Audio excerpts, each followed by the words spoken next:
Okay. We have an early warning detection system now for joints.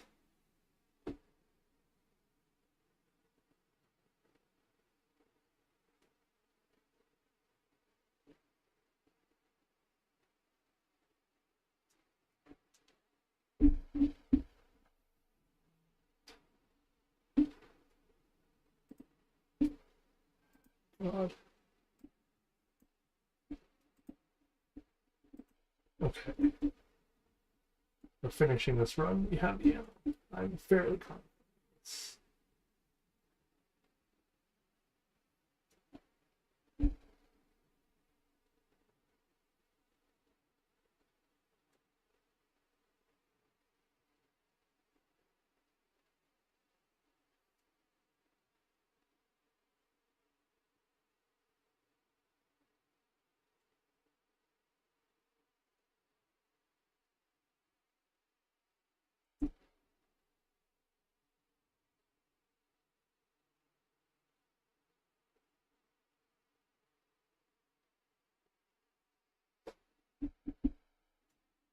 Give me some chapstick and some water. Finish off these levels.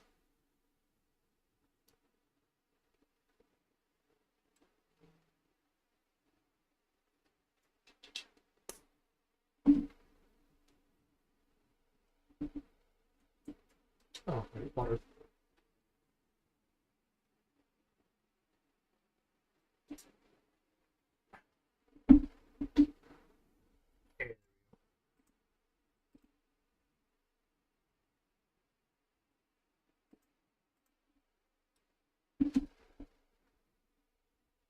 Alright. Full inventory, gotcha.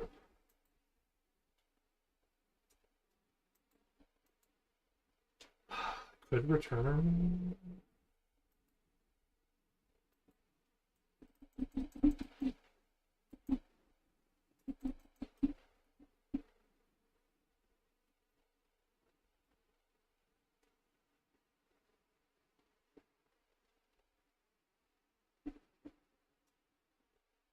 Slow this is.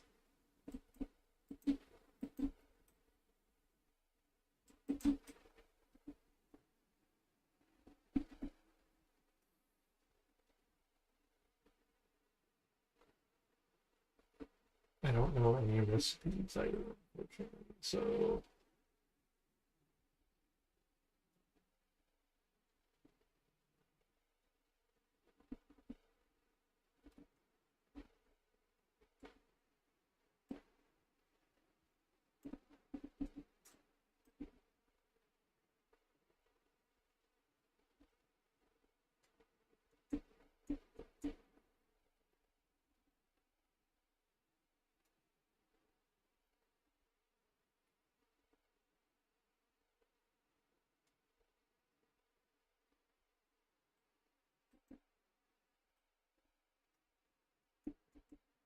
yes.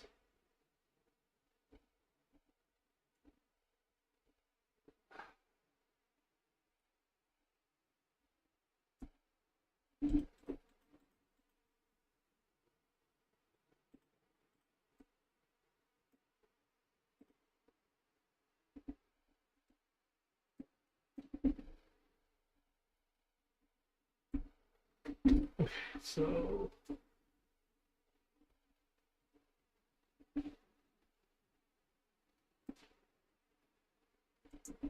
I'll do that. I should be able to carry this thing, right? Yeah.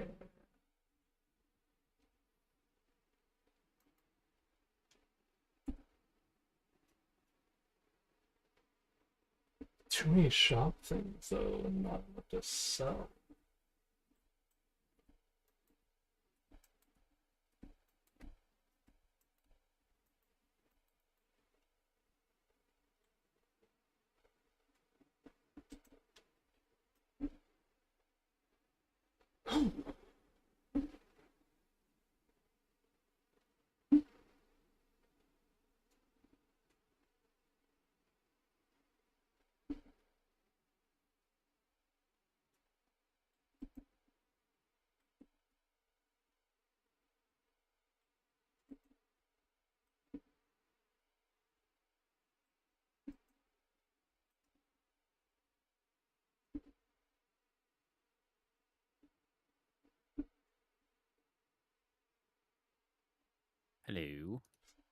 Jesus Christ, that scared the shit out of me because I was looking at something.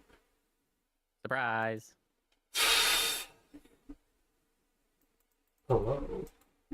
Fair warning, you are live. Hello. How's everybody doing? Because we decided to start with. I wanted to finish the sulfur run, but. Jesus Christ.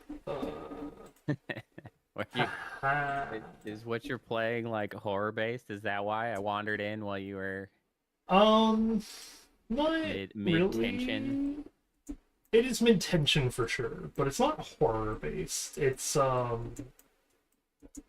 think the best way I've ever been able to describe it was the way I did to my friend, where it is solo extraction looter, but done in almost old school Doom style. I see. Well, like the art, it's definitely its own art style, but it's certain like models are 3D, certain models are 2D. AKA all the enemies are 2D, all the icons are 2D, but the world is built in 3D. Oh, fucking piece of shit poison. The bit that scares me is that I'm on. We're about to leave the depths of the first area, and I've only ever cleared it once. I see. So, me coming back up to that point, I'm trying to be ready for anything.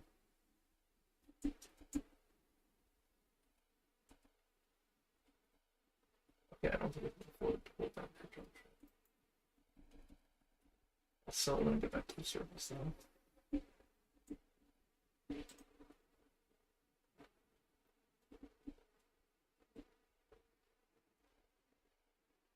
And we have no cooking pot yet.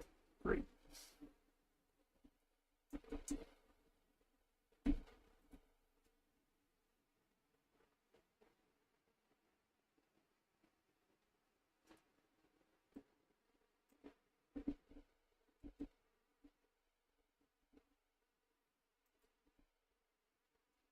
Yeah, I figured I'd be able to do this while you set up your own stream and everything too.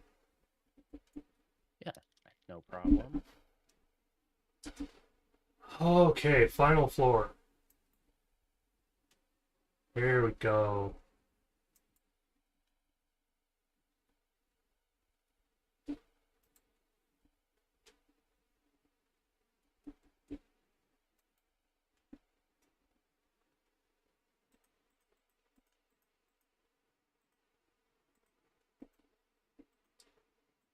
How have you been as of late?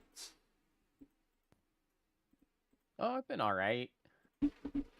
Although I was actually just talking to my wife earlier that I was like, I feel this week has made me feel disconnected from time because it feels both like it has been this week forever, but also thinking that tomorrow is Friday, I'm like, that seems incorrect. Like I feel like I should still have more week. I don't know what the heck's going on with my sense of time right now. I know exactly how you feel. I don't know how I got here, but here I am.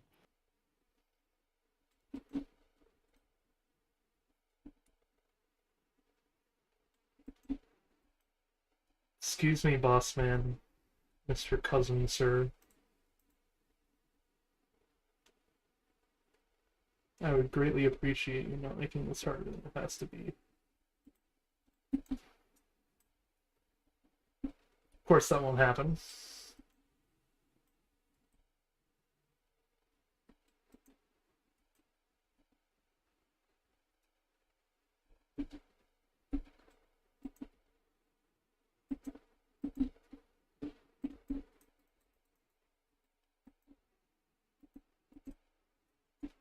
Oh, that's why there was lag. What the hell?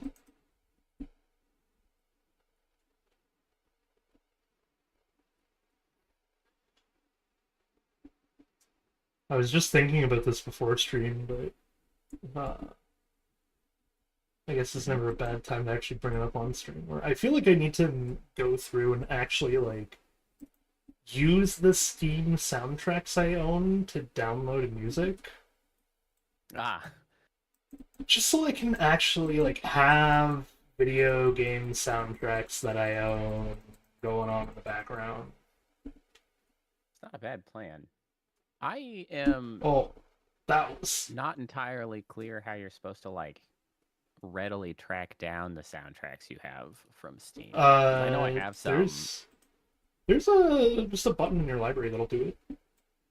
Is there? Yeah, yeah, I'll show it on the stream too. Oh, I see. It's rather than like It's games like or under software games it's tools. soundtracks. Yep. And it shows you all of them, make them readily downloadable. You can even then play them in the background of whatever game you want. All right, let's see. What do I have in here? Got like what, Dawn of War, Sanctum, Divinity Original Sin, Crypto that's a good one. Necrodancer. That's some good stuff. Icy OST, Subnautica soundtrack, Tropic R6. I don't know why some of these just give you the soundtracks. Kingdoms of Amalur. Because some games like to do the thing where they spread their soundtrack so that, you know, there's publicity. People are like, oh, what's that song from? It's fair. There you go. Chorus, which is for some reason downloaded. What is Chorus? Chorus, I think I remember the soundtrack being good. Chorus is an interesting single player, like, bass, arcade style game, I guess. Okay. Describe it. A little more story driven than some of that sort. Like, it's not like an open world sort of like sandboxy space game. It's a little more narrative heavy. I see.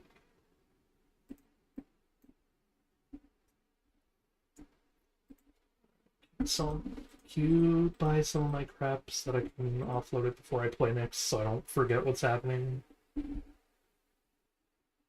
Because I hate when I do that.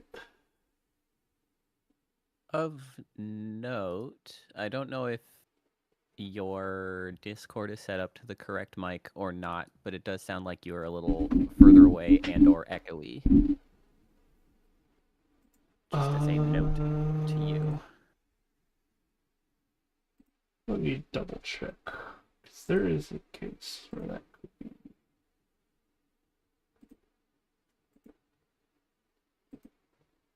Alright. I shall try this and hope that this is the correct one. But my Discord has started doing things where it recognizes both a default microphone and the microphone that is set to default as a separate microphone. I don't know why, but I don't like it. Discord just also really likes to just do whatever it wants with microphones. It's just like That's completely fair. you connect a microphone and it's like, you want this microphone. I know because you plugged it in. And it's like, that's not how that works. Especially annoying when it's like a microphone connected to a webcam and you're like, that's not why I plugged that in. That's not even close to why I plugged that in. And it's still like, well, guess what? That's the microphone you get. Cool. Thank you.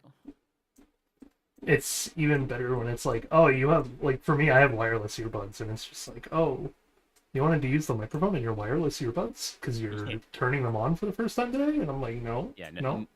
The notoriously good microphones on wireless earbuds. Definitely want to use those. Yeah, it drives me insane. Alright, there we go. We're out, we are clear. I am able to save and exit. Good job. I've been loving that game as of late. Sulfur. I say as of late, I finally got it today. Did you want to try to use the VNyan yet? Oh, you know, stream? I could try. It's pretty straightforward since I have the server side. Let me see if I can. There is a little bit of setup, which would mean that since you're already live, it would be on stream setup, but it's also not that complicated. Yeah, I want to see if um any of my VNon stuff is actually still set up or not. Actually, do I have VNon through Steam? I mean, if you're not set up, then no worries. We can set it up another time. But Stream I figured service, I would offer. VNon. I can always load it up as we go and see if I can get this in. Uh, join game.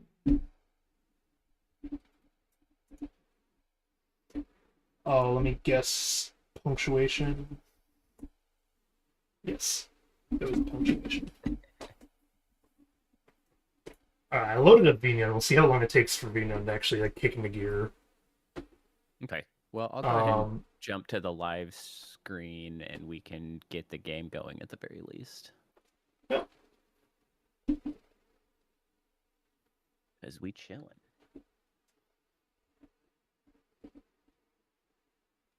Yeah, it says VNon is running, but oh, there it is. Finally. All right. Hello. VNon... Now we're also live on this side. Does VNon want to Been exist today? I haven't. I finished up a run of a game. Okay, my VNon is live. Okay.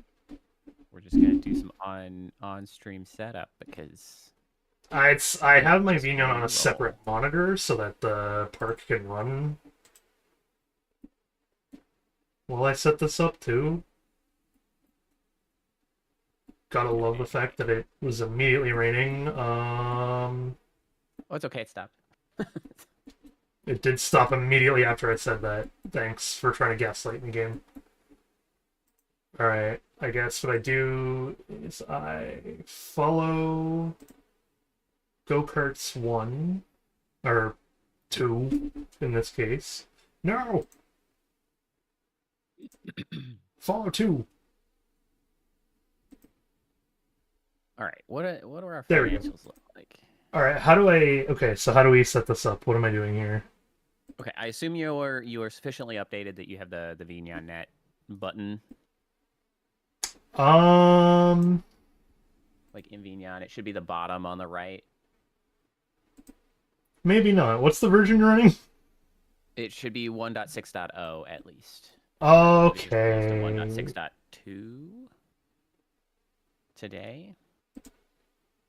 I see. Still out of date. Yes. Okay, we don't have to worry about it today. We'll just run your Fugi.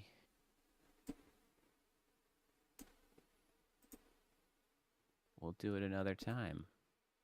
Oh no! Wait, I didn't hit continue downloading. God damn it! Take me to the new VNon update. I'm decent at multitasking. I can do this. I got this. I'll just let you know when it's all set up and ready to go. Sure. I guess I'll go ahead. I'll get the lobby set up then. Create. It does say it's going to take a few minutes to download, but that's okay. We have a download tracker, and I have decent enough internet today. What was I doing with food? I know roughly what I was doing with food. That's not what I mean. Okay. How do I look at things? I have an umbrella stand, but no. There we go, finances. How do we not have an info booth? What are we working on? Cotton candy. Hey, Koala, how's it going? Cotton candy works for now. So, fun fact. It was interesting because I was troubleshooting with Kappa the VNon net stuff last night. Because we had tried on Tuesday, for anyone who was here Tuesday, we tried to do the VNon net, which is to share models, and it wasn't working. Some serious performance issues on my end, and so we got to troubleshooting.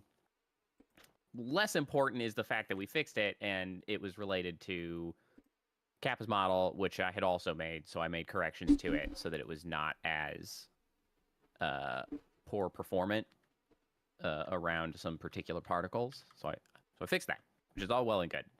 What was sort of more interesting is we sort of just meandered into then hand tracking, because Kappa is very jealous of my hand tracking. And Not so the only one. that was like a whole rabbit hole that we did not realize we were going to end up going down, because so I use the Leap Motion, well, I guess I should say the Ultra Leap Stereo IR 170 is the type of hand tracking device I use, which is like a dev kit. It's like the like original dev kit, right?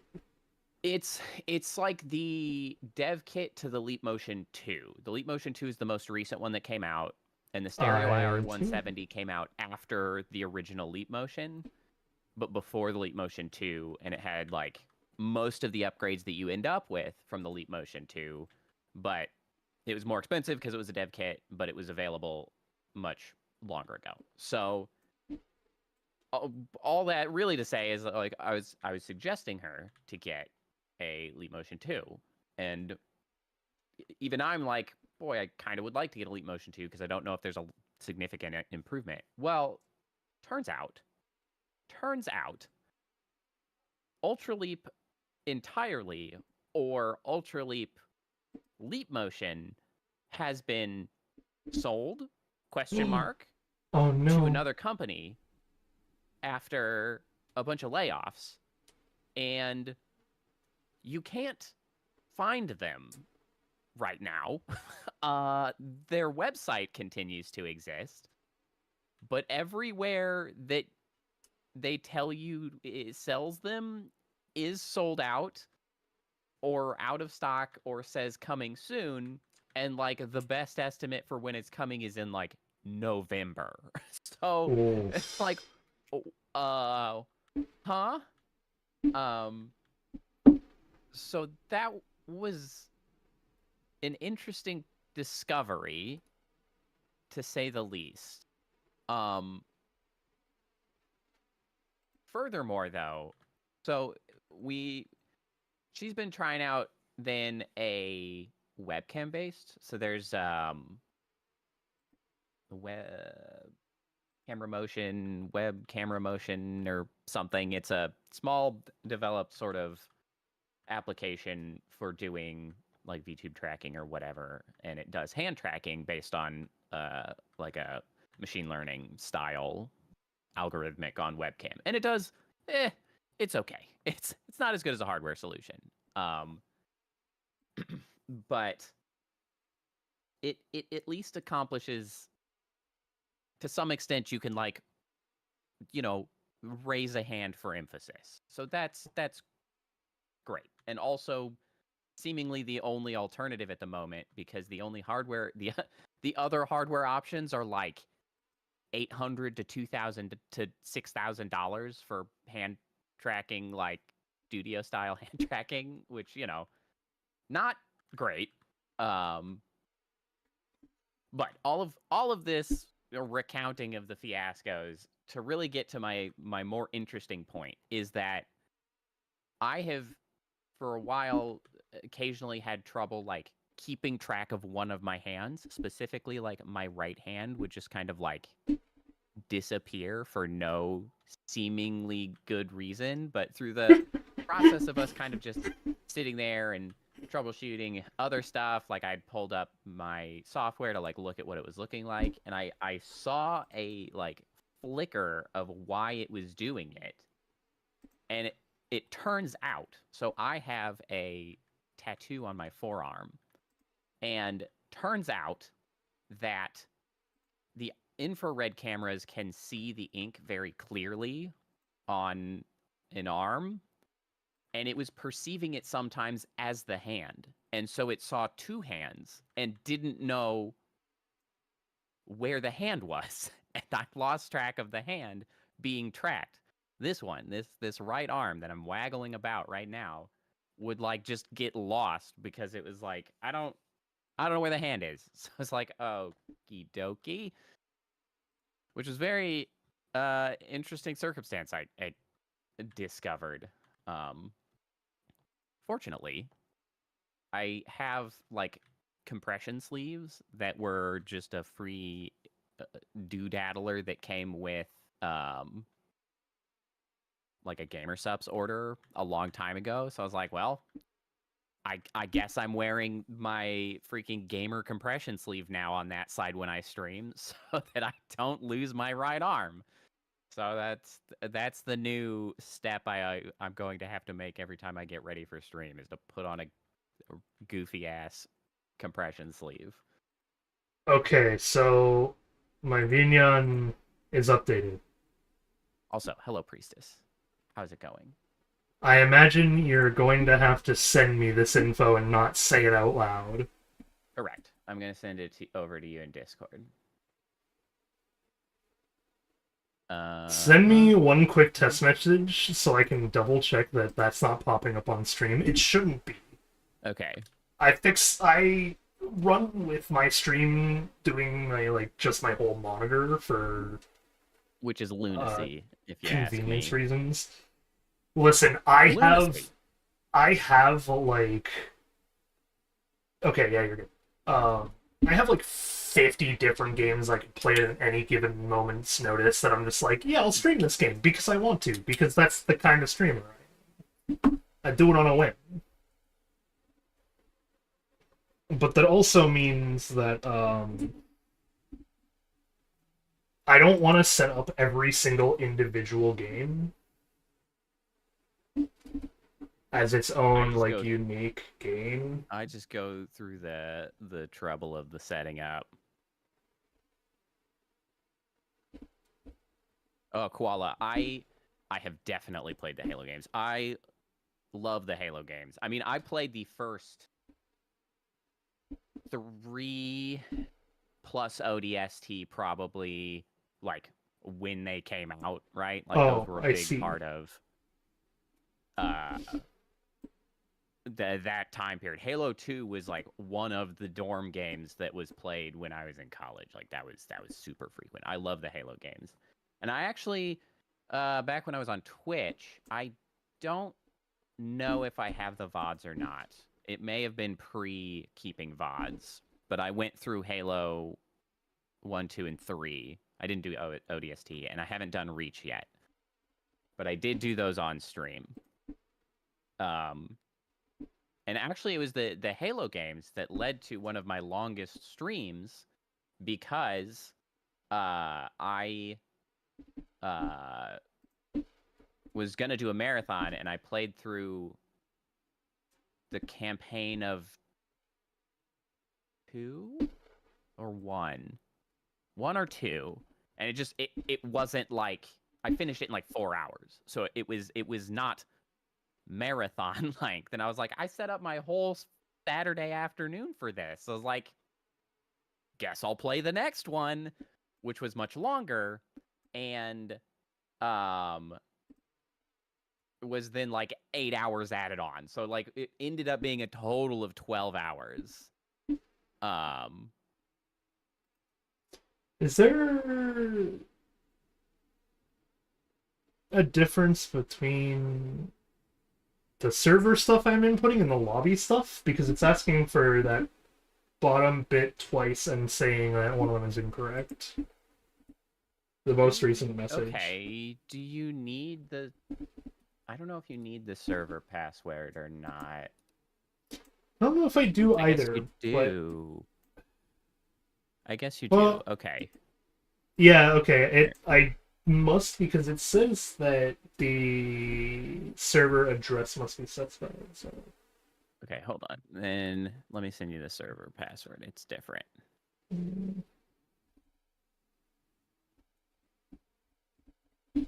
This is really weird because I see what they were going for.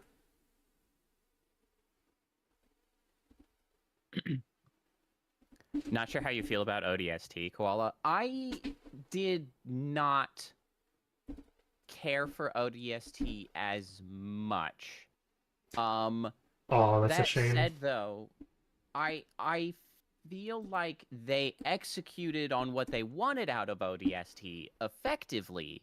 It's just not really what I wanted out of a Halo game, I guess. Because, like, they get the sort of, like, It's a little different of a narrative. The vibe they're going for is a much like bleaker sort of like, you know, taking on forces larger than you. Oh, I see that you attempted to connect and were disconnected. The lobby ID was incorrect. Let me make sure. I see that as the lobby ID. Did you mistype it? No, I double checked here.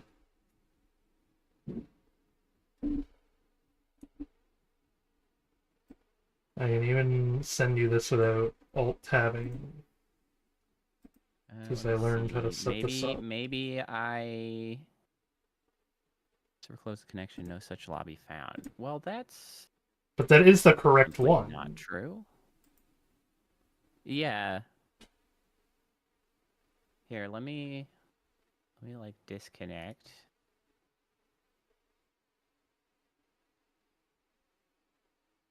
And then make a new lobby instead. No worries, okay. I can always go about the park while I wait. Try that lobby ID. But anyway, so I did not like this sort of like more sort of vulnerable, weaker player character vibes of ODST. Like, I know that was what they were going for. Yeah, like you say, it's major whiplash from usually playing as Master Chief, and I didn't care for it as much. I'm connected. Yes, you are. Okay, so how does this work? Okay, so what you'll need to do is go into... Can I close that window for now? Or does closing that window end this? You can close that window. Okay. All you'll need is to know what like the Vignon position slot number mine is. I think yours was just 1. Most likely. Yeah, yours is 1. And so I don't see model loading in though. Do you have your model loaded up? Yep, I'm loaded. I'm running. Do you see mine? No, not auto loaded. Interesting. It should have. Do I have any model written to stream? Getting model. Should hypothetically have the model. What the junk? This was just working yesterday. No problems. I see that you are a connected client.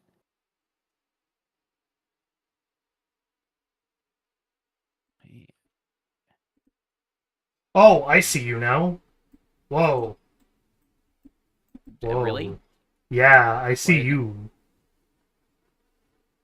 Why? How do I move myself? So shocking. Is it...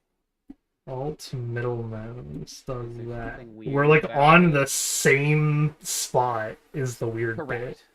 Yes, that is to be expected. But I don't see you, which is an odd thing. So if I see. So what you do is go into props, and then you'll want to load from file, and you'll add a prop. And in the folder for Vignon, there are items, and then there are props. And within that, there are VNet position slots. And so you'll grab VNet position slot 1, and you'll load that as a prop. And then you can reposition the prop. And that is how you move my model around on your side. Gotcha. There we go. Whoa. I still don't see your model coming through, though. Okay. That's bizarre. Well, now you've disappeared from me. Unless you're all the way above... Oh, you were above me. I can't move you without drastically skyrocketing. Yeah, there you go. Oh!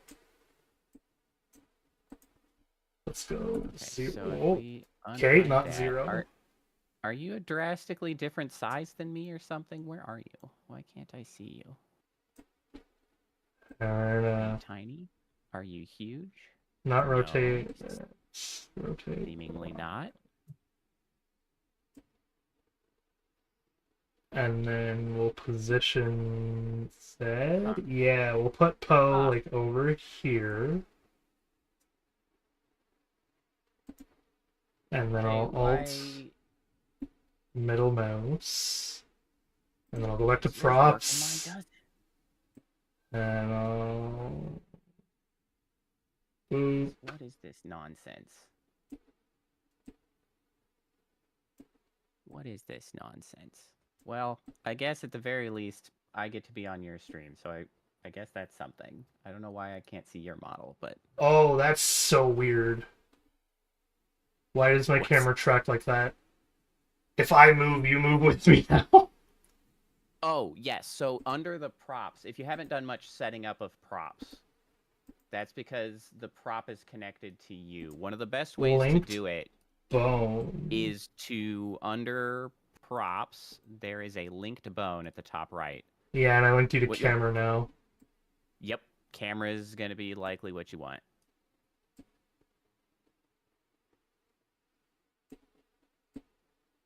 Oh, well. Maybe I need to update my version to pull you over. I don't know why it has unsuccessfully loaded. Oh, I look so weird when I have the full model like that.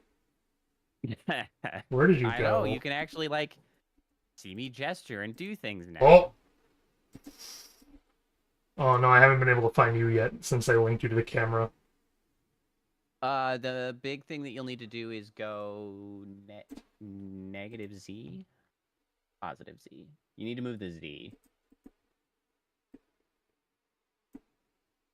Positive Z, yeah. So that it goes from being on top of the camera to in front of the camera. But as to your point, Koala, of Halo 4 and 5, Oh! well, a big part of the dislike for 4 and 5 ties into the fact that that was when it moved to not Bungie, and it moved to 343 Studios. And so it had changed hands. And I thought it was Industries. Is it 343 Industries? I thought it was. I don't know. Maybe in game it's 343 Industries, and the studio it doesn't actually matter. It had changed hands, and they were kind of getting their sea legs as far as recreating the Halo vibes, and they did not immediately stick the landing, is really what it comes down to. They did not right out of the gate manage to hit that same experience that Halo is providing up to then. And that's definitely some of the dislike for 4 and 5. I believe I played 4. I don't think I even have played 5 even to this day.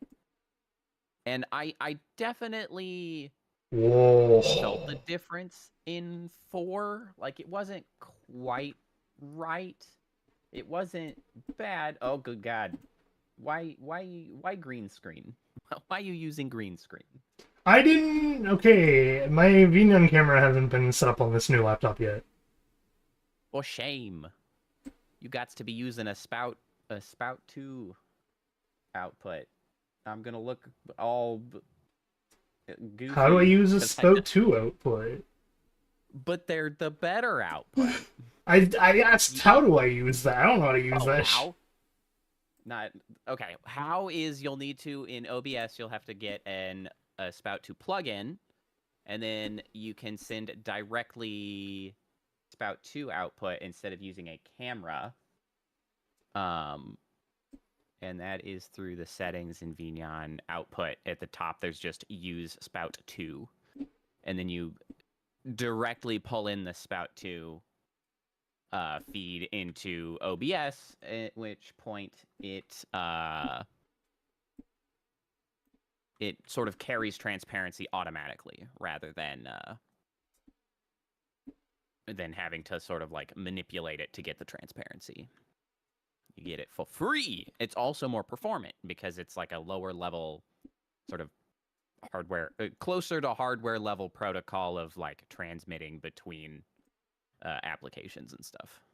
I see.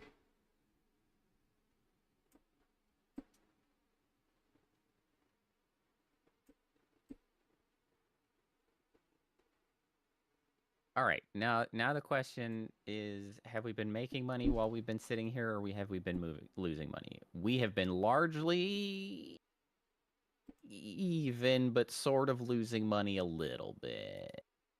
That's not ideal. Park entrance fee is a good deal. That's too many of you thinking that. We need to make a money. That is too distracting for sure. I just broke it even more, so I'm unfortunately gonna have to set that up later. Okay, we can abandon ship for now. No problem. For now.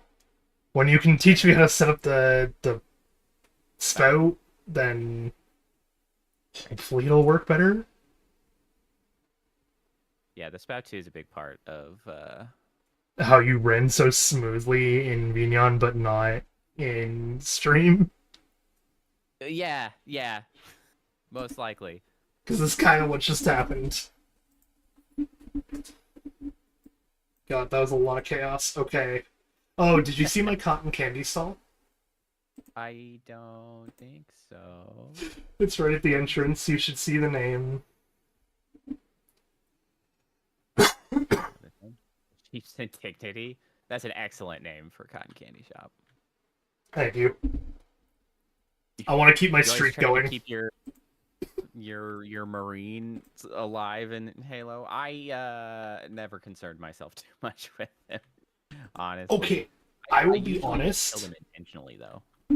I saw a bunch of that meme going around of like, oh, I like to keep my Marines alive, or like you're a monster if you don't keep your Marines alive, etc., etc. And when I first saw that meme, like I think 2 or 3 years ago now or whatever, whenever it like more recently got big again, I saw that meme and my honest reaction was, "There's Marines in OG Halo."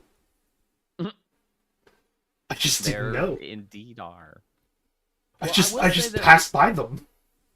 I do think that that's kind of a more interesting challenge run than like a lot of the just like, oh, it's super hard difficulty, blah blah blah, doing it with pistol only or whatever. Like, I'd be much more interested in watching somebody do a video of just like no Marine death run of Halo.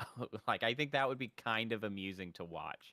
To what hoops you would have to jump through to try to keep their dudes alive.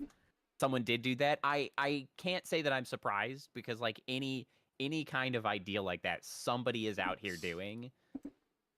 And I think that one is an amusing one. It's as impressive as they are. People doing like the challenge runs by playing whatever on a dance mat. Old hat. It's everybody's doing it. It's not true. There's a few people that do it a lot. And the new gimmick is necessary. What are you laughing at? We are now running an ad campaign for maybe grog. Maybe grog. It's the name of. I think that's the soda drink. Maybe grog. Yeah. Yeah, it's the soda drink. Well.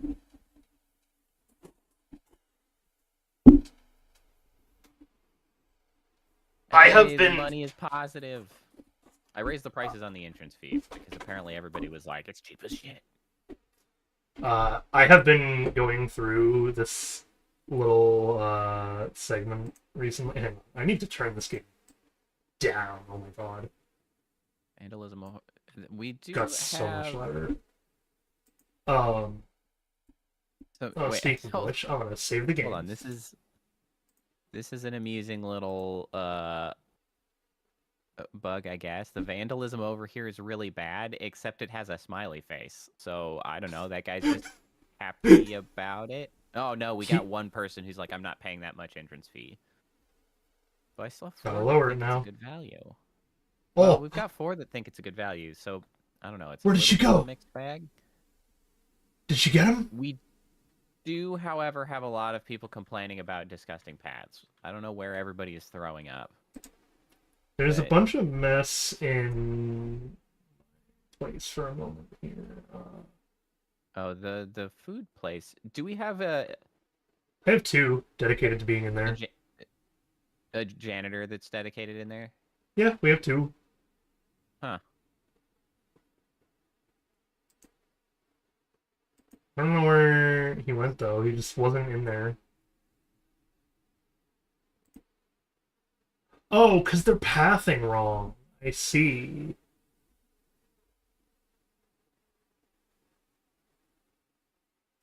Oh yeah, I see. You've got a. Okay, so here's what I'm... That does explain a little bit of why paths outside might be ending up a little bit gross. Because How do I actually I... hired another janitor because that was like 2/3 of our janitors there for a minute that were dedicated to sweeping the food court. Oh, my toilet cost is too much. 10 cents. Oh, well, that's probably part of the issue. How do I I move can't believe a nobody has shop, complained about our though? toilets.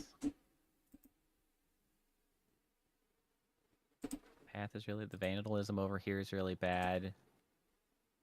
Okay, now Well, they're sad about the vandalism. Okay, well now there's freaking 17 people who are like, the park entrance fee is a good deal. So clearly, most of the people are digging the park entrance fee. Maybe I can even raise it by like $1 or 2. and then, 22 so dollars. as of late, I have been going through this, I guess you could call it a phase of trying my hardest. Mom. No, it is a phase right now, but it's a phase of trying my hardest to name things in like the funniest possible way, even if the funny is only to me. Where I'm just like, I keep needing to one-up myself on my comedic bits. Hey, we can advertise a cash machine again. Would you like to go to the cash machine? Well, pay $22 to come into our theme park, and then you can. No entry for guests, please. And then do the same thing right here. Okay. There we go. what That are should issues? give my staff a much better walk around while still keeping the guests nice and happy. Do we have a couple thrill rides here that I don't think we have placed down yet. What's in here? Is this a gravitron? No, but you gotta make sure you have the money for the rule. I know. Oh, we do have a Some of these wipeout. are- That's new, I think. Yeah, that's what I was looking at. I was like, the wipeout and I think the jumper are both not yet placed. Let's see. Which one could I come up with a better name for?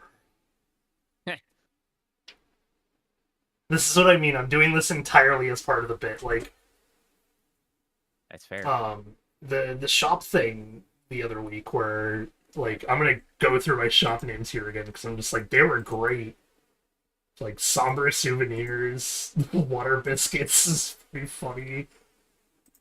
Deep fried pain is nice. Skewered hogs, frozen cannonballs. Okay. Explosive wheat with a question. Explosive wheat with a question mark is pretty good. And then obviously there's my favorite, the juice stall called Her Lady's Chambers. Yep. Uh-huh. Fucking great. Always sold in a commemorative pot.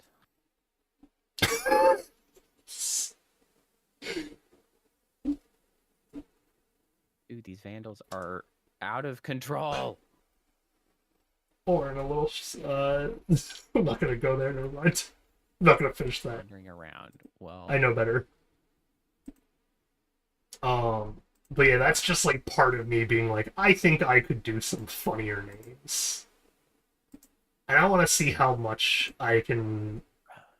I want to see how far I can push myself. So I'm gonna go with either a wipeout or a jumper, and I just need to come up with a name. I'm gonna hire another mechanic, I guess. I hope I don't end up losing our money just because of all of the people that are being hired, but what we need to do is not actually hire more people. It's we need to set zones finally. yeah, I We only also have just one. think that we also kind of just need some more people for some stuff because like these guys could Yeah, be but kind of constantly be tasked with something and we would just not have enough to cover all this space.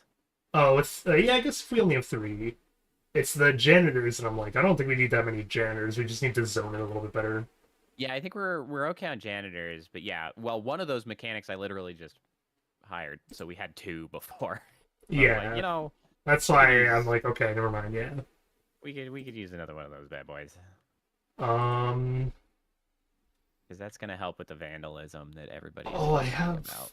I have a I'm so decent tired. idea on a name. Do I ever wonder why we're here? I mean, What? in what capacity? Hey, Are no, they're doing it funny. are Don't you they? dare ruin the joke. Yes. The correct answer is I don't know. Is it really some cosmic coincidence? Is that Or is there actually I a don't know. benevolent God looking over us for every move? You never know. With that question, like, Or do you a mean lot of why are ways we that here? question could be In taken. this canyon? No, it's a red versus blue reference. Oh, The yeah. the literal Well, I first had mentioned words. red versus blue last time. Yeah, it's the literal first words of red versus blue. That's right. Man, I haven't watched red versus blue in like forever. I did watch a lot of the beginning of So it, but I pointed out last time, like RVD was my absolute childhood. I watched that thing from like See? What's up? Koala says that they just meant like, why are we here in this live stream watching us build a park? I don't know. That's still part of the reference. It could be copium. That's but- still part of the reference. What was all that talk about God? Is that more of the reference? Am I missing? Yes, that is indeed the next. Okay. That's the I'm follow-up just too line. disconnected from the reference at this point. I Unless a used nerd can to. pop this guy's balloon. So I'm gonna do it. Gonna do it. Don't do it. See you later. Oh my god. Guess you'll have to go Bo. buy a new balloon. Chump. We're finally getting an info kiosk. Oh my god, I can do the bit I've Hooray. wanted to do for so long. Yeah, I have I'm kind I of have more a concerned name. about the fact that we're have actually a- making money. First time in a while. I have a name lined up for all of these. God. No, it's okay. The info kiosks need to go in a few places. Yeah, we're gonna make all that info kiosk money. One in a couple of different zones. One in each zone for sure. So like entrance, not exactly off to the other ride. They don't really need it as much, but the thrill ride section needs one somewhere near there. And I was gonna put it close to the cafe, but not right at it. Did you end up putting down a wipeout or a jumper? No, I'm still trying to come up with a good name for either or. Okay, well, I'm gonna stick down a wipeout over here. Okay, you're going with wipeout. I'm gonna go with Effectiveness jumper. 99% on the maybe Grog advertisement. Woo! Uh, What is that we sell in our store? I don't know. It's maybe grog. Maybe Grog? You can come get some maybe grog too. What do I want to do with this? Why all the rides spin? Do you like spinning rides? Like for real, spinning rides make me sick. There's so many spinning rides. I tend to like them more than not.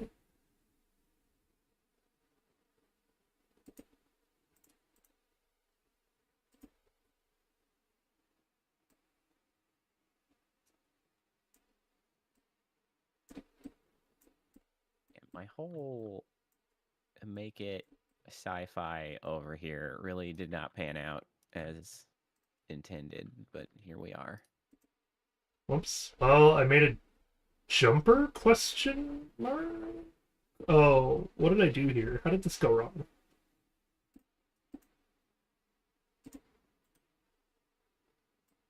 Yeah.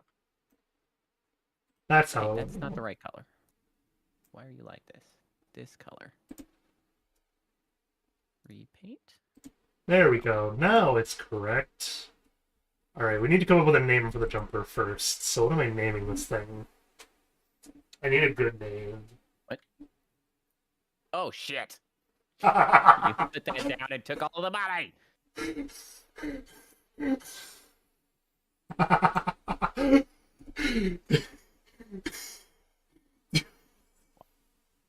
Why have you done this? I have a name, but I need to know if this is a line I'm willing to cross. Why does it sound like people are beating others to death? I mean, you never know. Poe, do you think is this a line I'm willing to cross? What line is that? I just need the yes or no. I mean, I don't think you as want to it's be within- associated with this. As long as it's within YouTube's TOS, it's probably fine. I don't know if it is or not. Damn, that must be pretty freaking bad. It's one of those gray areas. It's probably fine.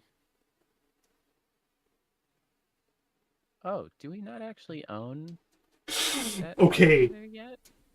If I do this, They committed a lot of war crimes in Star Wars. Oh yeah, I would imagine so. I mean, there's Okay. certainly one major one that comes to mind. if I do that, that's technically not against you. Where is it? You might want to take a look at it. What's that? Oh, you know, the one where they destroyed a whole planet. That's definitely a war crime. Oh, that's I the mean, one you're going invading with? the Empire. I'm sorry, that's the one you're going with? I know, I haven't even watched Star Wars, and I still know they executed a bunch of children. I don't know if you realize this, but planets have a lot of children on them. I Okay, no, you, okay. You know. Here's my counter argument to this. Uh-huh. There is a moral difference in the two. What? Yes. One of them Explain. One of them is a button you push, and it just takes out anything on the planet. Because because you are not directly looking at each individual person, the morality... That is an emotional difference. Hang on. The moral difference. It is a moral difference. Not. There is a moral difference. It is absolutely because think of it. Okay, no. This is. It is a moral What the hell difference. are you basing your morals on over there? Court. Because it is not. If the entire planet is gone, it is not provable that there were children on said planet. It is only provable that the planet was there. And then wasn't. You have no proof that there was even a single person on that planet. Think of it this way. Okay. You do. You do. No, you don't. You do. No, because... Okay. If So the you're scene... saying that you can get away with that it's not morally bad to get away with a crime as long as you've successfully eradicated the evidence sufficiently?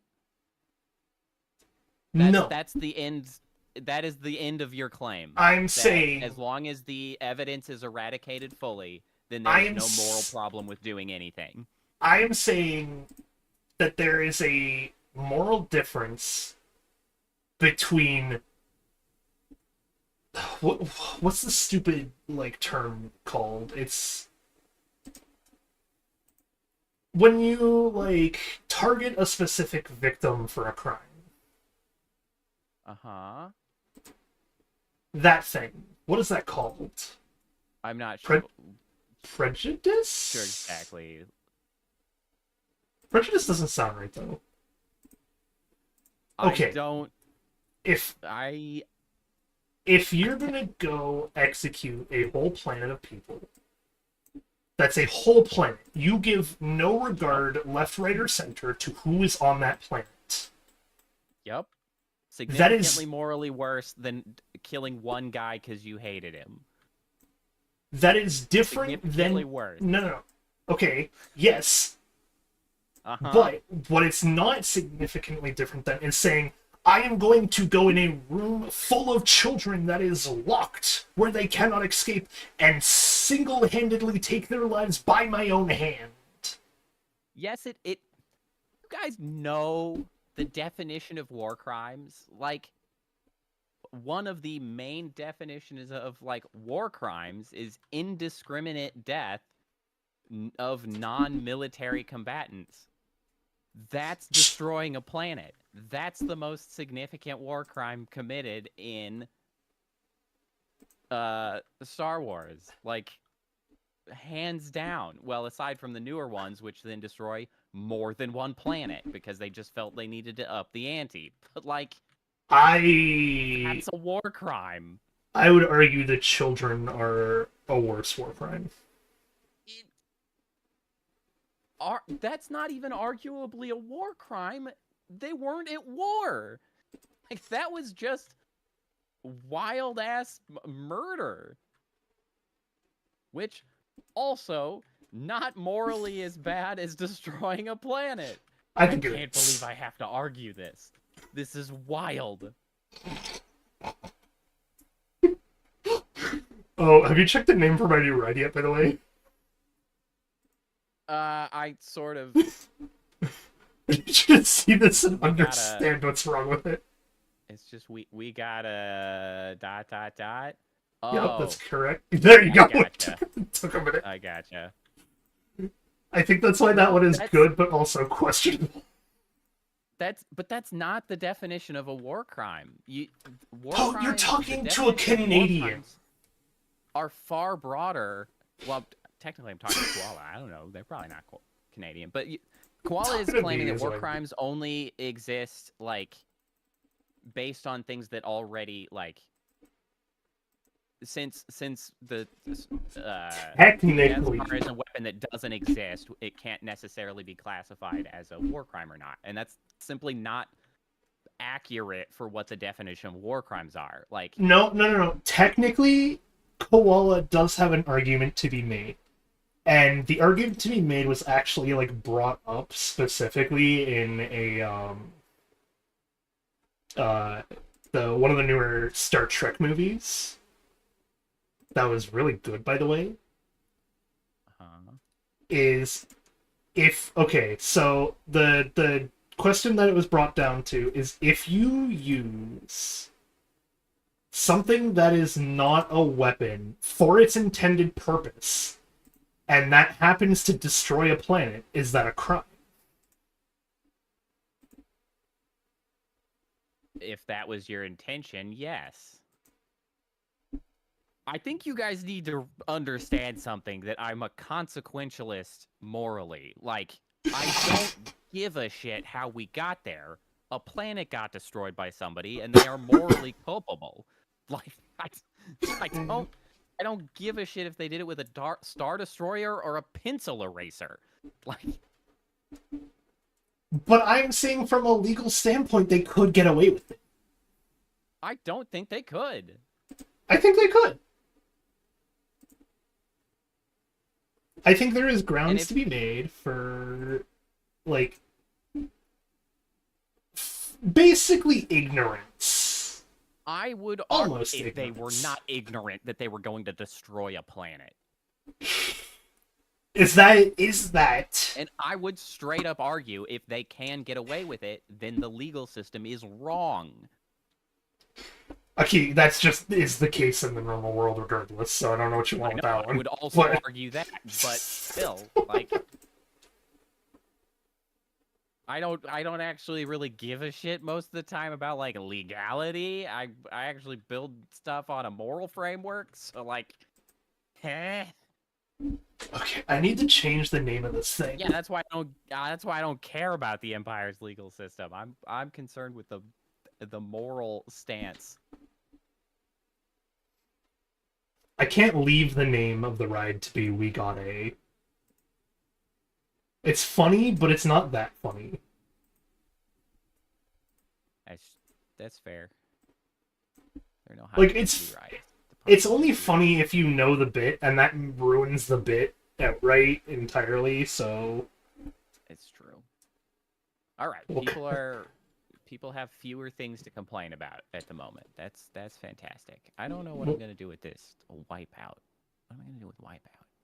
what can I name this Desert thing Eagle or then? something. It's a fucking bunch of spinning ride. benches that go up and down with a tornado in the middle. There's got to be some sick joke I can make on that. We're not in Kansas anymore. That's way too bland. What are you talking about? I'm literally the opposite of that, Koala. I'm not basically riding. Like, who cares if they're butchering kids and turning them into war machines? It's that entirely legal. I'm exactly the opposite. I don't care if someone claims it's legal to butcher kids and turn them into war machines. The result is horrible and thus wrong. I'm the opposite. I don't think they should be able to hide behind the mask of legality. Yeah, but legally speak. Legally speaking, I'm gonna beat your ass.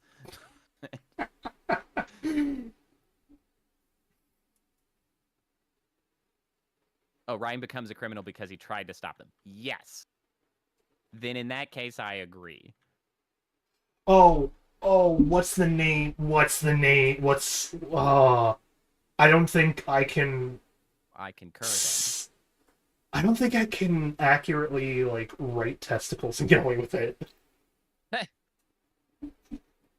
If we were using a Dungeons and Dragons alignment chart, I'm a little bit into the chaotic good side of things, I suppose. Oh, I am 100% the stupid made up bits of just either chaotic lawful or chaotic neutral. There is no winning with me. And that's what makes it fun. I used to be far more lawful good, and then I grew up and, figure my shit out. And now I'm more chaotic.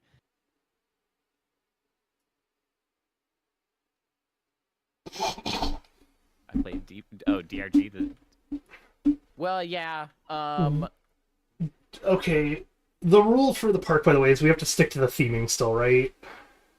That was the idea, although I was trying to expand the theming a little bit over here, and it has not exactly panned out. What have you tried to expand the theming into? I need to see. Well, Oh, you made a remember, I UFO? had the plan to do the sci-fi thing, moving from here into sci-fi and then moving back, but I didn't have enough stuff. Well, the UFO has kind of turned into a giant mushroom in some ways. Okay, well, if I was mushroom vibe more than anything. I'm thinking of making like a business bureau and giving the ride the name Baby's First Tax Evasion. I mean, honestly, at this point, it's a pretty good go one. for it. No, I can do better. I can fit the theme. It's like, I'm trying to think of what I'm gonna do over here for this theme. I don't freaking know. I'm like, these restrictions are here for me for a reason. I need to figure out what I'm doing with those restrictions as a result. The thing about the dwarfs from Deep Rock Galactic is that the perspective on the moral of what they're doing kind of depends on your stance Okay. the bugs, right? Of whether if we want to get into defending morals and like what is moral and what is amoral, I think the only good franchise to go to for an argument is just straight up Warhammer. Warhammer 40k. Go ahead and try. Even I can't do it. There is no moral high ground. No, I think there are less amoral perspectives. There are less amoral perspectives, but there is no moral high ground in Warhammer. No, it's the not Tau possible. are the Tau are the most close to being considered Even moral high ground. Even they have some stuff that they did though, like yes, they certainly have their issues. You're talking to a place yeah. that uses like actual hell as a means of transportation. Well, the Tau actually don't do that, of note. Well, and I know the there's Tau. actually Okay, I know the Tau don't do that, but there's the also rest of some the interesting universe arguments does. to be made about the actual quote unquote forces of chaos being some of the more internally moral, at least, than others. Given certain perspectives on sort of what they do and why they do the things they do, but there's no winning with it though. Not really. That's one of the interesting things about Warhammer 40k, though, that I always find interesting, because there's some degree of like suspension of disbelief that you sort of have to go through, or that you can go through because of its sort of over the top nature that allows you to sort of think about that sort of, you know, the grim dark space, because it's like in some cases in D&D and other things and real life, right, there is a baseline assumption in most things that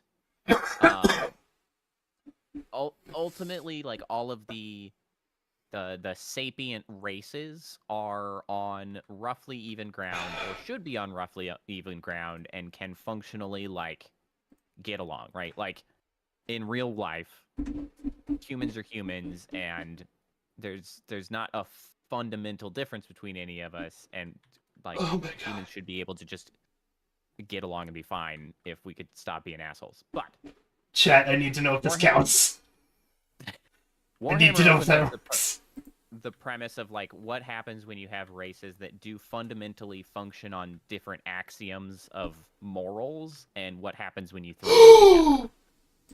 It's happened. An interesting, you know, point of exploration that doesn't actually exist in real life, because we don't have anything that fundamentally exists on a different set of axioms.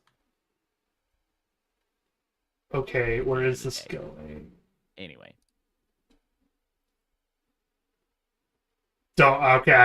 Please don't worry about me in the slightest. I am being a lunatic. Although, I need you to look at the decorations and name of my new, like, jumper over here and let me know if this counts. The unthemed ride, is that what you're... I don't know if that counts. I don't think it does. I need time. Although you could just, like, put it in a gray box and call it freaking, like, liminal space. No, I'm not gonna be that lame.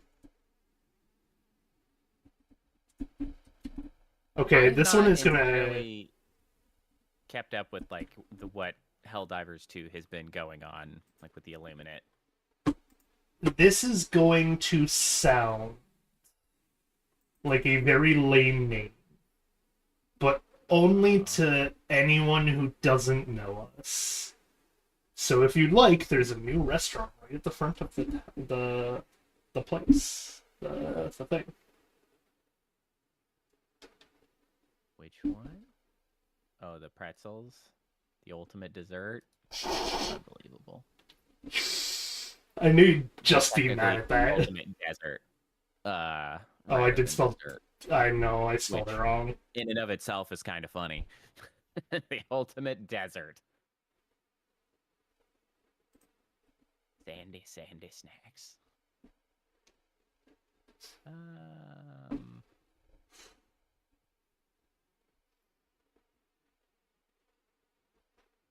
Yeah, they're doing the mindless drones. Oh, does that count Attacking for a stupid name or a slogan, I guess? So, okay, I know there's going to be a lot of people that are mad at me for what I'm about to say. Uh-huh. But I need to confirm. I guess I could, yeah, just confirm whether or not this is like the case, but uh, I'm lazy and gonna question and just go off. I'm gonna give you the slogan in question. Is this appropriate for a dessert restaurant named Desert slogan? But the slogan I had in mind was just a dessert so dry you become a Jedi because that dude hates sand or something, right? Uh-huh. That's the meme. Does that I'm slogan work unfamiliar with then? the meme. The I hate Personally. sand. The Yeah. Star Wars meme. I mean, I don't it I doesn't ping as like a regularly used meme to my mind. I know it's a Star Wars meme, and But I know it was like but I'm everywhere also for very a while. bad at those sorts of references because I just don't pay enough attention to most things like that. What am I gonna do about this damn spinning ride? Okay, I'm not naming this Sinner's Gluttonous Gut Shirts. Oh, I don't like sand. It's rough and coarse and it gets everywhere. Koala is. That thing. Yeah. It's fine. Don't worry. Koala has your back far more than I do at the moment. So, okay, Koala, does that slogan make sense then? I don't know because I haven't watched Star Wars. Okay, that is not for a lack of trying. This thing comes up too much at this point. I have tried to watch Star Wars. I have never gotten past the first 20 minutes of any movie without falling asleep. I even tried to go see it in theaters at one point. Damn. That's some Passed out. shade you throwing. Don't know what happens. I can't even tell you if it's like too boring that I fall asleep or not. Because it's in the first 20 minutes every time. Um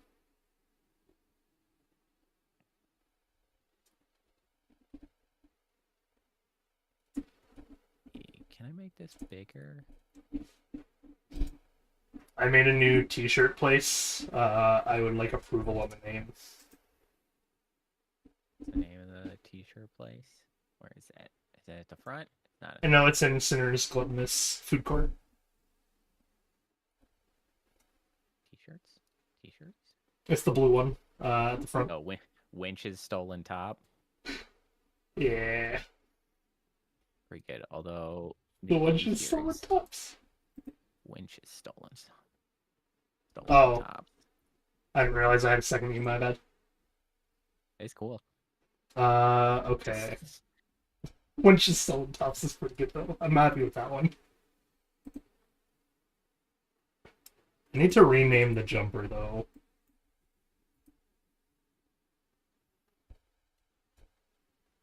Ah!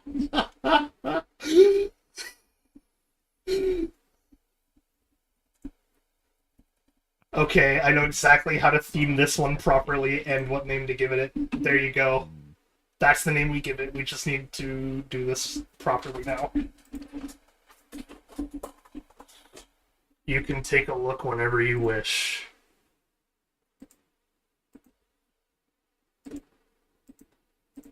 Let's see. Can I?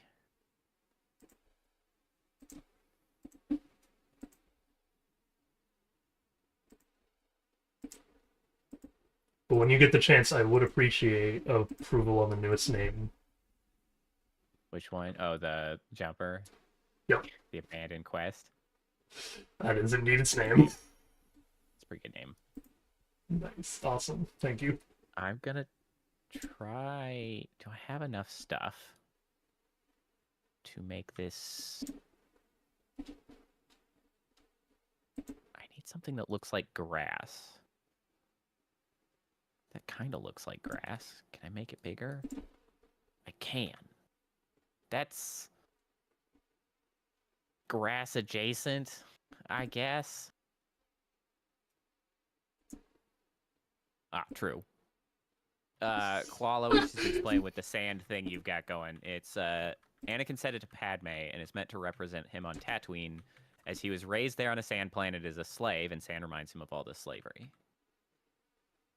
Uh-huh. The I'll be makes it honest, sound I'm not it's going to mildly remember. Infuriating. I'm That's not going to fine. You don't remember have to any of remember that. But it is some context. It is. I appreciate the context, even though it's gonna go over my head, man. I don't know what it is, but I can't do Star Wars stuff apparently.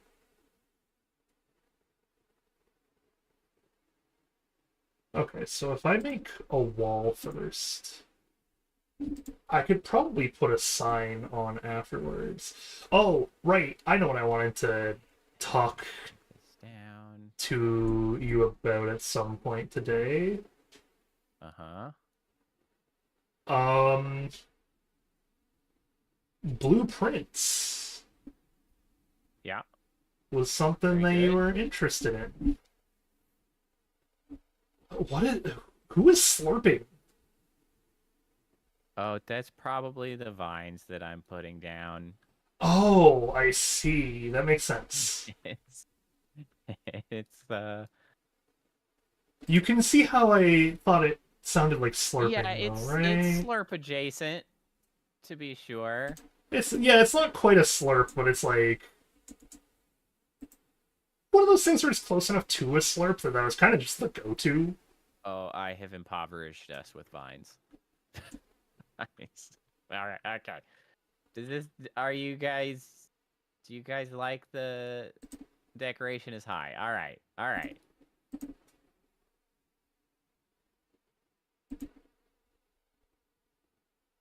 Okay. So I still need some more vines, technically. I will say I love blueprints. I need to Uh-huh. preface this entire conversation with that like I every expect bit some of blueprints. negative opinions to follow. Then Um, there are some negative things that need to be said about it, that's fair. because I think it hasn't had enough Fair. negative things specifically said about it. Either. That is something that I do find a little bit annoying about those occasional breakout indie hits that they end up nobody ends up talking about any kind of the constructive criticisms related to them. Everybody's just like, it's perfect. Like, okay, well, anyway, continue on. No, it's okay. You're right in to be angry in that too, because that's exactly one of my biggest complaints is that people don't talk about the negatives enough in gaming of anything. But that only makes me want to preface more that I do think Blueprints is like 9.5 to 9, or 9 to 9.5 out of 10. It definitely can't be a 10 with the two big criticisms I have.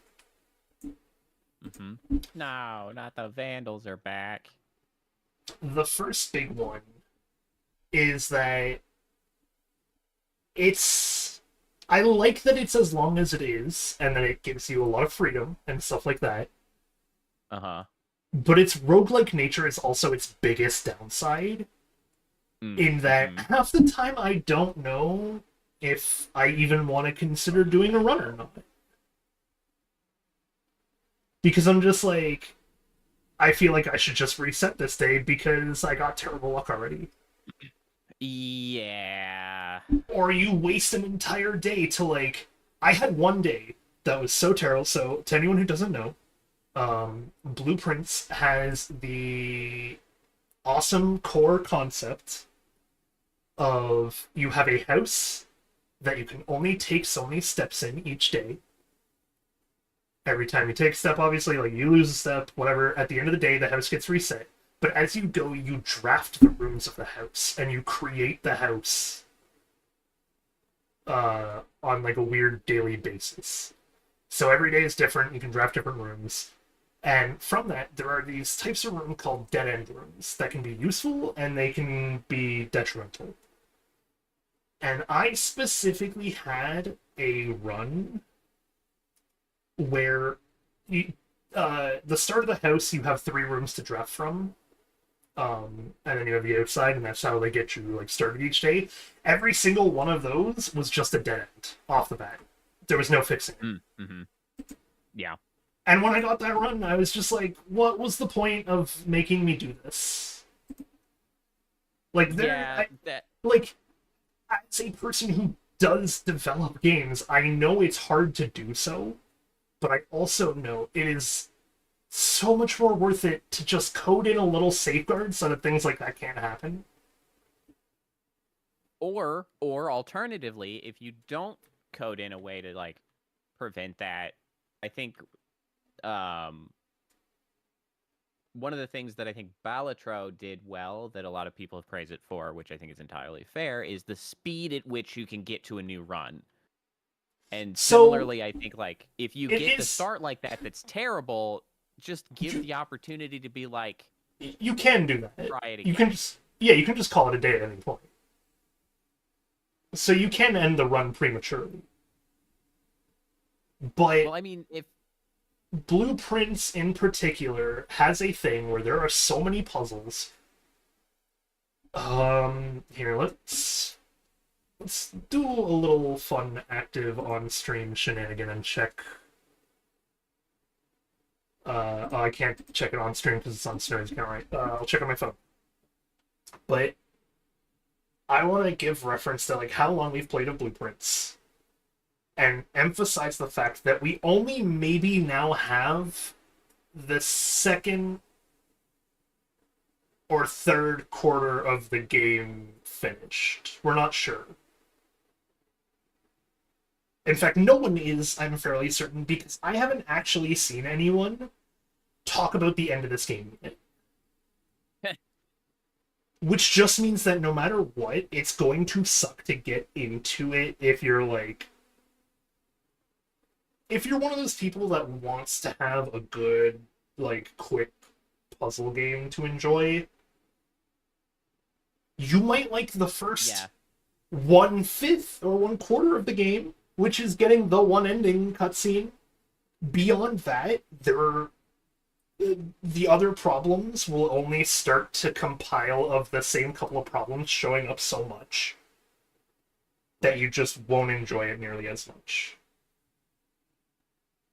I can't check on my phone either. Yeah. Oh, yes, I can. Hang on. That's one of the challenges. Kind of what you're talking about touches on something that's coming to my mind in that, like,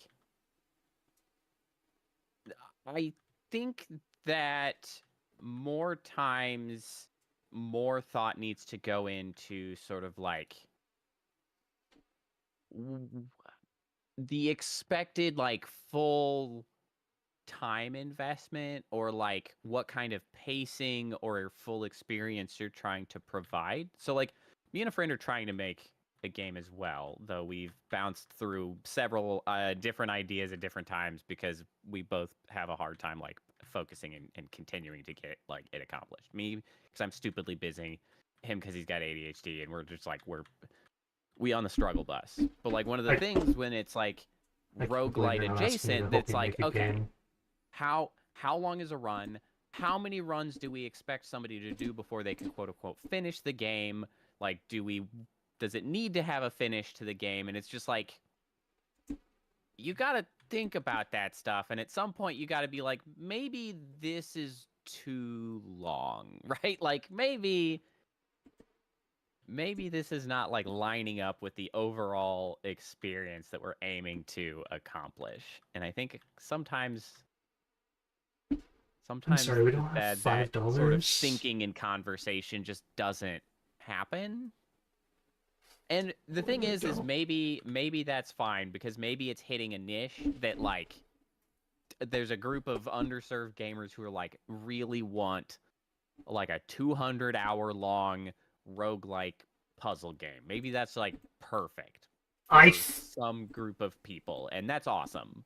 okay. But generally speaking, So, as a person in that group, as like that's why I'm still playing it. Is that I do love Sure. the game. I love puzzle games. I like the last one I really got to enjoy was Entropy Center mm-hmm. when that came out. And this is definitely one of those things where it's like it's nothing like that. It has its own unique mechanics, its own unique twists. There's a lot of things to learn, whatever, etc.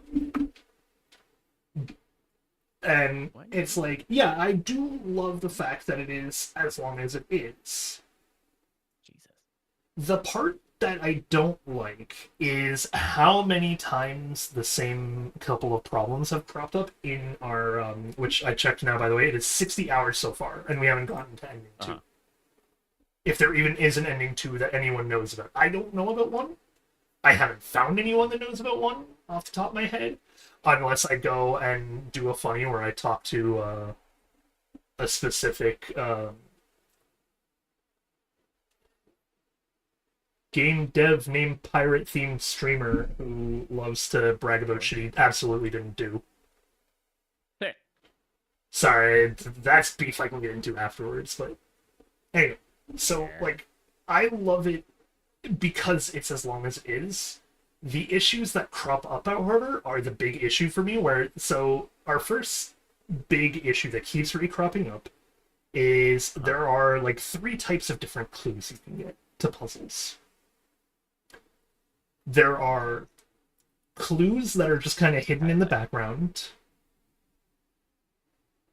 There are clues that are directly called to your attention, like a letter might say, like, one of the first letters we got was, oh, hey, I love that new idea for a rule set for darts that you came up with, where you don't actually use the rule of darts, but you use math instead, and you figure it out.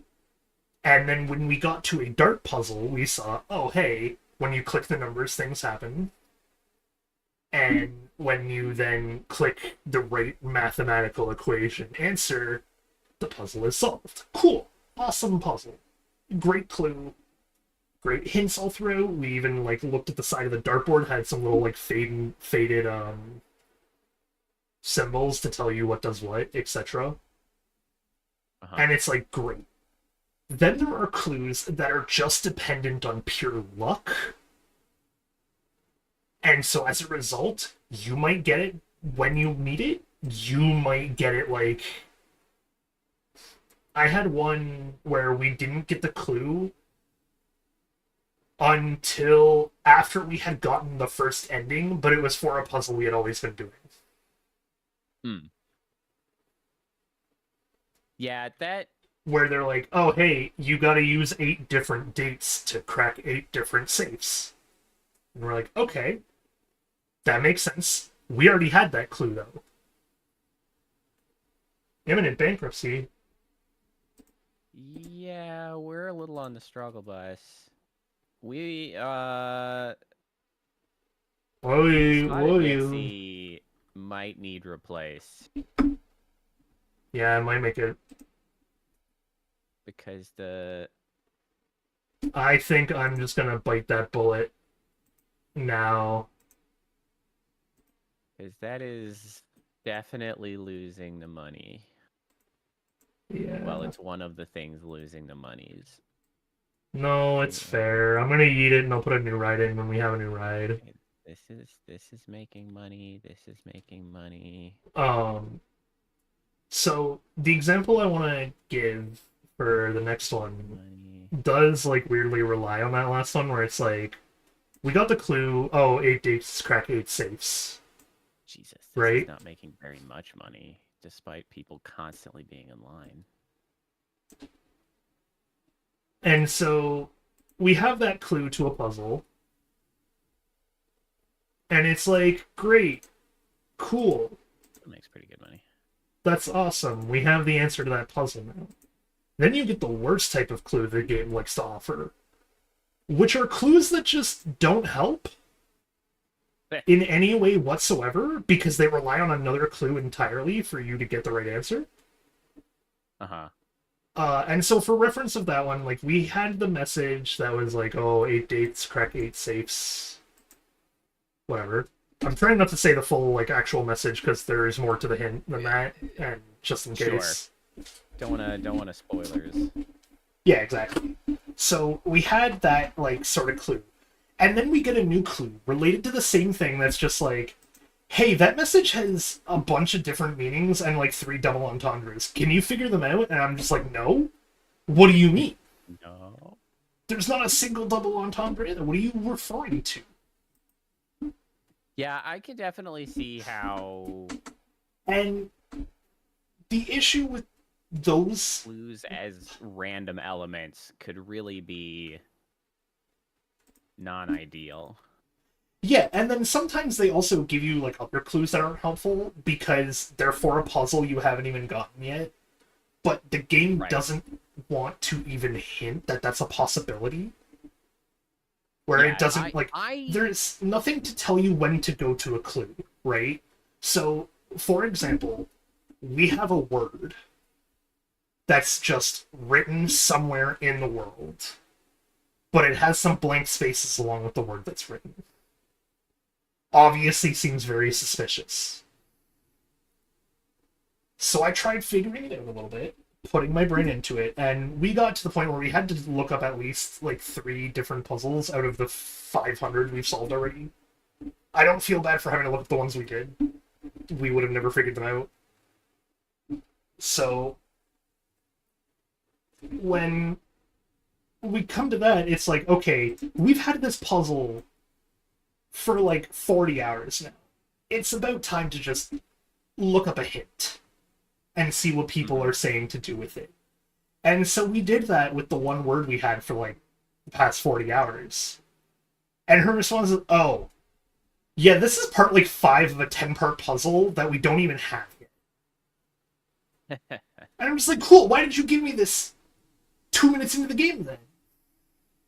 Yeah, honestly, all that being the case, I don't actually know if I'd really like blueprints. For me personally. Koala mentions I like playing games like Portal, and, like, I can't agree more. Like, okay, I want a really, like, out of my puzzle games, I really want a much more tight, like, controlled experience in puzzle games specifically for me. Like, you won't like blueprints, then I can promise you that. Yeah, I'm not one that likes to be, like, collecting notes for you want to hours, see then, like, trying to piece this huge thing together. Like, I really want my puzzle games to be, like, properly curated. Yeah, you want to see how bad that's gotten for us in blueprints? This is, like, my warning to you as to why I don't think. Chaos. Oh, yeah, you want to see it? Hang on. I'll show it to chat, too, because this chat isn't normally here for blueprints, as far as I know. But we actually started using a program called PureRef, which is, like, a program to let artists have, like, reference sitting pinned over top of their art as they draw. Oh, sure. So it's a program that does that. Here is our blueprints documentation book. This isn't even counting Steam Notes either, by the way. There is more in Steam Notes. I'm streaming it to Discord. Gotcha. Yeah, that's a lot of notes, and I do not want to have to be taking notes like that. You have. Okay. I believe you have to. No, I want to talk about this because I want to talk about this because this is one of the things that I love, that it was like I could do this as a puzzle, but it's because I like these puzzles. So blueprints is so bad really that there is this here, right? Which is a map of the world in their game. This is a school exam you have to take that involves said exam. I, at one point, had to do this geography that tells us what country goes where on a map, in addition to what color each country's flag is, And it was for more than 3 different puzzles that we need to know these colors. Like, it is a big element of the game that you know the historical event of why there is black versus red on the same country, for example. That's crazy. There is also, but like, that is the part that I get excited about, is when the clues are a little bit obvious enough that you can figure it out, what all the clues are for, but you just can't figure out what it goes to right away. It's like, I kind of like those. When you can at least piece the clues together and know what they do. Yeah. And you just don't know what the puzzle is that you're looking for example. Like, when I had this, for example, for the first time, we didn't know what it was for, but we knew it was a clue to something, because it's like a lot of the other hints in the game we were given just look like a clue. So we're like, oh, this is significant. And when we got to it, I was just like, oh, that's this clue. Easy enough to piece together. It's an actual puzzle of a puzzle. You have different pieces, they go in different places. But, like, there are too many times where, if I look at this, for example, this is how many rooms you can draft on a house each day, with the exception of this first room here and this top room here. Can't be drafted, because they already have preset rooms every day. In addition, we technically have 1 extra now that you do have to draft at some point, but it stays on the house, and ours is like right here now, but whatever. My point is, there is a puzzle in which you have to go through this place, draft very specific rooms that each correlate to a chess piece that is found only in that room, and then you have to remember where they all are so you can go somewhere else on the map to then put those chess pieces into place. And it does a thing. And it's like, to some people, yeah, that's going to be too much work. But when you have those kind of pieces that work together, it's fine. Versus, like, when I have this, I love it. Like, this is, like, we had an entire history book that was just redacted at, like, this. I need to clip this at some point, because I did read this to the best of my capabilities, where I read out every single redacted I could. Just as the word redacted. And so it's like, oh, this helps us piece together a little bit. And then we get, like, an actual history book that's first edition later, and then we learn that, oh, the history book has been redacted, so that shows that there is something wrong with the history here. And that then dives deeper into us and where we got into our problem of, like, we were trying to solve a puzzle, and I had to use the geography bit to be like, oh, no, we keep thinking the answer is red because of where we are, but the answer is actually black because of the history of the place. Means that it went from red to black, this, like, whole era of things, and I'm like, it's great, I love that bit to it. But then we get like this, where we got this clue. This is the one that I was talking about, where it's like a word that just kind of happens. And we got this, like, I want to say 20 hours into the game. We still don't know what it goes to. We still have not a clue what the actual, like, what this is referring to in any way. We just know we have it. And it's like, cool. Thanks, game. Love that. And those are the ones that I don't like. But because it's a roguelike, there are... And it's as long as it is, too. Right. There are so many of them. Like, another one that I have, that I have it, and I don't know what it goes to, but I know it does something. Is I'm like, there's all these numbers on this thing. Yep. Don't know if I have to remember the angle of anything. I know that 2 and 1 are important because they're dotted. Goes up through 7. Cool. Don't know what else that's for. So, this kind of brings to mind, this is kind of shifting into a arbitrary, well, I feel like it's related, but one of the things that this makes me think about and get a little bit frustrated by is it actually kind of brings to mind the discussion around, like, difficulty in video games, and should there be, you know, an easy mode or this, that, or the other. And it's like, it kind of annoys me that, like, that's, while it's always such a hot topic for, like, Dark Souls games, it doesn't come up for this game for some reason. When it's like, I didn't even get to show you a thing that you're going into a tangent that I want to talk about after too.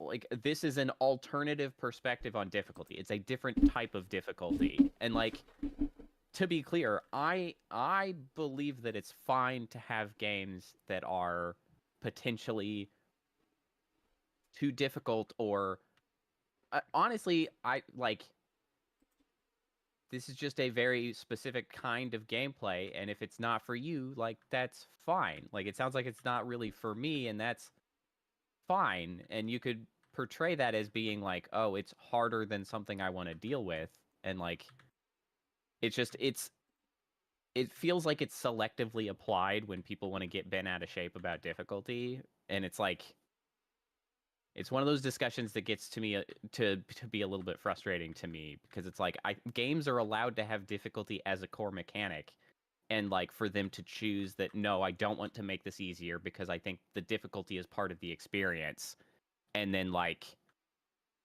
that's okay. And what really gets me is when people come in and they're like, oh, I love everything about this game except for the part that, like, that it's hard. And it's like, well, then I don't know if you really like this game, because like, that would be like me coming in and being like, oh, I like everything about Blueprints except it's like all the puzzles. And it's like, well, that's kind of the point. You just don't like this game. And it's like, yeah, that's fine. Like, you can just not like it. No, I get that. It's not that I don't like the puzzles for me either. It's just that I don't like the inconsistency at which we get clues, and that's kind of it.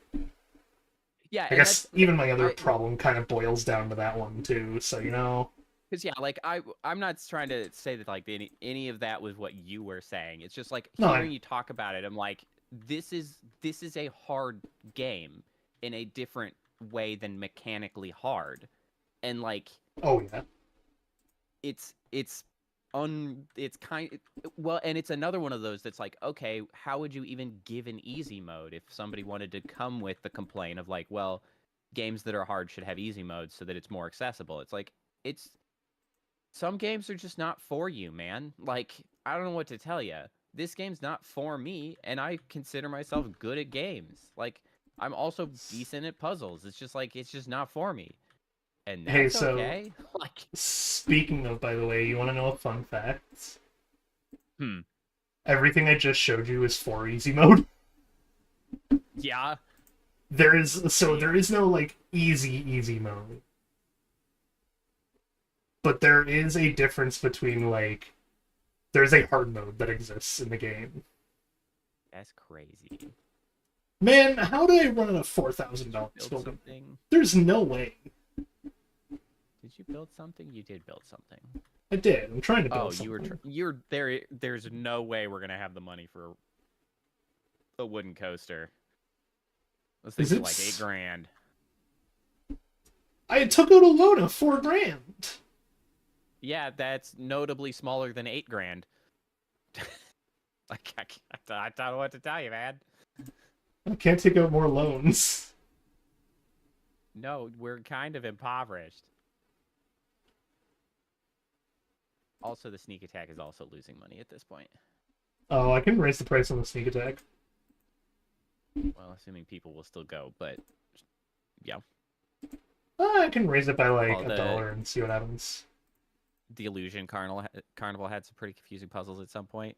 Oh, no, maybe That's not. fair. You might be right, and then it needs to go. I Oh! did get that added to my wish list, by the way, because it does look quite interesting. I'm keeping my eye on that for when later chapters get released. Hey, Also, so I realized it happened again. I fixed it. No, not that. What happened? Different thing happened. Go-karts. What about the go-karts? I mean, the go-karts are doing better. They have a line, though. It is a long-ass queue. But I can't really make it that much shorter without needing to do some other things.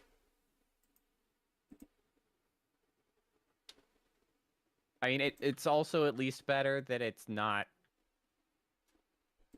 Well, it is kind of literally 10% of the people in the park. At least it's not like 30% of the people in the park are in line for one ride like it had happened previously. But I'm gonna... No, but I am gonna raise the price of it, at least, to hopefully discourage A few more At guests? the very least, make more money off of the people in line.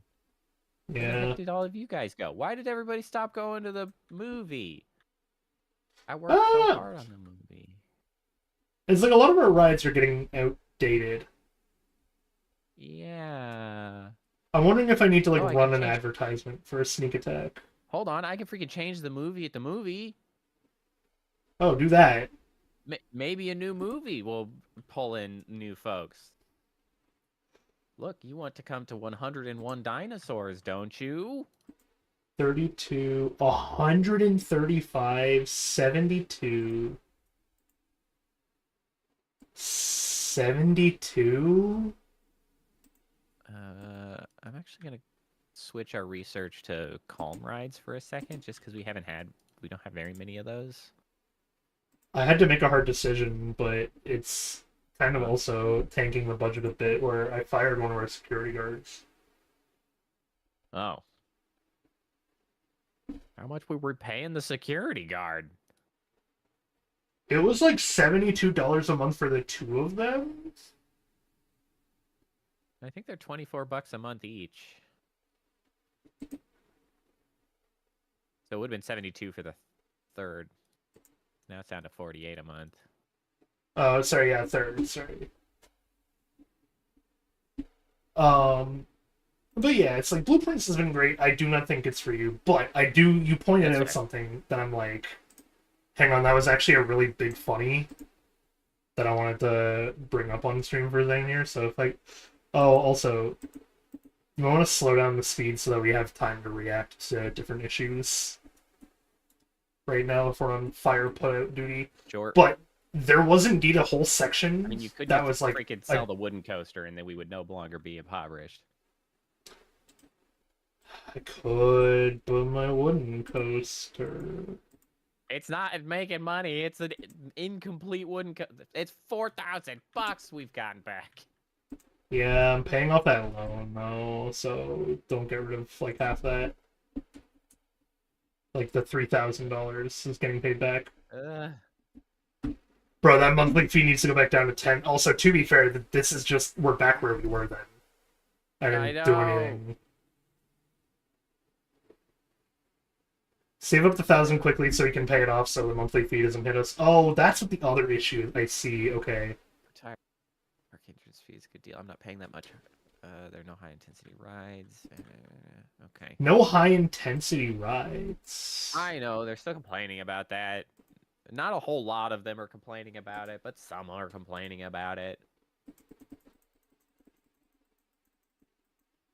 I don't know what to do for them. We are not making a tremendous amount of money. No, I still have to raise the sneak attack price. Yeah, losing money on that is certainly not ideal. It's not like a whole I'm gonna lot. try something. Costs 430. Okay, that's gonna suck, but we're gonna do it. I'm running an ad campaign on the one roller coaster we have. See if sneak attack can make us some money finally. That would be good. If I'm it, trying to find the if the advertisement, oh, it's under the finances at the far right. This campaigns. Oh, that's where it is.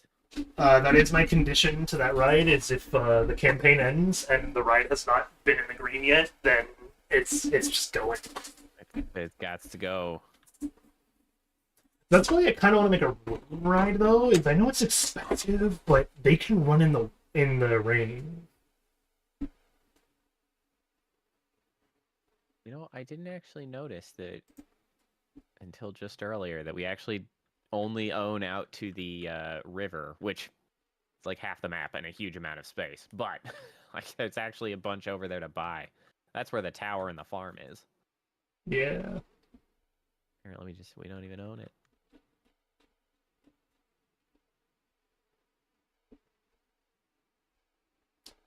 Okay, I am now watching the park vigilantly and waiting for that thing to end because I'm just gonna be my own security guard for a bit. All right, I'm gonna increase the price of this because people apparently really like this stupid thing. But yeah, there was an entire section we had, so Yay, we completed a goal. this one book that's on my screen for the blueprints clues, it's called A New Clue, and it's by like a Uh-huh. prominent character in the game. So the thought process was, oh, it must be important. And I went through it and I solved an entire puzzle. But every time I solved the puzzle, it kept giving me like a weirdly wrong answer.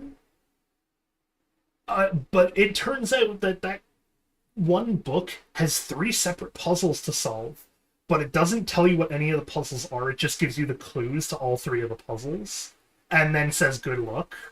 And so there was so much cross contamination happening that I just had no idea what was going on. Yeah. And it's like that happens a lot in blueprints, and that's part of the bits that I can don't imagine like. But if you haven't played it yet, by the way, you need to play Entrance Center. That should be a must for you. Center. You- It's been on my radar because it's very You need to bump that thing Portal-like, up. if I remember correctly. You need to bump that thing up. That is one of the few games that I would call a perfect spiritual successor.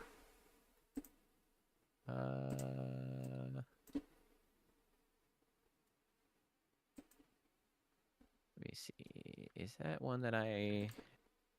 No. Shockingly, that's a game that I actually don't own. Yeah, you need to find a time where that goes on sale, grab it, because Despite the As you fact said, that it it seems like I is- own like every game. but yeah, it that is. one So I don't. So you are correct to think that it is a Portal-like, because it will give you Portal vibes from beginning to end. There is no, like, it is a game that people who loved Portal made with its own unique twist that felt like a genuine like love letter to Portal, and it just turned out perfect in every sense of the word. Great story, great art direction, great puzzles, great set design. They have a built-in level editor to prove that their mechanics are like great and fluid. It is great in every, and that is one of the few puzzle games I have ever put at a 10 out of 10. And it's because it doesn't try to be any other game. It just tries to be itself, but it takes inspiration from Portal, and it's clear. Right. Because they took the things that were right with Portal and learned how to make them unique. Yeah, that's the thing that always I feel like trips people up, is that at some point they see things that they like, but then they fail to actually understand why it was good. They're like, I like this thing, it's good, and then they try to make one that's like similar, but like they just didn't pick up on the thing that was actually good about it, like that sort of fundamental. Yeah. But anyway, yeah. But no, it's with Entropy Center, it is very, very good. Well, I'll have to keep that in mind for Ooh, okay. whenever It's I time. get around to playing another puzzle game. They Have you seen failed. Lego Dimensions? Oh my god, I wish that game still existed. I certainly never played it. It is a Lego game where the whole premise was that like it was kind of like Skylanders, Oh. like a Lego Skylanders. It was good. Lego-themed action-adventure platform crossover video game developed by Traveler's Tales and published by Warner Brothers Interactive Entertainment for PS4, 3, Xbox One, Xbox 360, and Wii U. Huh. Follows the Toys to Life format in that the player has Lego figures and a toy pad that can be played within the game itself, where it features characters and environments from over 30 different franchises. Starter pack containing the game, the USB toy pad, and 3 minifigures.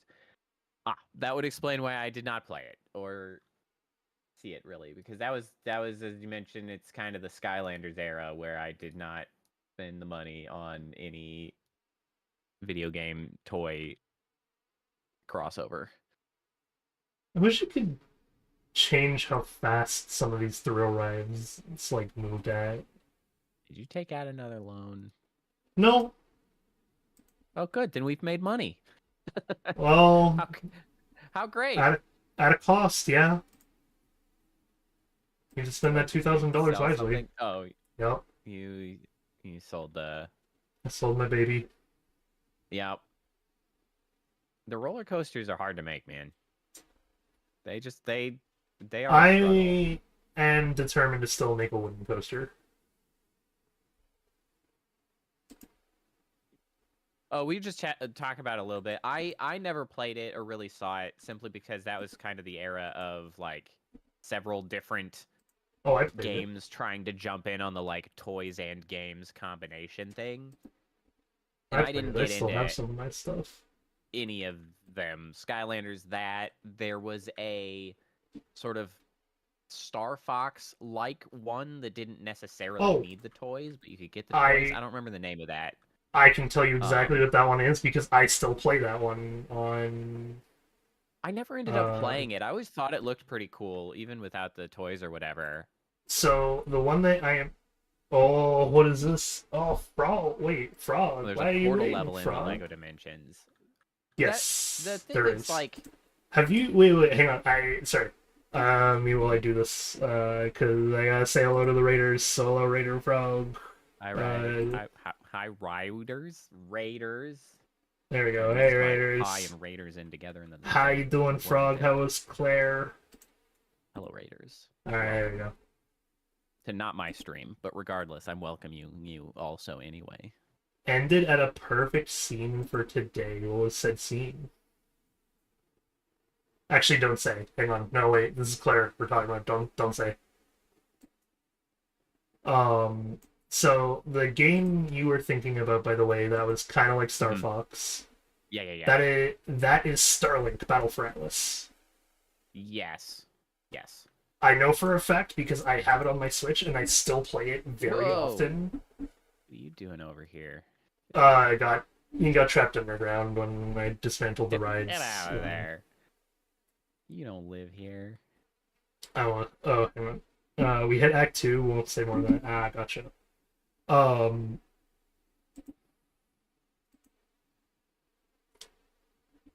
yeah, Starlink Battle for Atlas is great. It's kind of like think of like Assassin's Creed world progression or like Far Cry world progression, where you have your big map, and your whole thing is to like take it out and whatnot. But you also have other planets to do it on, and you're only ever in your ship. I mean, your starship to do so. You would like it. So, you would definitely get a kick out of that. I probably would like it. Yeah. Entropy Center needs to take priority for you. That game is like flawless. Not flawless. I think that it is entirely reasonable that genre. Well, genre may not be the right word, but that class of games, that whole like toys games hybrid sort of thing, the Skylanders stuff. I think that it is best that has fallen out of favor and no longer exists, because like it's one of those things that I think there could be a cool way to do it, but because of the nature of the capitalist society and the way that freaking publishers work, like there's no way for a game like that not to be shitty. Like, yeah, not that it's bad to play, but like you're gonna be forced to, like, you're gonna be emotionally manipulated into buying the toys to get like the best stuff or to unlock things that you want to play, or like there's just no way for that not to be awful. The thing I will say is that specifically for Battle for Atlas, it's nice because you don't actually have to. Correct. That all of the stuff is in the game. Getting far more of a pass on my part just because of the fact that like it was not a requirement, which yes, and that still holds true all the way through. I can promise you, game is entirely playable. And I think that's explained also partially because of the fact that I think that was one of the latest ones to that trend. So it was the final one. That was kind of the death of it. Kind of like the writing on the wall of like, hey, we'll make it the option, but like we can't make it a requirement, and we don't want to be like the last one that's like, well, it's kind of like back in the day when there were even like a little bit of sort of scruples in game publishing, because like, I don't know, maybe they didn't want to be the guys that stops manufacturing the toys in like 3 months, and suddenly like all of the games have lost all of their value because they can't play. Kind of like all of the freaking gacha games now that existed for like 3 months, and then like, oh, all of your purchases are meaningless because we're shutting the servers down. Man, do you remember when there was that gacha game that was going to come to the West, and it was like, it was announced that it was closing its servers down before that it had even like come out, and then it was like, okay, why are you even bothering? Who is going to buy your gacha stuff when you have already announced that the servers are shutting down? That was wild. I remember that. I remember that too. Ever I don't seen remember the Art name of it. Lacey games? I have not. I guess I should say the ARG. But yeah, the Starlink Battle for Atlas was good. I've been enjoying it still. I kind of did touch and go on it, but I enjoy what I play of it. The I'm like, regardless, you got it in my mind now, and I'm like, I've been meaning to replay Entropy Center, so I probably will at some point. Oh, hey, Frog, you're here. Did you want to get all the names of the new shops to approve or deny as good names? Our poor impoverished asses. We are on the struggle bus. What's happening? How are we still in the negative? I don't know. We are on the struggle bus. Like, still operating costs somewhere? Like, we just don't have. Building maintenance is costing me something. Loan fees is half now, by the way, because I paid. Yeah, I saw you paid off some more of that. Here we go. Okay, Frog wants to see the names. So, okay, we'll go through all of these. Oh, I didn't name the info kiosk yet. Oh,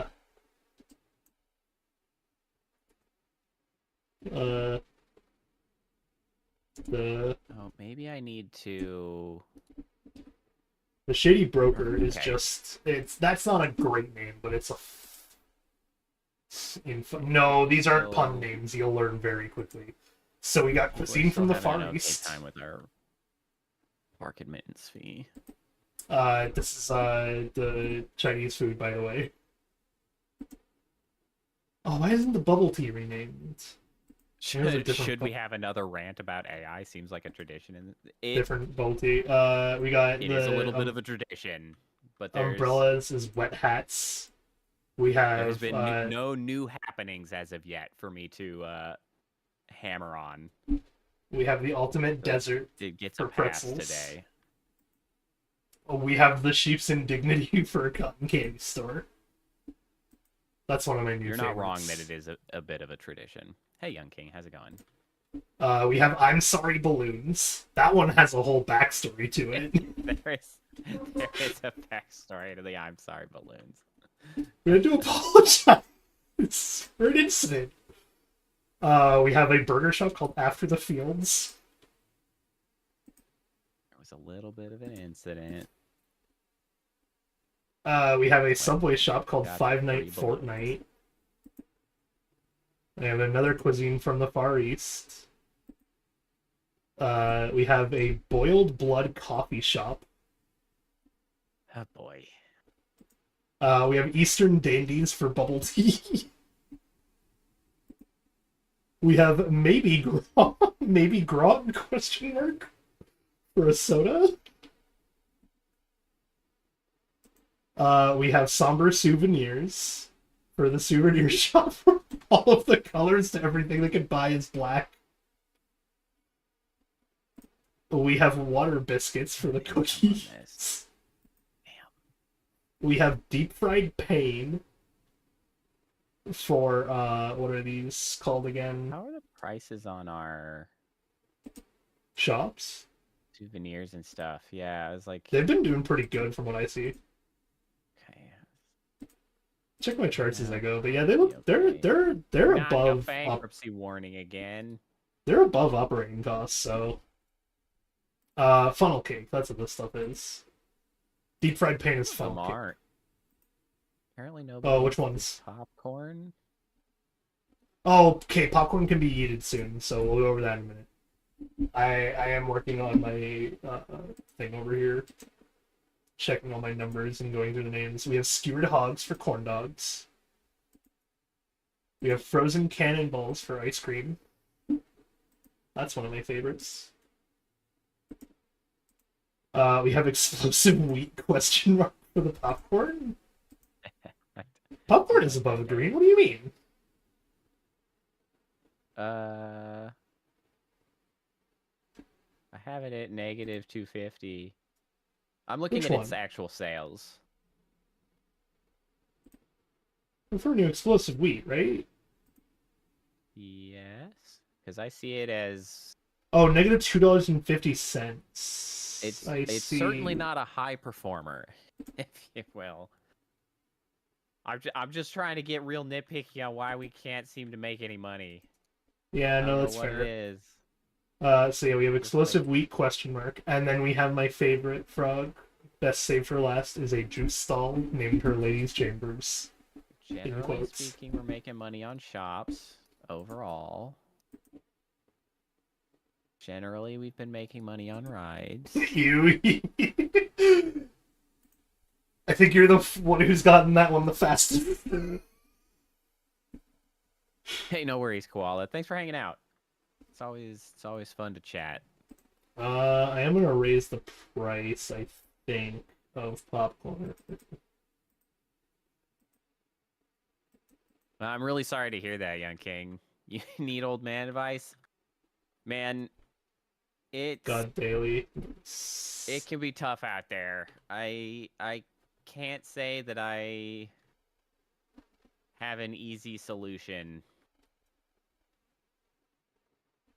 The hard I've been on solution, a yeah. kick with good names. Obviously, the hard solution is just focus got and the do it or abandoned whatever. quest. But I recognize that advice is not helpful most of the time. We got the go-karts called Race to the Maiden.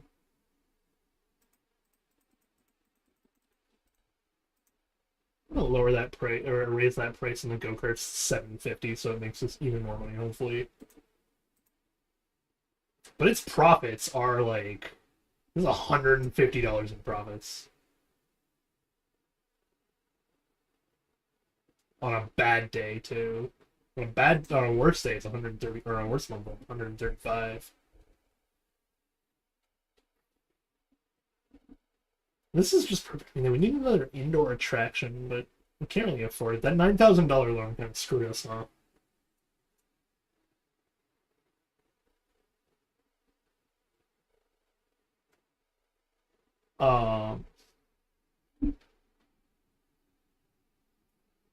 Yeah, I don't know what to do here. What's going on with our park?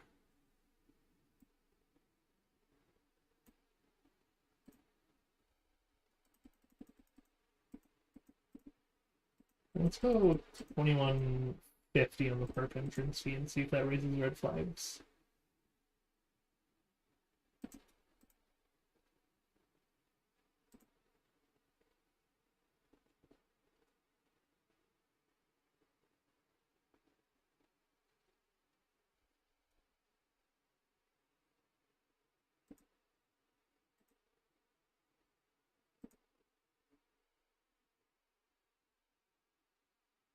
How are we still in the red?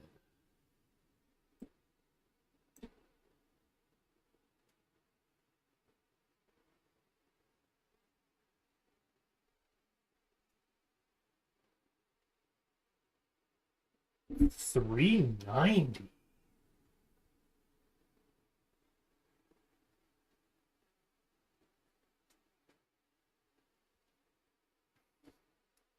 I don't know why we're still poor. Oh, we're almost to positive numbers. Hold on, the number's nearly positive. It's I almost know there. why we're so poor. Why are we so poor? You're not gonna like it, but I have to do a thing. I guess I Oh, can work oh, on this first. we're positive. Okay. What's our? Oh, we're negative again. What? What's the problem going on? It's our cost of functioning, man. Our cost of. The Oh. sorry, cost of employees is like $690 a month right now. It's too Well, much. yeah. I guess we're just gonna have. Yeah. Honestly, the big problem I think we have is we really need a big ticket roller coaster, and we just don't It's not even have that. No, them. unfortunately, I think the harshest news is that it might be over. Why do you think that? I'm not sure if we can easily come back from this with that $9,000 loan taken out and no easy ability to pay like any of it off every month. Well, if if we sidestep um the requirement to like decorate and make ourselves, honestly throwing down like a sizable roller coaster that's like we know is actually decent might save things. If you sidestep labor laws, anything is possible. It's true.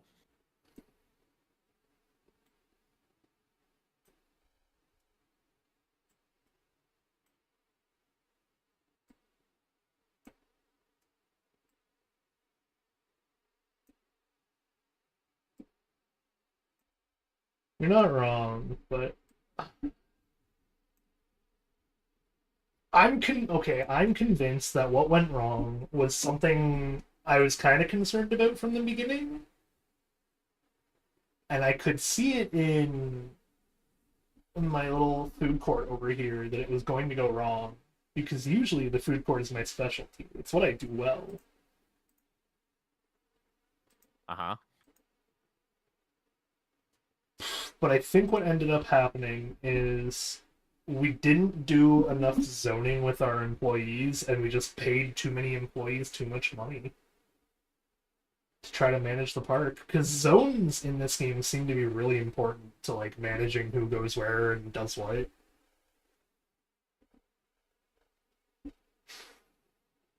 Yeah, I mean, ultimately, I think it was just we don't have a significant enough draw. Like, we don't have a Halo ride to get people here to spend monies at the places. Safety guidelines are quote, it's in good hands. Nice.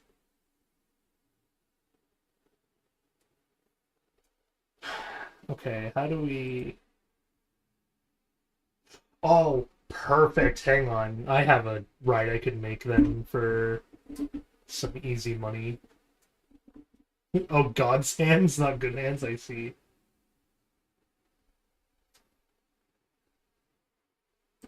Okay, we're gonna do that. Then we're gonna upset Poe. But he's muted, so technically he can't hear us, right? That's how that works.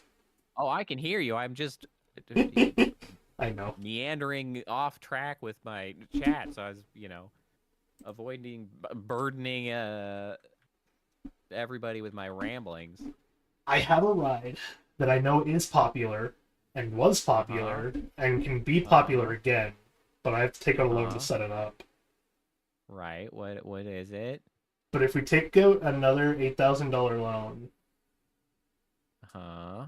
we could each make an observation tower and bumper cars, and I could absolutely make a tower.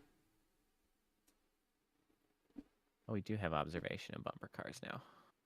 Yep. I paused research for the time being, by the way. Yeah, it's reasonable. It'll save us money. Yeah, I mean, the bumper cars at the very least are inexpensive. I didn't see that we had gotten those new, which is good. People usually like the bumper cars to some extent. That's why I'm questioning whether or not we can afford to take out, like, the $11,000 loan, make what we need, pay back what we don't. Well, if we are in like save our ass mode, Yeah. like I'm looking at some of these wooden coasters that we could afford for under 10 grand if we were to take out one of the 11,000 loans. I don't know that I want to give up on that rule, though. Well, I suppose that's fair. I liked that rule. That was my favorite one. Custom rides is like half the thing.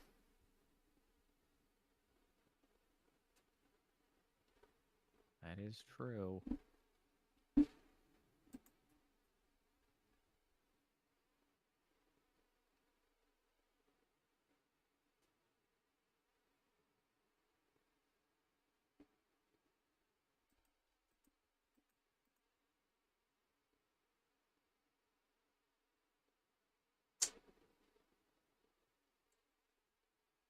What is it a park actually means? Hang on. It's only ever one person that says the park uh, doesn't have enough high intensity rides. So I feel like the high intensity rides aren't the issue.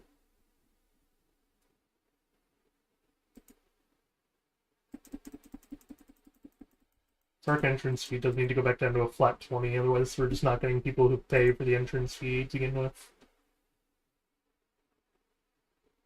I just watched like 5 of those people pop up. Take care of them for now. Our bumper cars with turbo engines on them, destruction derby driver. You suck. Why would you choose now of all times to try to advertise your stupid cheap bot stuff? Getting rid of you. Okay. Hire you for advertising? I'll consider it, but we're kind of in the red. I just don't think this is working, is the problem.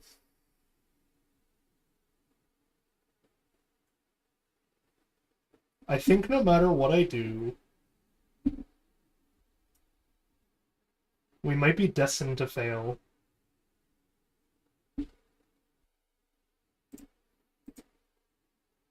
How do our finances look for the month? We were technically up 70. Yeah, we're up this. Why were we down 101 last month?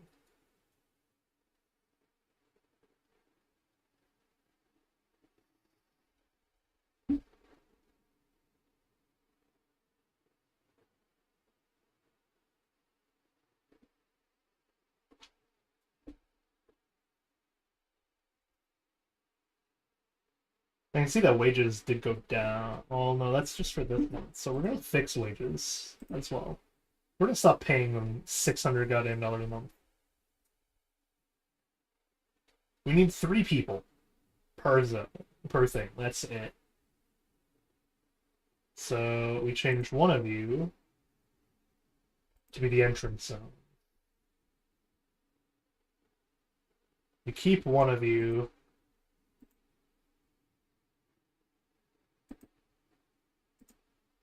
Fire the other 2.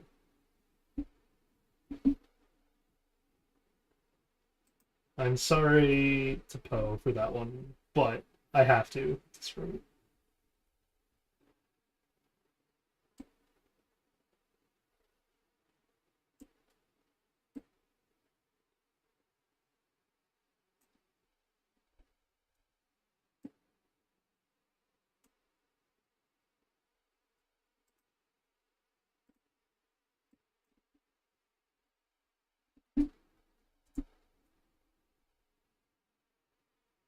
I did not tell the Navy where we're going.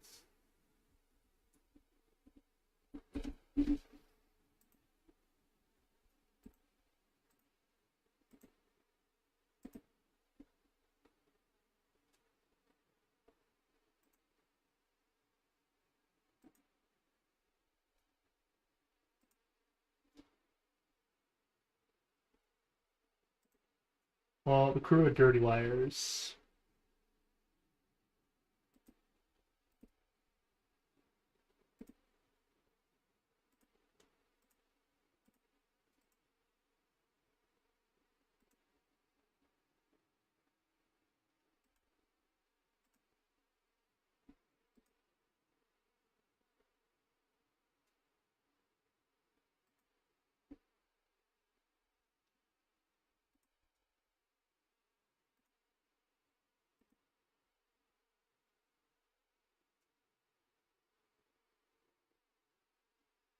Yeah, we can afford that one last one, but that should help our financials a lot. We're gonna see what this looks like at the end of calendar month now.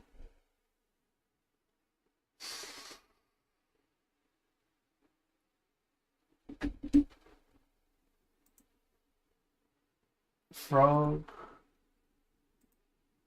The answer to that is yes.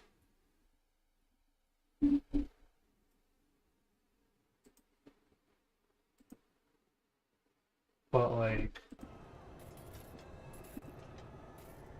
don't know how long that one was going. Or wasn't going, rather, in this case.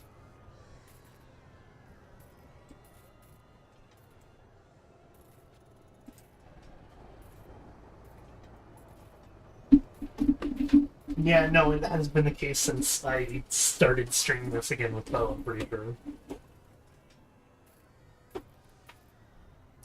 I'm watching our financials, though. Oh my god, did I fix half of our problems? Did I do it?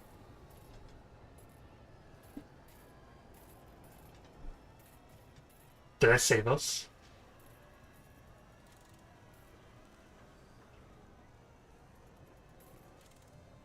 We'll see.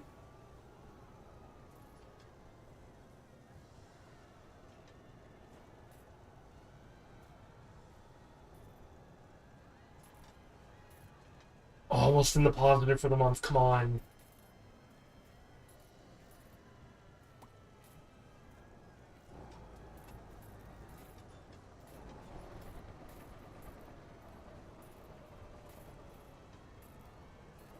Come on. Yeah, we're positive for the month. Oh, excuse me. Now we're in the negative again, whoops. How close are we to the end of June? Do we know when the end of June is? Hope.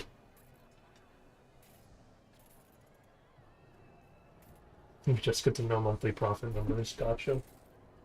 All right, what was your great success in potentially improving things? Sorry, I've been distracted. I'm fairly sure I cut like $200 off of our monthly budget.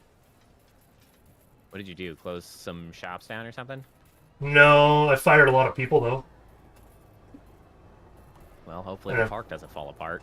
No, I've actually kept the park just as clean, if you look. It's called Those Zones Were Indeed Important. Well, fair.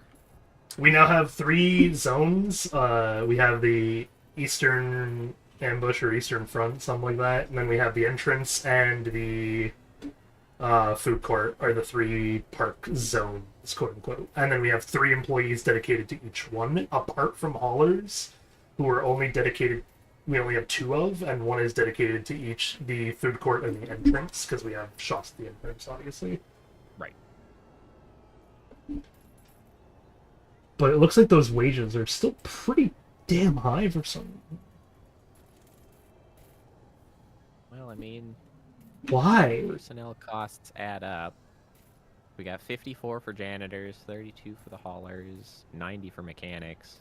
It was 200 that I cut off at first. Now it looks like it's cut off less than $100. Or 1 entertainer. By firing like 7 people.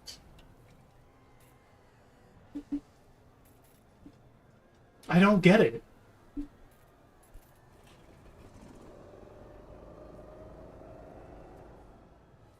We're in the positive regardless, so...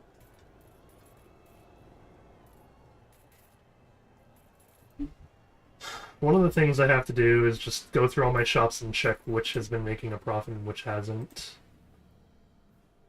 Like, you're fine. You're in the clear. Oh, how is my dream shop though? This might be. Oh. Well, it says total profit versus total revenue? What a difference.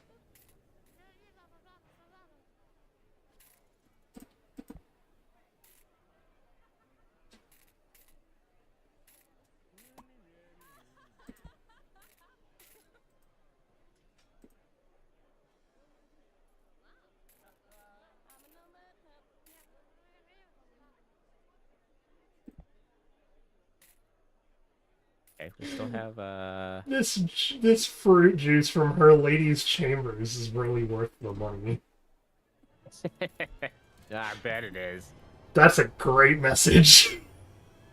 A bargain at twice the price. God. I love that one. Alright, how you guys feel? You guys want me to change the movie again for you? How would you guys like claws, huh?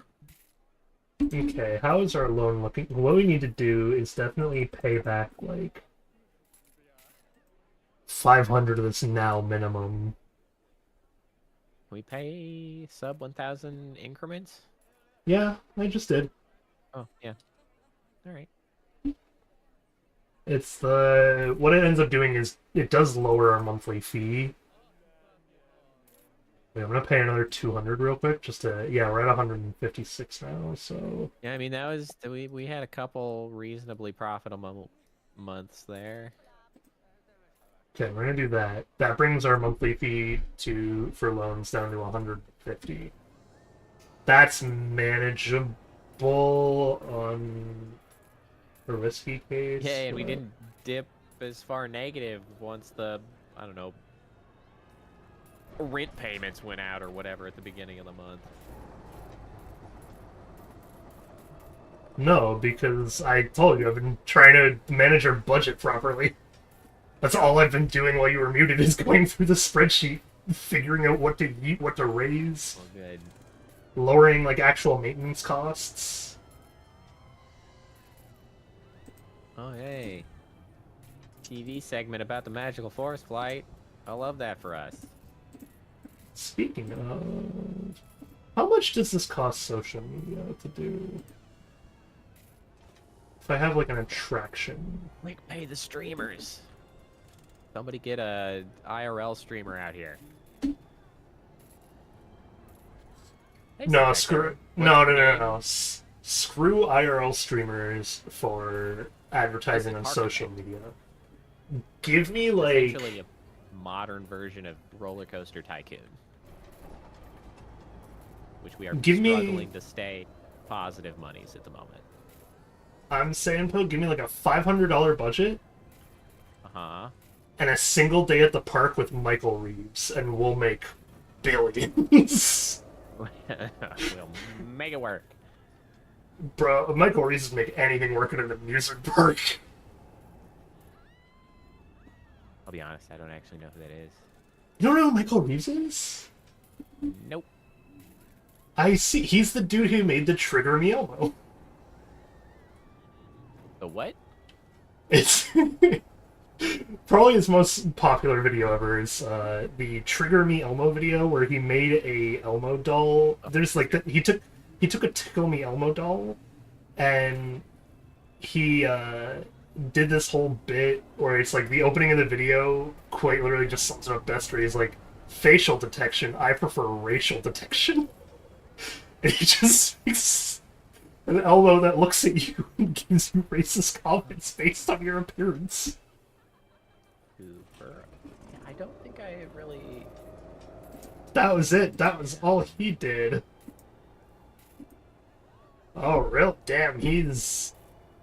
I feel It's like I poppy. kind of seeing a picture of him, I kind of like, I feel like I've seen him around in the streamer space, I suppose, you know? He but- definitely had to have been at some point, because, like, he is a part of the streamer house with, like, Lily Pichu, Offline Yeah, TV. Yeah, he's with them. He just doesn't make as much content anymore, but Sure. watching him like actually go to events and like just do his own thing is still fucking hilarious. What just happened?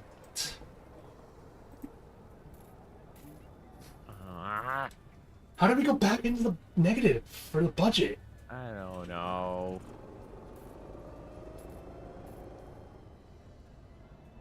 My movie theater isn't doing very well anymore. It's getting old.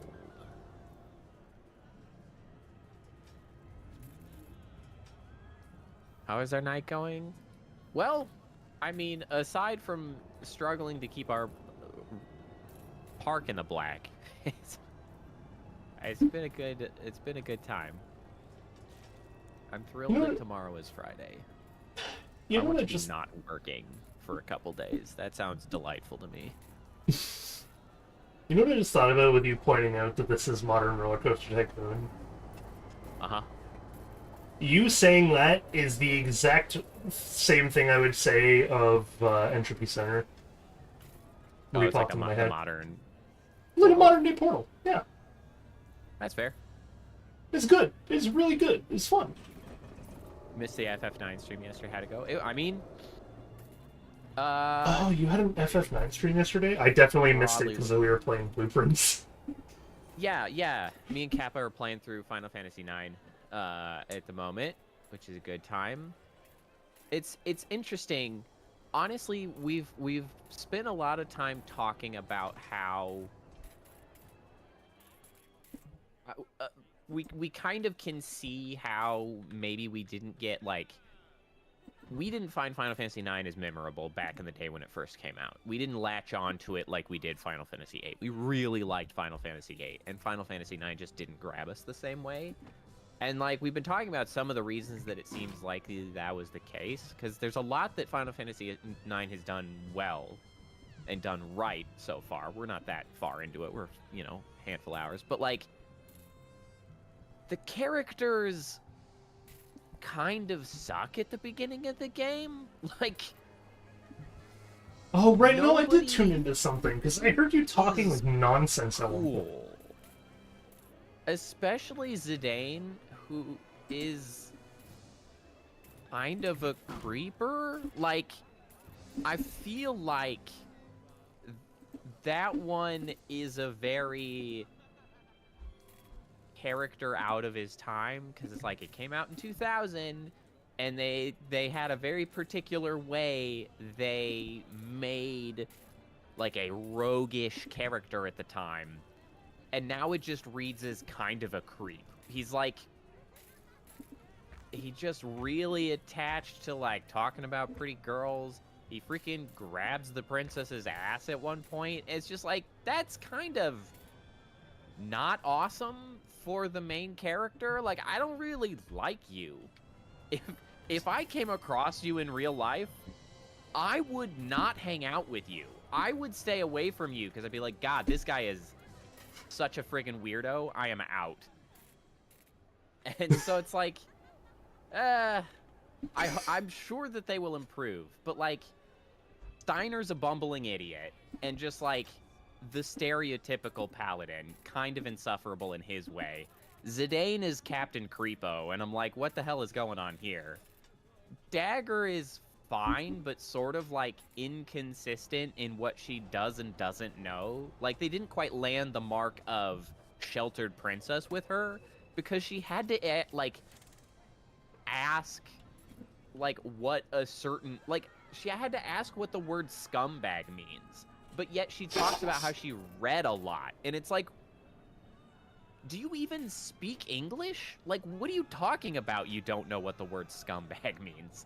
I would like to point out this is Final Fantasy IX. No one spoke English when they were making that game. Yes. But, obviously there was a word that they had in Japanese that was all, I couldn't quite figure out how that would work better in Japanese, but, you are correct, but still. Because it probably, there's a chance it just translates... There's a chance that it just translates completely differently, too. It could. But Vivi is a perfect angel that deserves a better supporting cast at this point in the game. He deserves better Vivi is great and interesting and mysterious at this point in the game. Zidane is just a freaking creeper. Steiner's just the stereotypical paladin that just won't listen to anything. And Dagger is like, fine.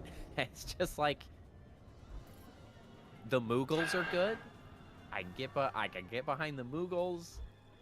I can get behind the way they started the storytelling in 9 because it had way more impact than the start of 8, which was admittedly quite slow. Because like you open up in 9 and you're in a heist situation. You're like, we're a theater troupe rolling up on a castle and we're gonna kidnap the princess. Like that's high stakes immediately and way better storytelling. The problem is that you kind of hate the guy Zidane who is involved in the heist, and so it's like, we have stumbled. But that is not going to stop us from playing through, and we shall continue. But like, I don't know. I'm starting to question all of the people that found Final Fantasy IX to be their favorite. I'm like, what? I need to talk to somebody to see what they saw in it. Has Poe started the hell that is the item stealing in that game? Oh. There's a question for you, Poe. Have you started the hell that is item stealing in Final Fantasy? Funny you should ask. You see, I am running it on PC, and I have downloaded sort of the main quality of life PC mod, a piece of which is that stealing is 100% successful. So yes, but I have sidestepped it. I see. I have sidestepped the horse shit that could, because, and I specifically said this, I was like, I see this as an option.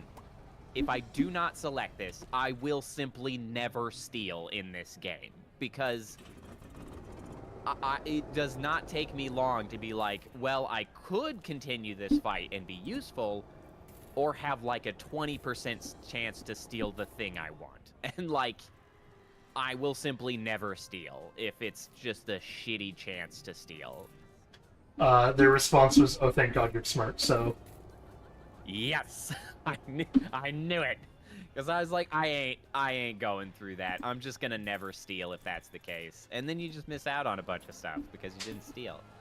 You know what game I've been stealing in that I am thoroughly enjoying lately? I only got here because the Final Fantasy track as well, is I've been replaying Octopath Traveler. Oh, did you say Octopath Traveler? Yeah, great game. I never played Octopath Traveler, and I wasn't sure if I would really be able to get into it, so I never jumped on it.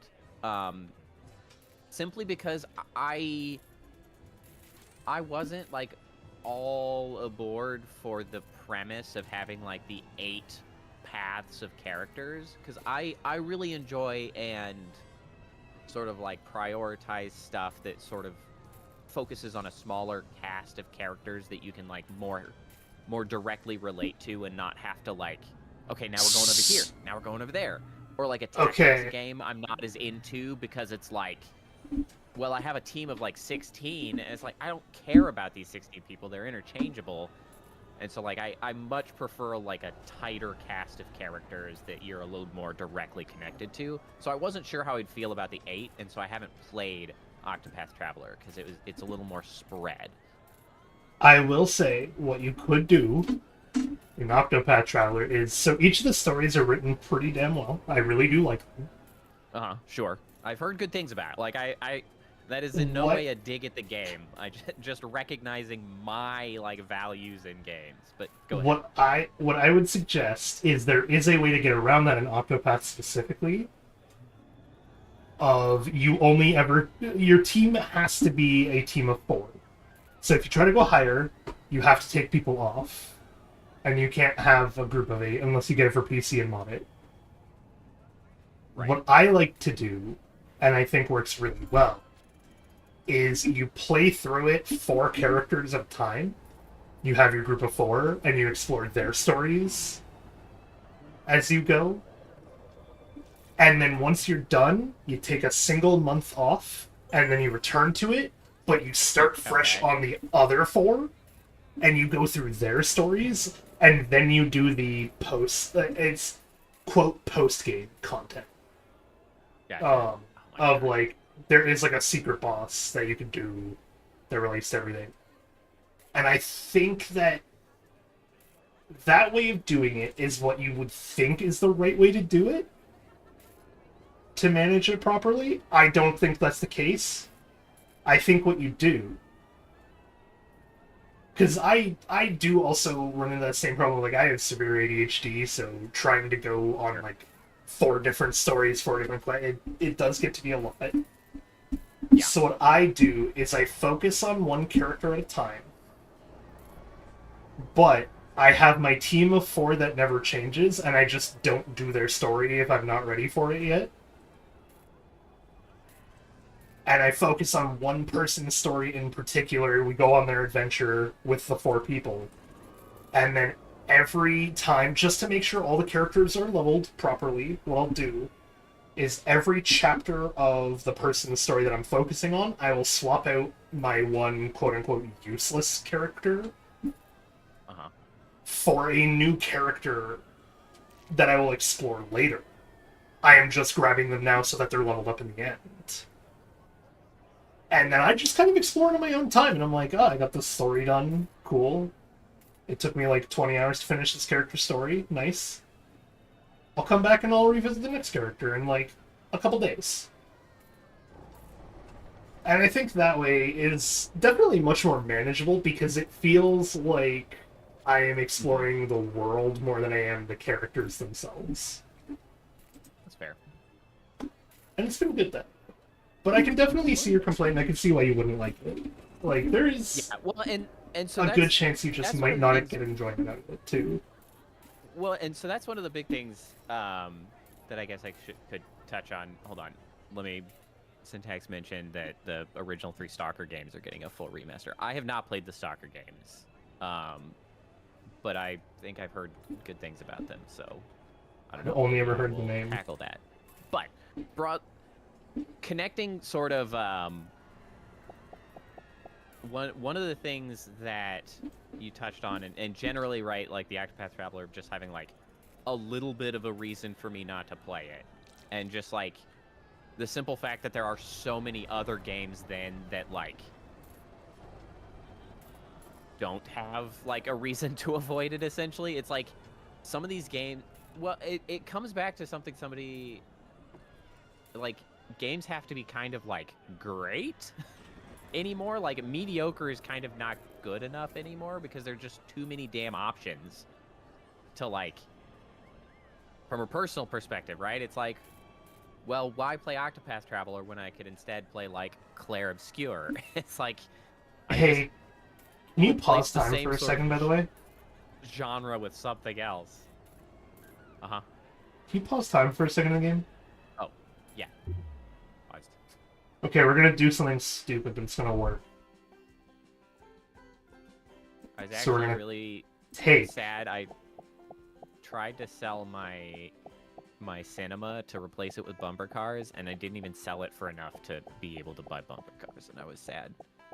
So can I have some of this money to put down bumper cars?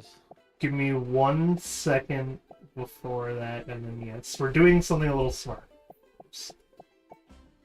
So, if we're I doing may, while that. you're doing something smart, it's so this whole like just a little bit of resistance is sort of enough of a reason to like skip over a game, right? Is actually also very relevant to streaming, simply because like there are so many things that any individual could be watching at any given point in time, be it streamers, YouTube, movies, like whatever they want to be doing, that like... Okay, you can resume time, by the way, and then the next $1,000 you put down the bumper cars. If we make it to another $1,000. We will. For a game. No, I did a smart. I'm gonna pause and build bumper cars. Do it. Hold on. Yeah. Whatcha? Because it's one of those things that I think about occasionally, because there's one anecdote that comes directly to mind, which amusingly enough is also related to talking about difficulty in games and whether games like Elden Ring or Dark Souls should have easy modes, because that was the discussion. But there was somebody who was coming by, not like a super regular, but had been a regular for a handful of streams, and there was like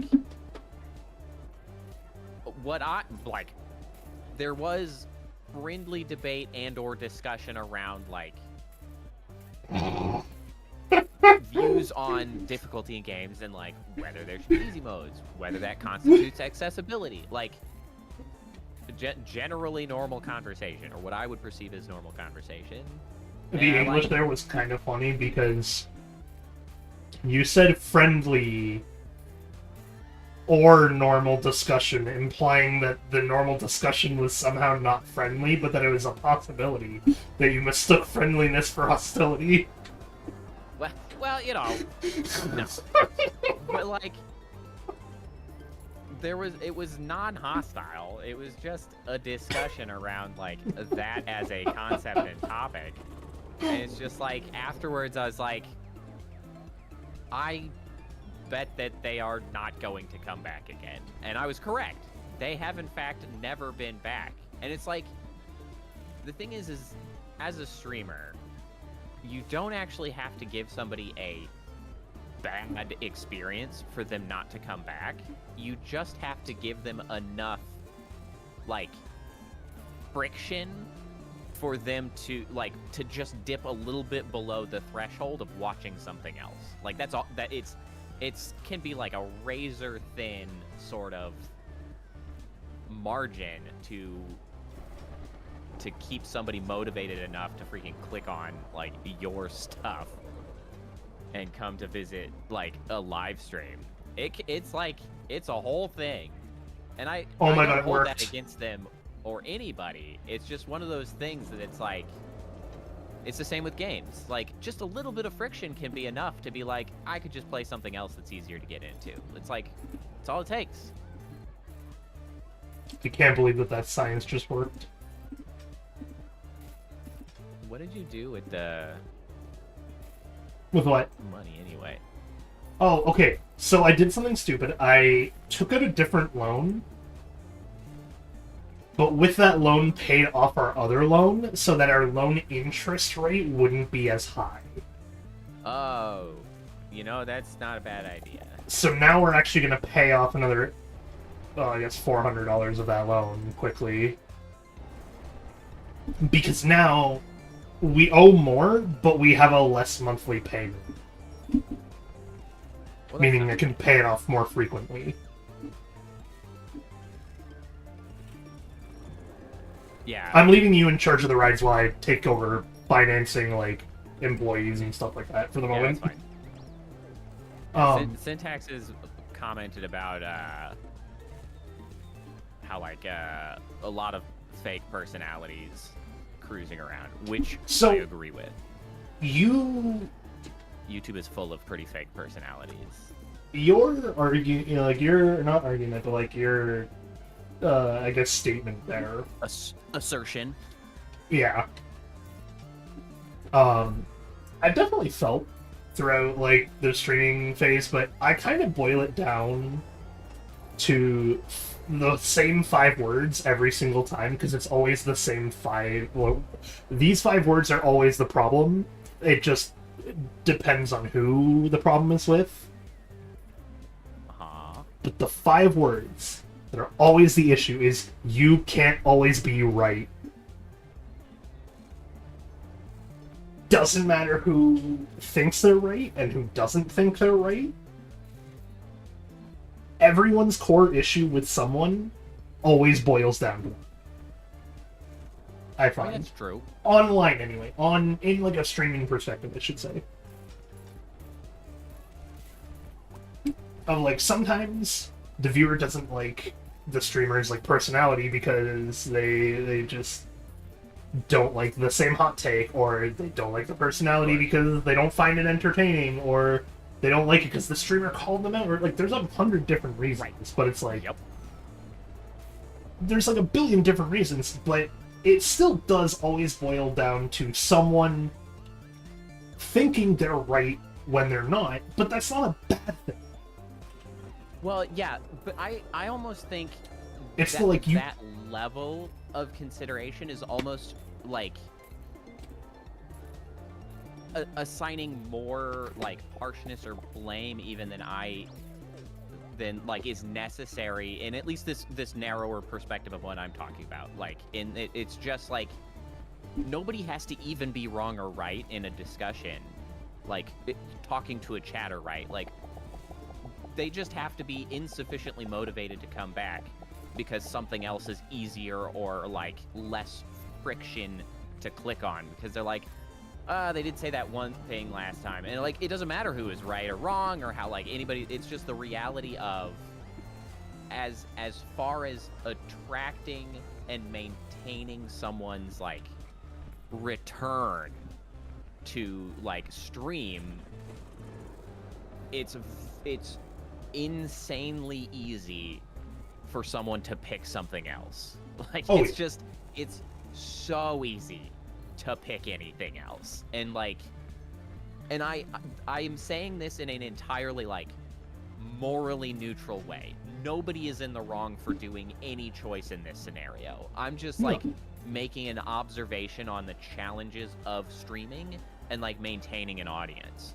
It's one of the challenges, because you just have to like, you have to be either entertaining enough or the right vibe or whatever for someone to be like, oh yeah, I want to go back and do that again. And that's like very difficult when you realize that it's you're competing against so much ease of access to content. There's it's like it's a whole thing. There was indeed something that happened to me. Oh, you might want to pause again. Another lower monthly fee thing just happened, so I'm gonna try it again. Where we paid it $7,200, and then with the remainder we pay back that loan.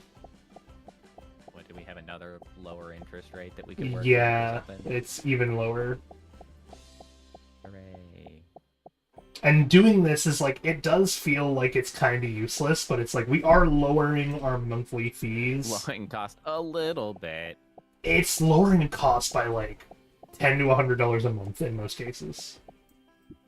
Yeah, Cinta X comments that like the average interaction is like 30 seconds, which actually might be a little high as far as that's definitely a little high. Starting how long someone will give like content to be like snappy enough to maintain attention. It's like, and as well as the comment that like most people will switch content the second an ad pops up, which is true, which is one of the reasons I appreciate streaming on YouTube, because right now my YouTube channel doesn't have ads, and I'm going to hopefully be able to maintain that stance going into the future. You can unpause, by the way. Yeah. But I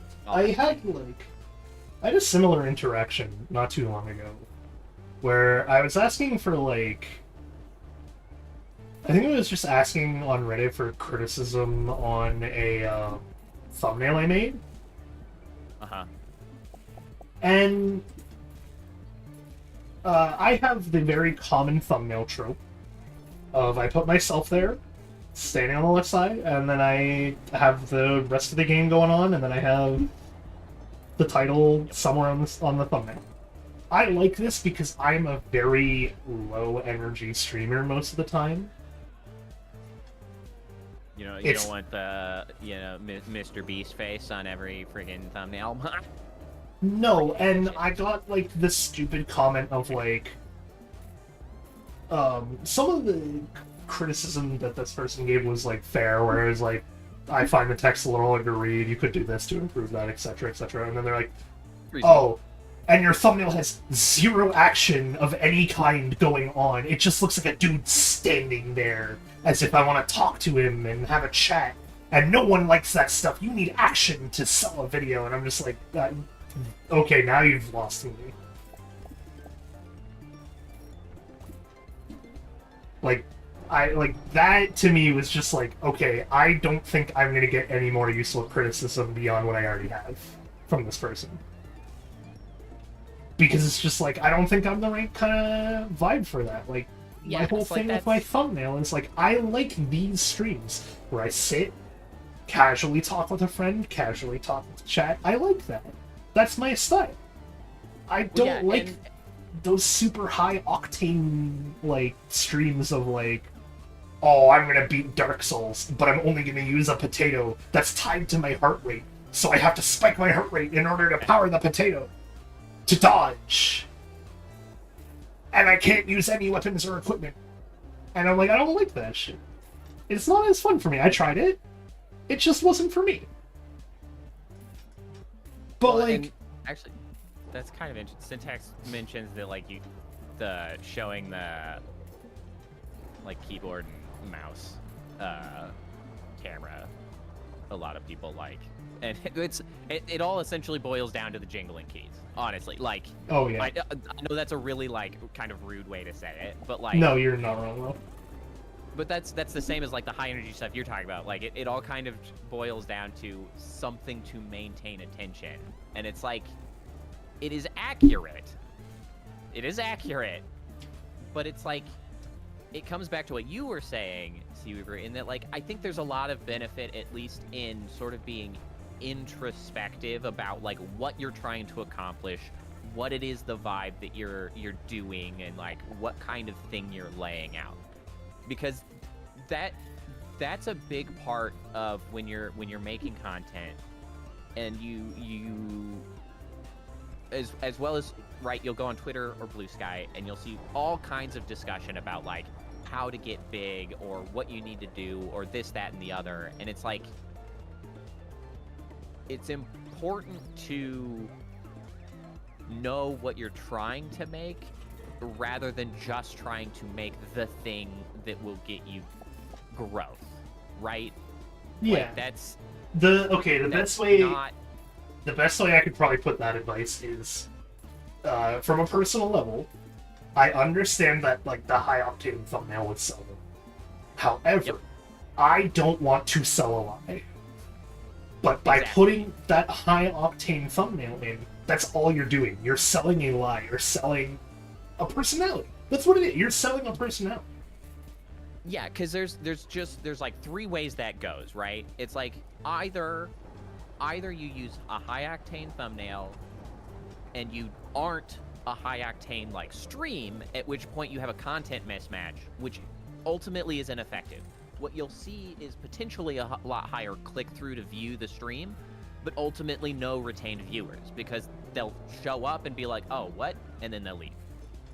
The alternative then is that you put the high-octane thumbnail and then you fake being a high-octane streamer, which can work, but ultimately leads to burnout. You see that so much in streamers and VTubers and stuff, where they just turbo burnout because they are doing all of the right things to grow, but like that's not them. Like that's not what they want to do. That's not how they would like naturally exist in this sort of space.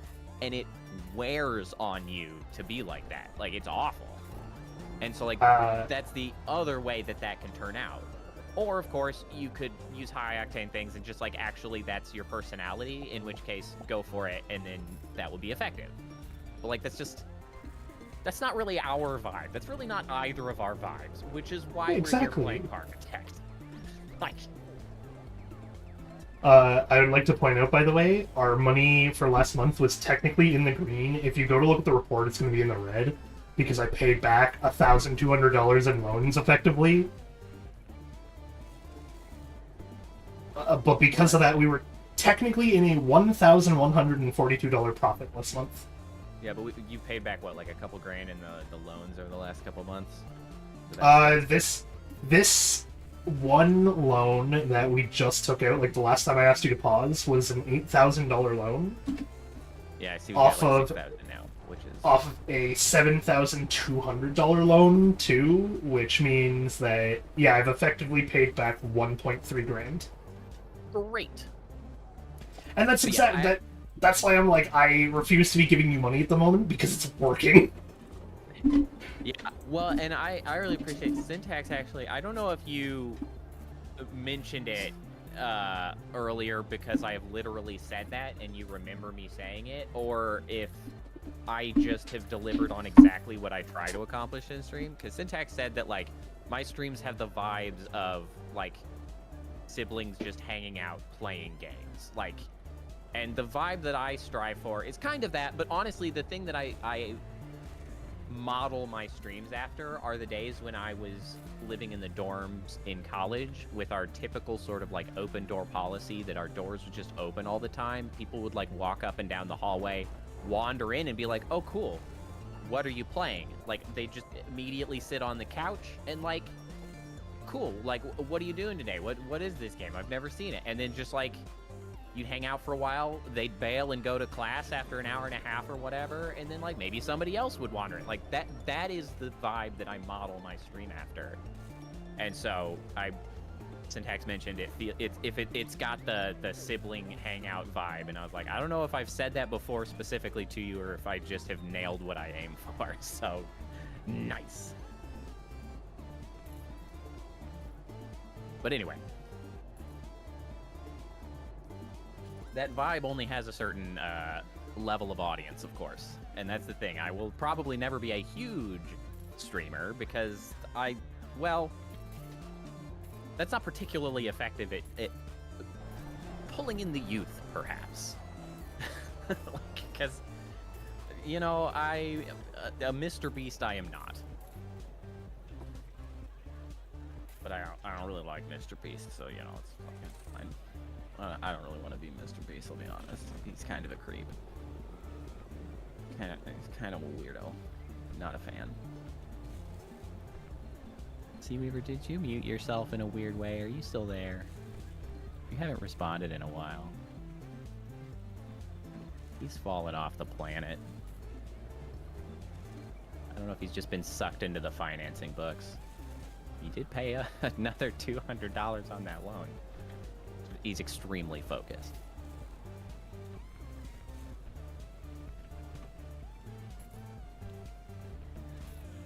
Yeah, and you mentioned that how it's like more acceptable to be a bit controversial, and I don't consider myself particularly controversial per se. But I am also, like, there are certain topics that I am comfortable covering that I think a lot of, especially VTubers have a weird attitude towards, like, speaking out about stuff. They want to be, like, way too freaking comfy cozy. And Sorry I'll be honest, some of the most...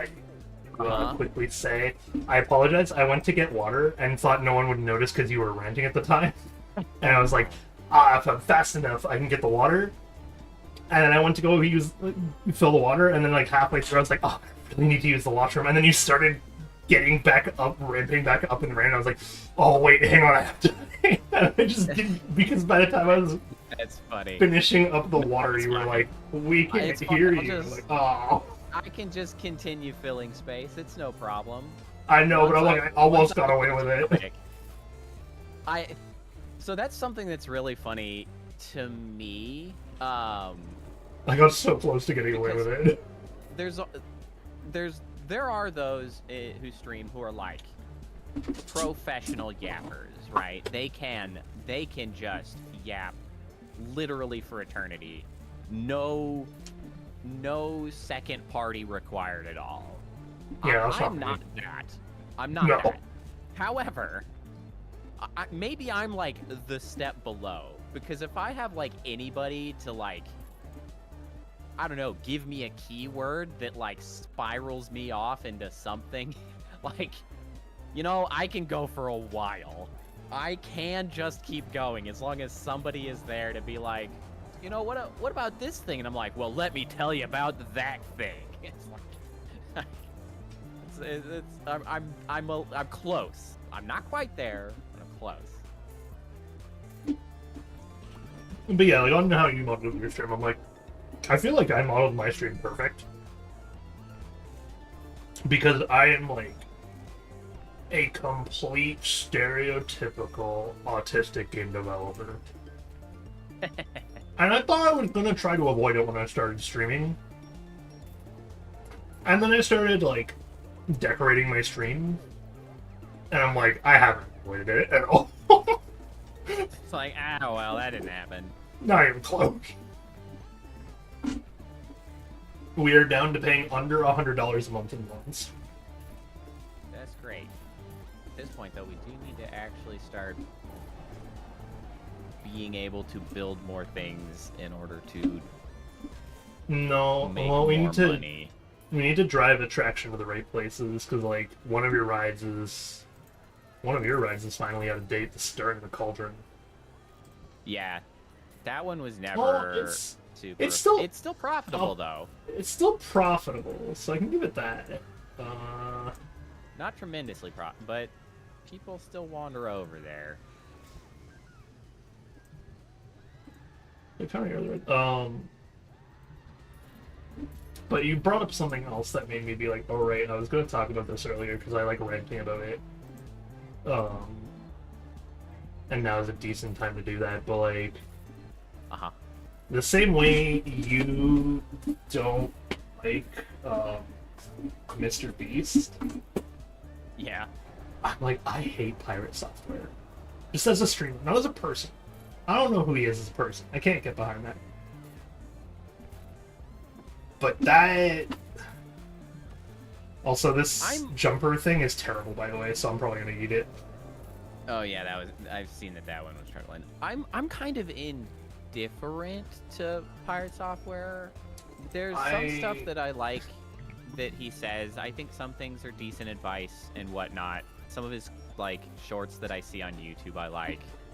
There was a bit of that controversy about him being like kind of unapologetically about like WoW recently, which I'm no, not it gets significantly worse. invested in, but I'm just like, so that did seem like some weird behavior. Like I don't know why it was so hard to just be like normal and be like, yeah, I could have handled that better or whatever. Like I don't know. It's like that's the thing that actually led me on that discovery of like those 5 words being what everyone's core issue boils down to with a streamer, and it's never been more prevalent there of like you cannot always be right, but in that case it's Pirate Man.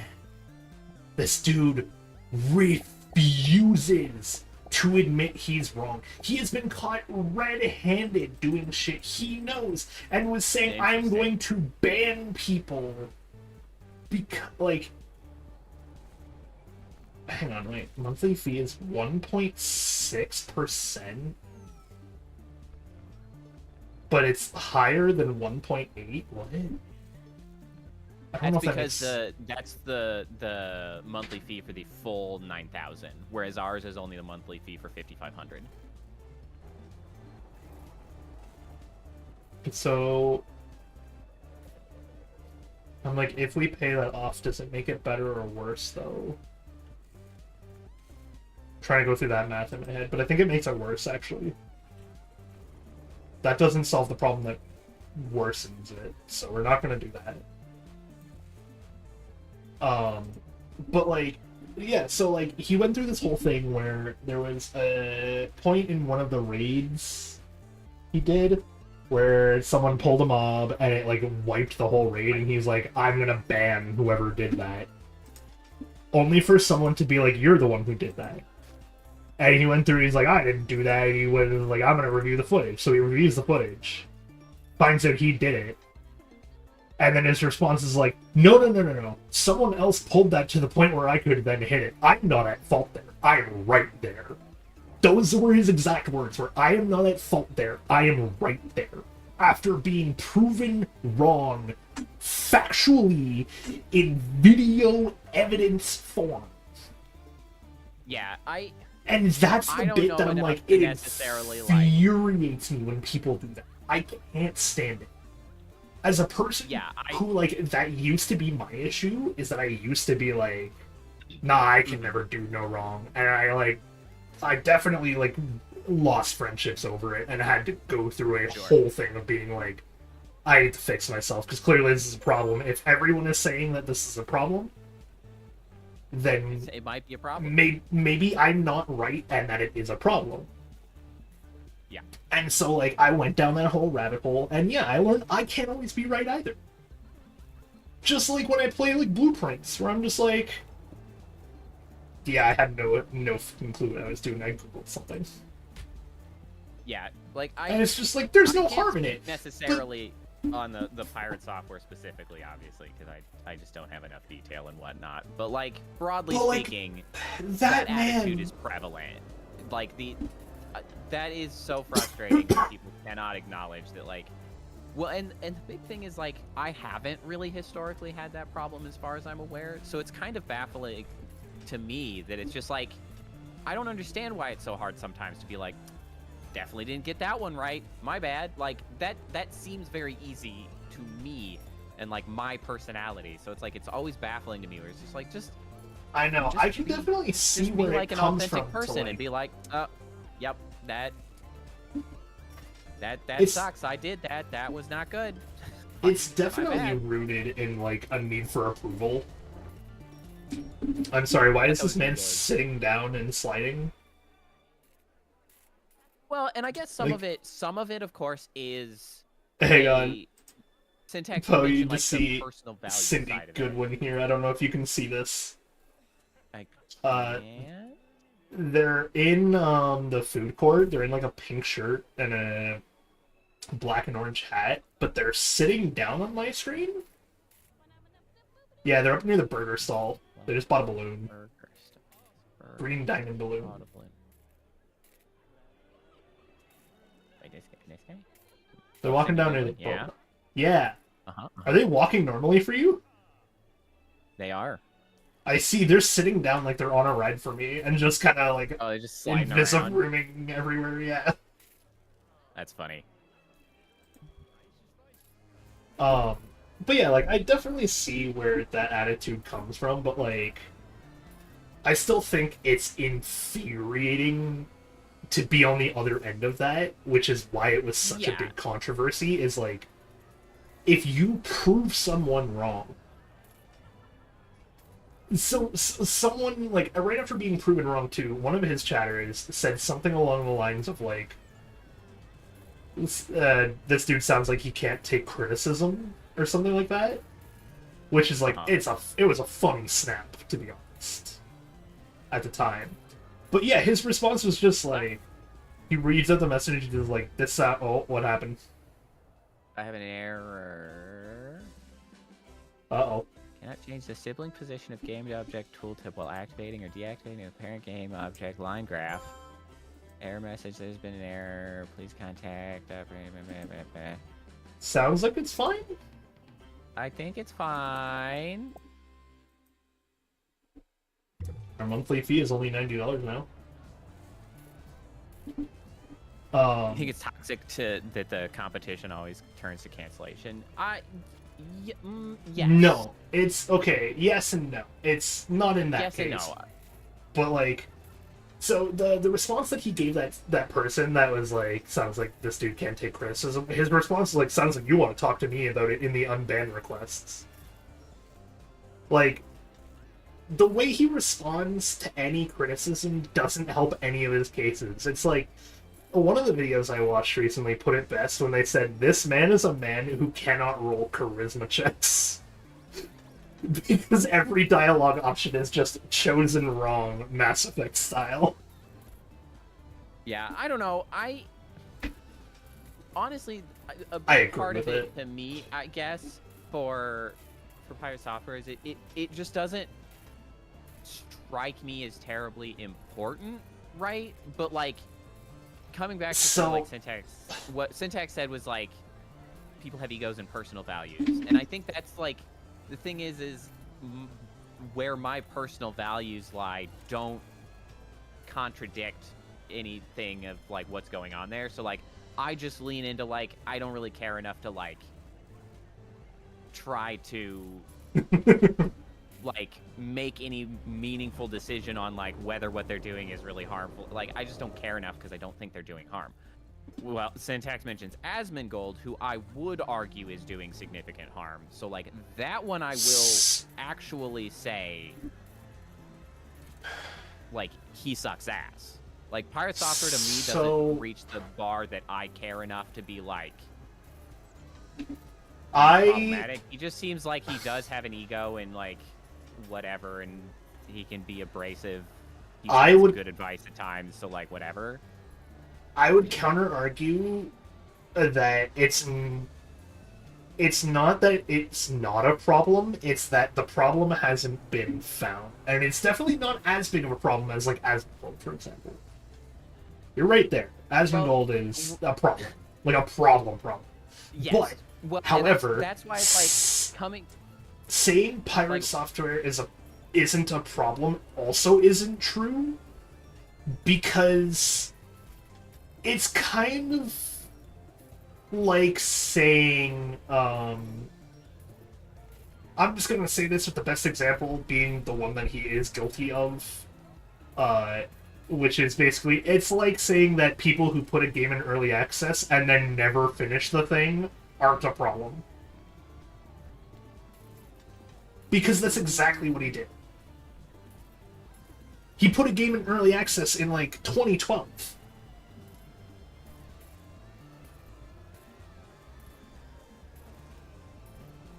And it just... he hasn't done anything with it. And he keeps, like, giving the promise of updates, and then never actually updating it. Well, yeah, but, like, I'm talking about... I'm not necessarily... speaking on the topic of, like, I don't know, Pirate Software broadly, because it doesn't matter enough to me. Like, I'm more talking about specific actions that are problematic, I guess, and, like, what are not reaching the bar for me personally on the standpoint of, like, needing called out for correction. Like, because I don't have any information on, like, the early access games and stuff, and I do think that is something that people shouldn't be doing. But on the subject of, like, streaming, Syntax, you're talking about, like, I think you're commenting about how, like, people's streams are, you know, like, you it's our stream or it's their stream, and you have the right to ban people as you see fit, which is true, yes. However, what I'm getting at, as well as what sort of Seaweaver is touching on, or I guess I should say what Seaweaver has been getting at, and then what I'm going to now be touching on, is that, like, there's also space to be sort of judging someone's sort of aggregate actions in banning, and what they ban and what they don't ban, and what they sort of, like... I oddly enough mentioned earlier that I tend to look at morality from a consequentialist standpoint, and, like, what are the outcomes of the things that you're doing? I'm more prone to talk on the subject of, like, Asmongold that came up, because Asmongold bans a very particular type of worldview as they make comments, and drive towards a very different, more damaging worldview in the things that he promotes and talks about. The consequences of that are bad for people and society. Like, that's my problem with Asmongold. Not that he polices his space and bans people. I ban people now and then. That's a fine thing to do. Everyone bans I ban people for being weirdos or creeps or causing people in the chat to be uncomfortable. Asmongold could make the same argument that what he is doing is banning people that make people in his chat uncomfortable. But my argument is that the things that are making people in his chat uncomfortable should be making them uncomfortable, because a lot of times the people there are shitty people. Like, that's kind of the difference, right? And, like, obviously there's lots of discussion around, like, well, why is it bad? Who's bad? What's bad? But, like, I'm also on your subject of, like, cancellation. Like, I'm not really here making a big stink or calling for the cancellation of Asmongold. I do think he should be deplatformed, but, like, that's not really my job. I don't. This is gonna suck to say, but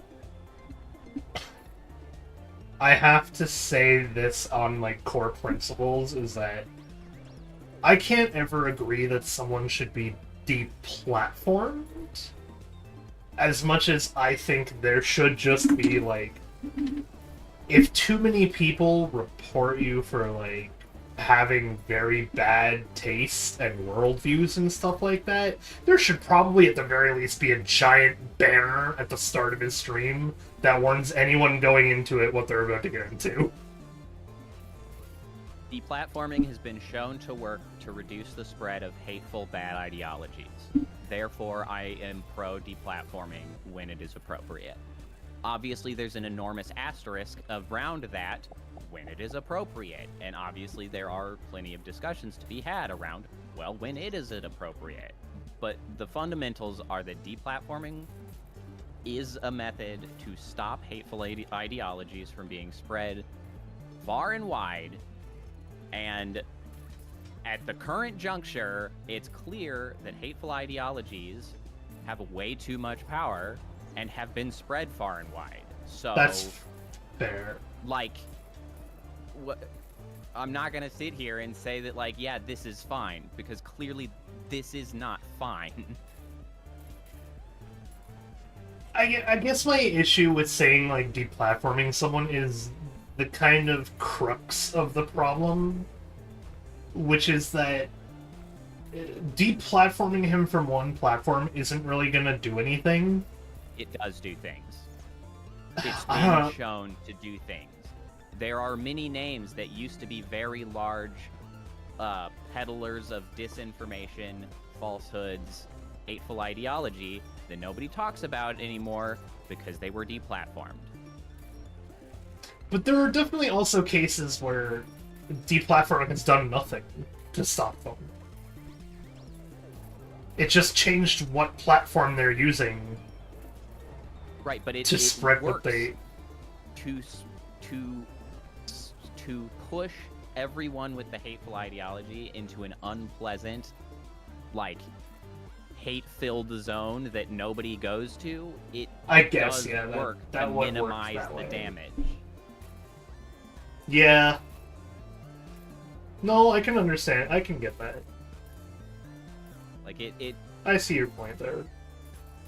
yeah, like, in an ideal world, would it be wonderful if we never had to deplatform someone and that we could say that, like, yes, everyone should be, like, free to, like, Okay, yes, talk Frog, I about know whatever it's they want? better than Like, yeah. doing nothing, but that's not the argument Right. is doing nothing. The argument is, like, what are the different ways you could actually warn people properly about this sort of thing?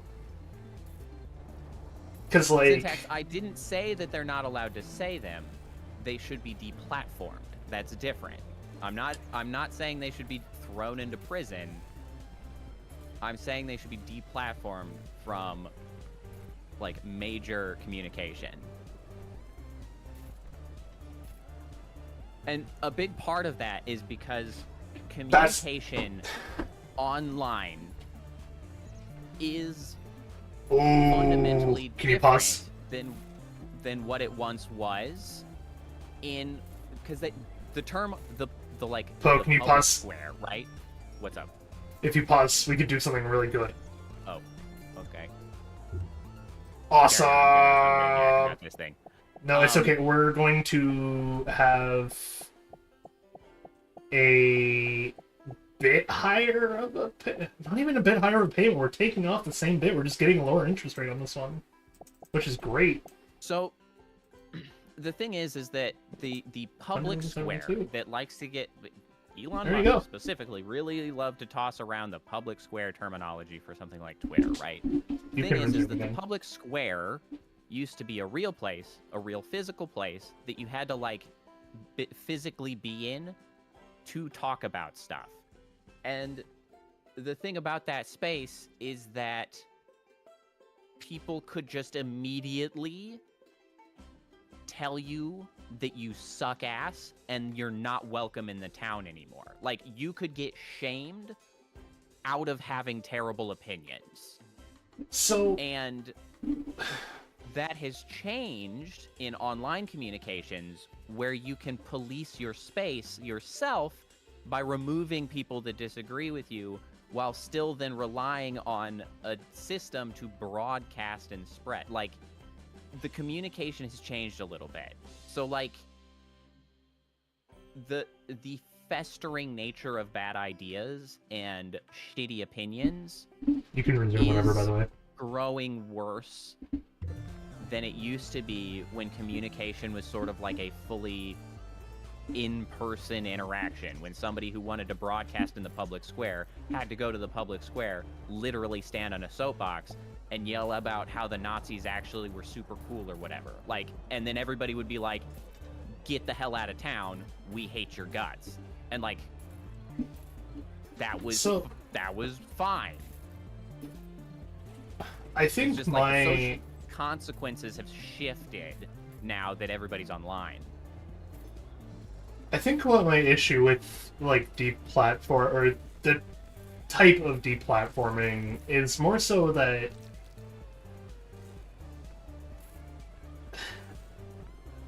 I've seen it done wrong, and I'm worried that it would be done wrong. Of like, there's a difference between deplatforming and warning about why they were deplatformed, which I get. Yes, in Asmongold's case, it's fairly obvious. Get that out of the way. That's not what I'm referring to. I am referring to the problem of if you lock a person up for, say, murder, right? And you're like, yeah, he's put away for murder. But you never teach anyone else ever about murder until they do it. That's where my issue lies. I think people need to be... companies and platforms should be allowed to have a terms of service?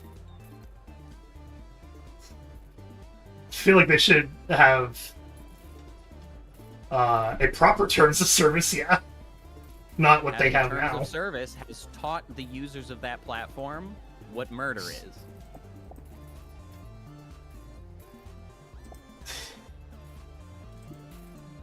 Not necessarily.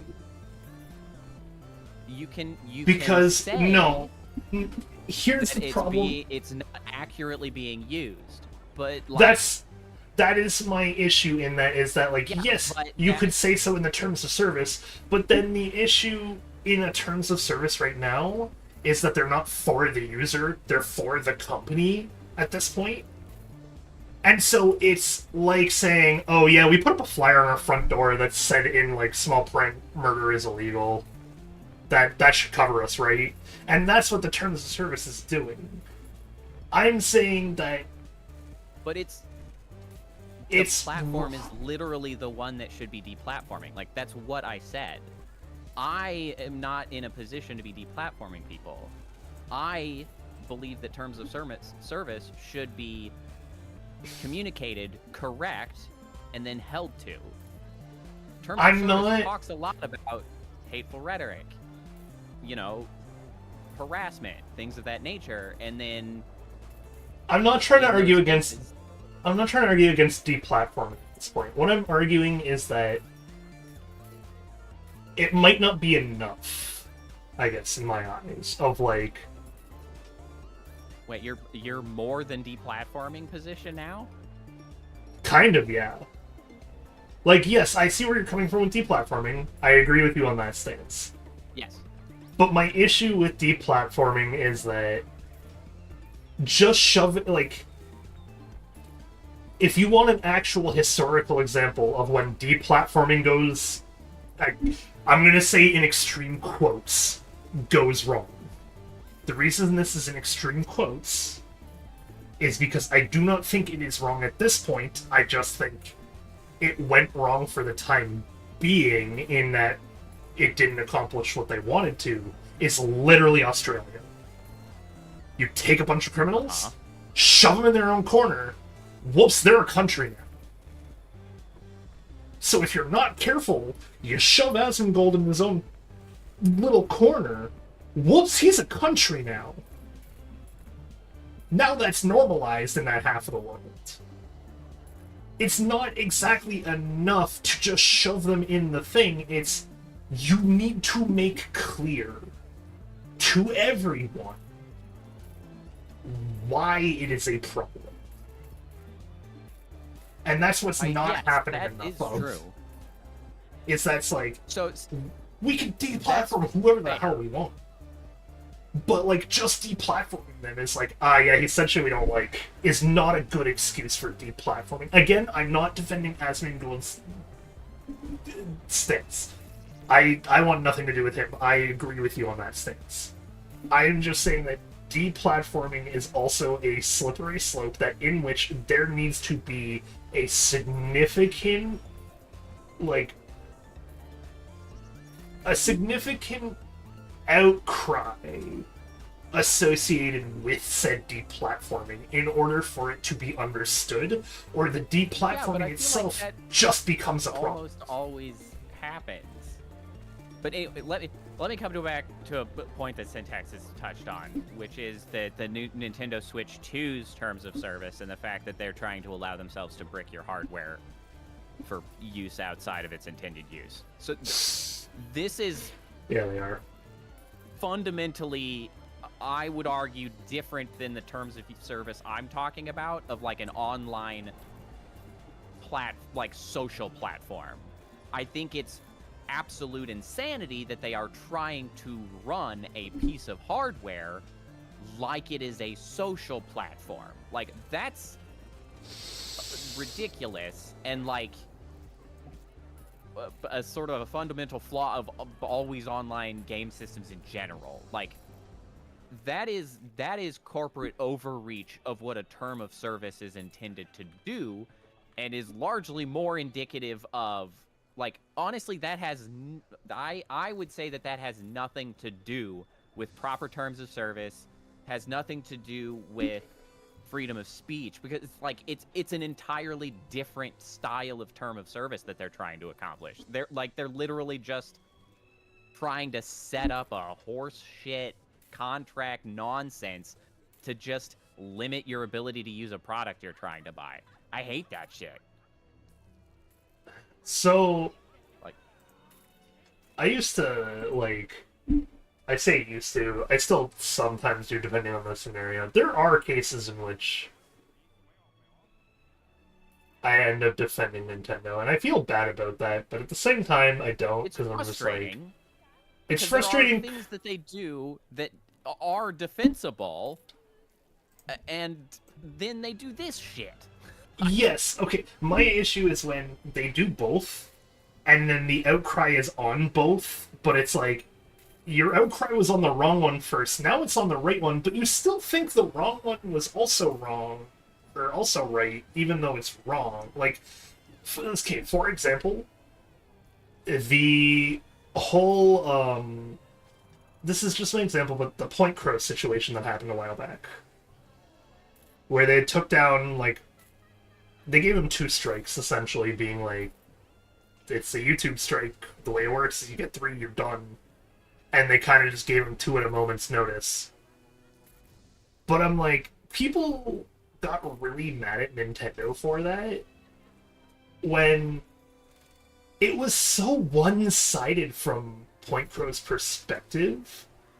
But, like, you look into it even remotely, and you're just like, oh, you know, they kind of did the right thing for once. Where not only was Point Crow showing off all the different modding things, and was, like, warned against it 7 times in private, in, like, legal documents, being like, we don't want you doing this. Please stop showing them how to do it. That we don't care about. After those 7 warnings, he decides to put out a $1,000 bounty saying, hey, I need you to hack and butcher Nintendo's netcode to find security flaws for my own personal gain. If you do so, I will give you money. So after getting warned to not do something, he literally turns around and says, fine, I won't do it. I don't remember what the bounty actually was, but it was like either $1,000 or $10,000. It was some stupidly high, ridiculous amount of money. But to then get a warning and be like, hey, I know you were plotting a murder, you can't do that, and the person just goes, fine, $10,000 to the nearest person who murders someone for me. Is like, that's wrong! Don't do that! What is wrong with you? I get that Nintendo is bad. Yes. Yeah. But I cannot get defending Point Crow in that situation, unfortunately. Fair. Yeah. The man that is a common issue of choosing to sort of pile on to a certain it's like, I don't know, the unfortunate team dynamics, right? It's like we're on team anti-Nintendo right now, so anybody that's anti-Nintendo, we're all aboard. It's like, well, I don't know about that. Like, exactly. It's like like that's the side of the internet that I think I dislike the most. It's like, if you're gonna be mad about something, please try to be mad about it for the right reasons. Don't just be like, yes. They copy struck him twice and almost took down Point Crow, even though he's their favorite Nintendo streamer. Why would they do that when he's giving them free advertising by playing their games? And I'm like, man flaunted $1,000 bounty in their face after being told not to do so like 7 times in private. What do you want from them? If you did that to someone, you would get the same thing. If someone did that to you, you would want the same justice. Yeah, and it's kind of interesting. I'm trying to remember the specifics. I just saw something come up about negativity on the internet, and like generally the sort of nature of negativity being a negative spiral, right? That just like continues on. It's yeah, not wrong. It sucks because it's like there's so much bad on the internet, and it's like all of that stuff sort of fuels itself. And now I'm just sitting here thinking about, like, I started this whole discussion, and it's just like, it's frustrating to be stuck and being like, yeah, now here I am being super negative, and it's like, it's so... It's like, it's frustrating because there's so much justified negativity, right? I know. It's like, okay, there's so so much stuff that feels justified to be negative about and frustrated about, and it's just like, how do you even tackle and talk about that stuff in a way that doesn't just continue to foster, like, shitty attitudes and drives towards just, like, negative, like, outcomes for everyone involved? And it's like... As a person who tries his best to tiptoe this because I want to get good at marketing my own video games, my solution is usually to, yes, you focus on the positive for a bit, but it's like... If I remember the stupid math that my professor gave me, it was like for every 30 minutes of negativity, devote 15 to 20 of positivity on the same aspect, like on the same topic, and you will notice a significant change. So, for example, here, let's take the Nintendo bricking thing, for example, because the Nintendo bricking thing has people worried. Because it is worrisome. It is worrisome, yes. However, well, in let me give Go ahead. give the tiny defense. Again, you can still be mad at it all you want. We can go into the negative in a minute. But on the positive side, look at it as having the same rights as everyone else who's using the thing. Because, for example, one of the biggest problems today is definitely scams. Scams are everywhere. Scams and swindlers. Everywhere. And one of the big things that happens is, most of the time, it's like with elderly people and stuff like that getting scammed. Yeah, but there are a lot of cases that are growing significant that are children being scammed.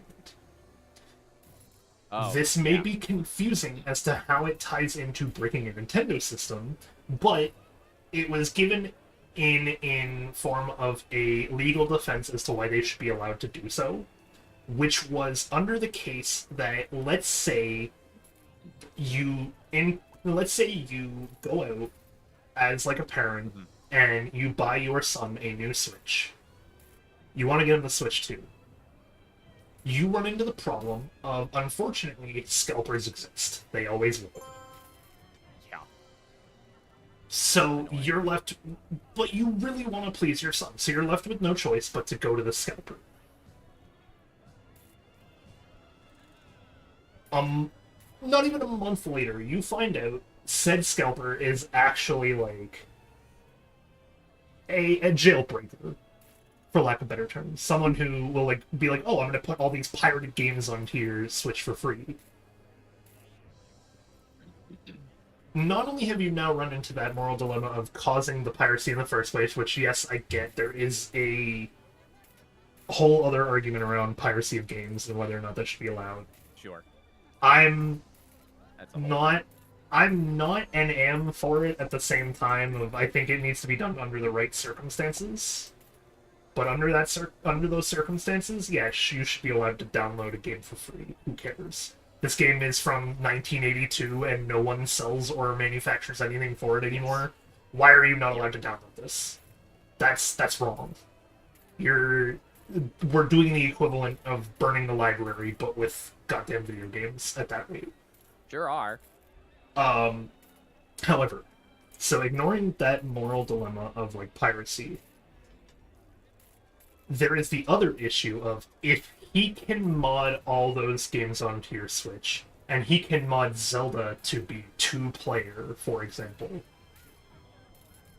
what other backdoors do they know about that they aren't showing off to the public or telling people about? And now suddenly you go to buy your son a game, whoops, that $100 gift card you put on there just suddenly isn't on there for some reason. Sure. We don't know why. According to Nintendo, you bought like 500 Robux with it. And you're just like, no, I didn't. This account hasn't even played Roblox. How do you get that? And they're just like, it was from your account. Out of our hands. You let this happen. It's like, at that point, one of the only things you could ask them to do reasonably is be like, A, yeah, you need them to fix their backdoors and whatever. But B, it can cause other hardware. Like, you could fry a TV with it. We're in a very digital age where things are very vulnerable. Yep. Just plugging that, like USB-C, for the most part, transfers data now, as well as power. That's why you shouldn't trust other chargers. Yeah, don't plug your USB stuff into anything that you don't own. Don't do that. Yeah, that's a big no-no regardless. But like, overall, the point is like, if these are all issues to be concerned about, it is nice to have that terms of service to say like, yeah, we do have the right to brick that console. Because, sure, you paid for it, but you are using it for a very malicious intent. And if you're using it for malicious intent, you shouldn't be allowed it. That's like saying, they bought the hammer, they're allowed to commit murder with it. I'm not responsible for giving them a hammer that they told me they're going to murder people with. Or like, I was showing him a hammer in the store and he decided to murder a customer with it before he bought it. Or like, as he paid it off. It's like, at that point, yeah, you take the fucking hammer away. And unfortunately, it sounds scary because it's like, they have the right to brick my console. I paid a lot of money for this. And if it's misused, that is indeed when it's a problem. And yes, I can agree that is a very negative problem to have. You should be scared of that. But there's still been that past 20 minutes of positivity of like, it sounds like a lot of negative things that happen, but it leads to a positive outcome of like, yeah, it looks like that terms of service might actually be okay to have in that case. But if they don't have that terms of service, they can't do it. They can't do anything about it. Not a single thing. And unfortunately, that is why we have terms of services in the first place, is so that we can hold companies responsible to things like this. Right. So in the case of them bricking a console, I agree that it needs to be treated the same. It needs to have circumstantial evidence that they were, like, committing a valid crime that should take away the property from them in order for them to brick your console. Having the vague language of, you did something we don't like, so we get to brick your console, I hate that. So, why are we in the negative? This is kind of an interesting sort of dovetail topic, actually, into something similar. First, I'm gonna touch back because Syntax on my side had commented that I may have won them over a little bit on the idea that there may be a bar where some people shouldn't be allowed to, like, spread shit on the internet because it's like, no, I can agree. What do you even do with that? And yeah, like, that's really what I'm talking about. It's because, like, there is always a risk in sort of anything like this where it's like, well, what if people say stuff that I don't agree with? And it's like, right. Just like I don't agree with it feels like it's flippant or like, you know, oh, easy to misuse or stuff. But it's like, there's another bar above that that's like, it's not agree or disagree. It's like people are spreading information that's like harming people. Like people are doing things that are causing extremely negative outcomes based on spreading information, misinformation, lies. Like stochastic terrorism is a term that has had to come up and be very prevalent lately because, like, there are information brokers at this point that are just causing real-world harm based on the shit they spew. And to say that, like, no one should have a mechanism to be able to remove them from, like, their methods of communication to the world, like, to take them off their platform is, like... I can understand. Too irresponsible. Like, there has to be a breaking point where you're like, this is unacceptable behavior, we have to get rid of them. Like, there's always a risk of being like, well, that was misused, but, like, okay, then let's try to make sure it doesn't get misused. Let's have checks and balances to ensure that, like, you know, we're doing it responsibly or whatever. But, like... That's why we're losing money! But at some point... After the Ghost Ride... Okay, we have the Ghost Ride. We can... Oh, that's going to be a pain in the ass. I did add $50 a month research to try to keep moving towards rides. I know you... I didn't know you did that until just now, but I was questioning where... Like, I was looking at my budget going, somewhere else is red, and it's, like, slowly building up every month as to why it's red. What's happening? It should have just been $50. That shouldn't have been, like... I am accounting every detail in this budget right now because I'm trying to pay off the loan. Is the problem? Our number of visitors has gone way down. Yeah, why is that? What are they saying? Well, we haven't built anything new in months. This is the scenery is amazing. We might just need to steal all of the money and put it into the loan. Yeah, because our loan is so low now. We're so close. Finding true information is a challenge. My stratagem has largely been around, like, independent YouTubers providing pretty well like substantiated information. To get most of my information about, like, the reality of the circumstances. But oh shoot, there was something I was gonna profit. What it is. Dovetail into what you were saying about the Switch. Oh, right. Oh, the terms of service. Yeah. So the double-edged sword. Interesting. It has to go both ways. Challenge in resolving both, as you say, kind of both ways. 'Cause, right, there's like, well, it's an issue sort of that the terms are vague. We're about to go bankrupt if we don't do something. Like, it's vague to say, oh, Nintendo can brick your system if it's misused, blah blah blah, You play for a second.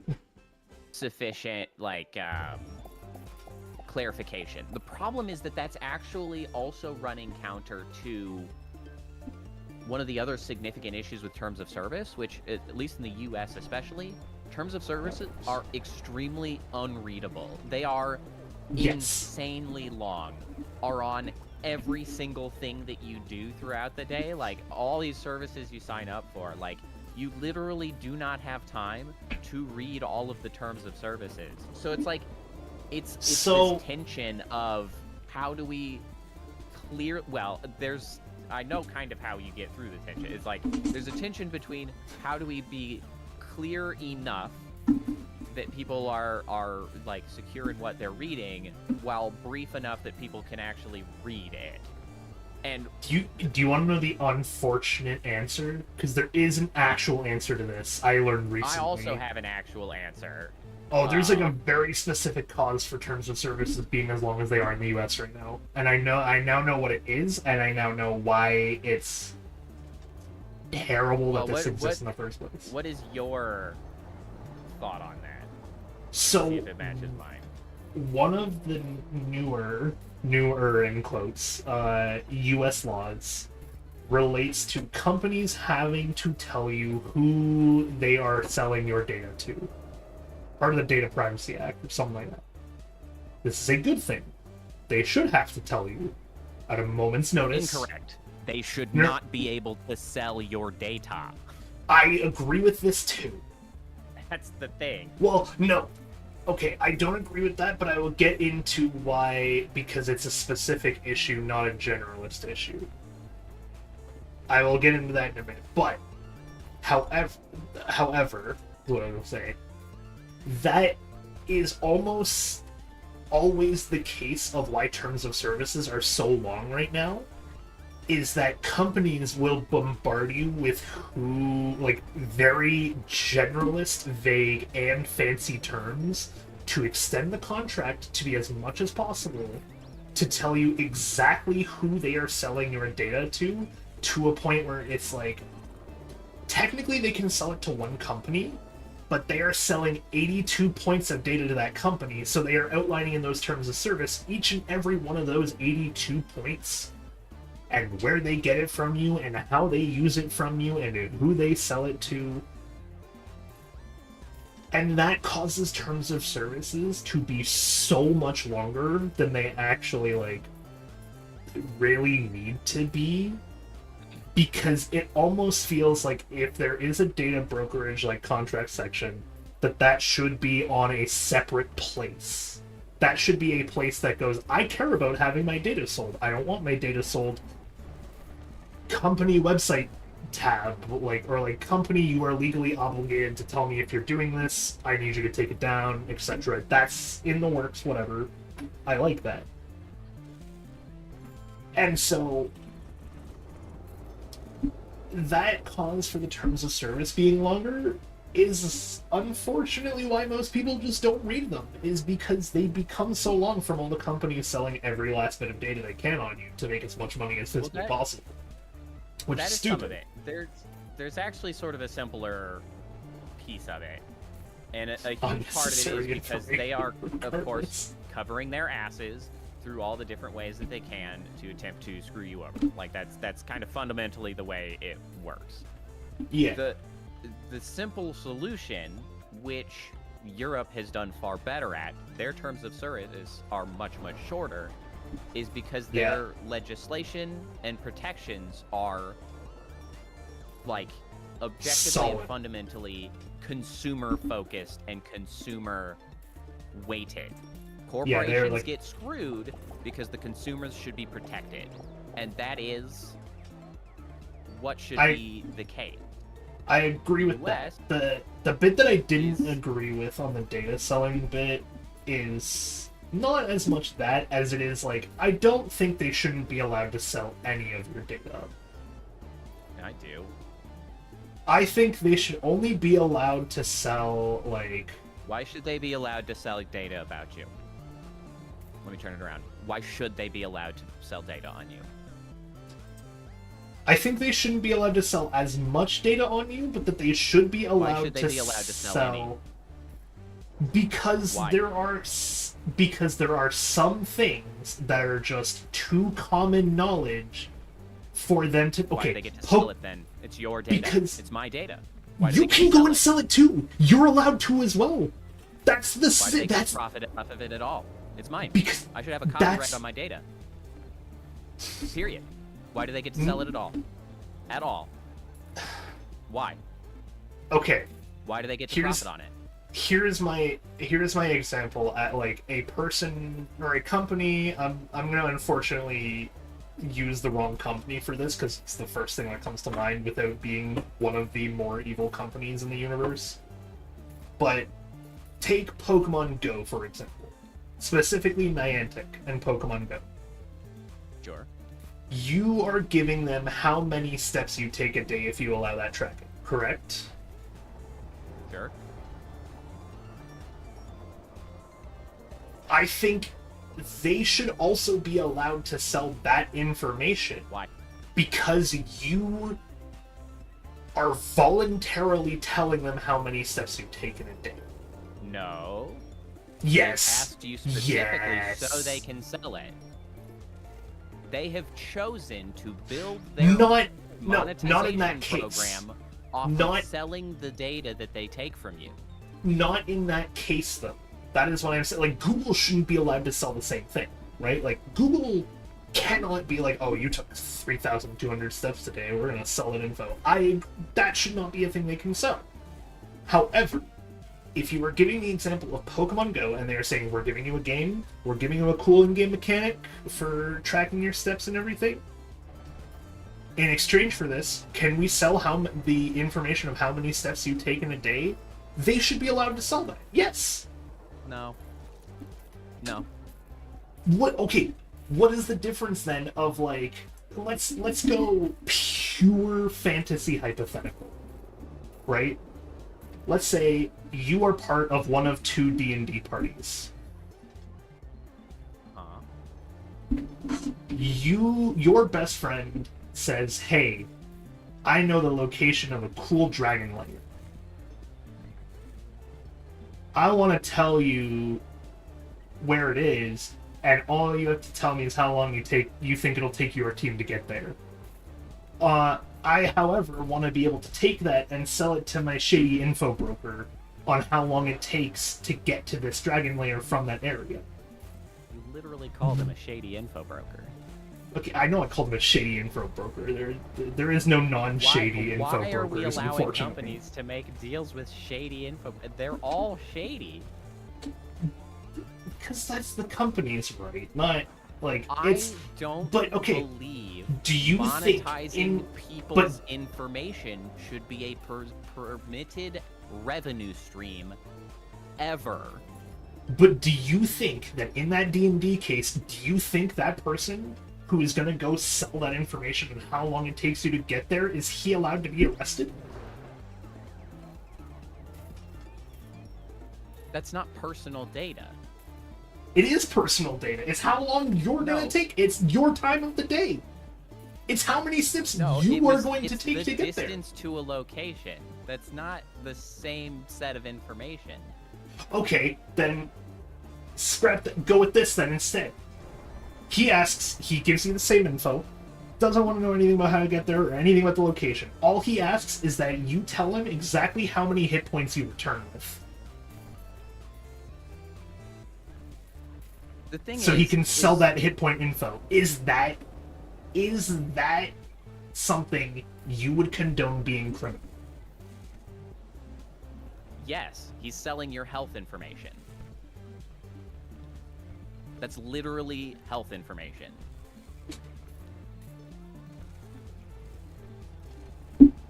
I don't agree if you're willingly telling him.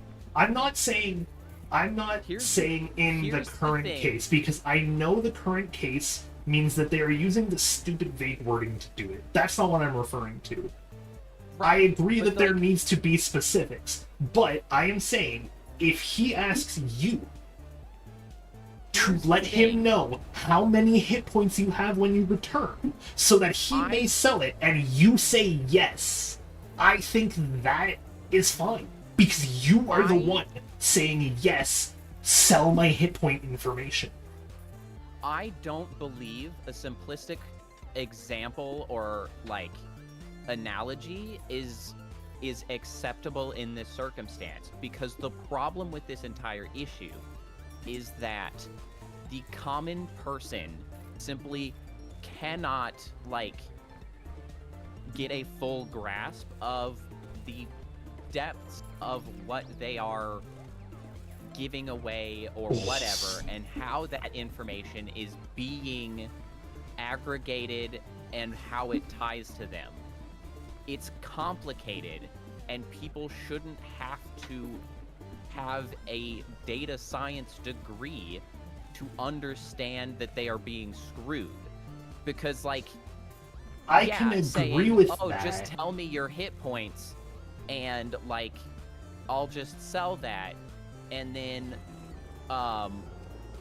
he goes to the next town, and another person who's like, oh, why don't you just, you know, tell me, like, your weight or whatever. Now I got your hit points, your weight, like, with... They sell one piece of data in each town and never realize, never are told, never are informed that all of that ends up aggregating, and there's enough information available to identify them essentially specifically. The thing is, it's complicated, and it can be solved simply by not allowing people to sell people's information for money. What is lost if companies are not allowed to sell data? What negative impacts do society have if companies just don't get to steal shit from you? They make a little less money. I think if companies have to rely on the selling of personal data of their customers to break even, they shouldn't be functional. I agree with that. I'm not disagreeing that. Then I am. outlaw that shit. I am. No, I'm not. I'm saying, however, that you cannot outlaw an entire premise based off of a current shadier rule set. That there does indeed exist. You can. No, You there- can. You can just be like, that is immoral. you're That trying is to sell other you. people's data. That is you saying, "Oh, I don't know how many, but a bunch of the kids on that one planet are really shady. I'm gonna nuke the planet now." That is not the same thing, actually, It at is all. the same. No, it I- is not. It is. No, it is not. You know what it's not? You don't kill anybody when people aren't allowed to freaking sell data. You might. That's the issue. No, My entire no, okay. no, no. Yes. Hang No, on. My no. My What is entire. this? What is Okay. this hypothetical shithole you've thrown at me? Okay, the hypothetical shithole exists because there is indeed cases in which selling personal data has benefited the people that they sell the data of. The whole... Okay, let's say that... So Don't the, let's say me. Tell me when and how. Do Okay. not let's say. When and how has someone's data being sold benefited them? okay, so...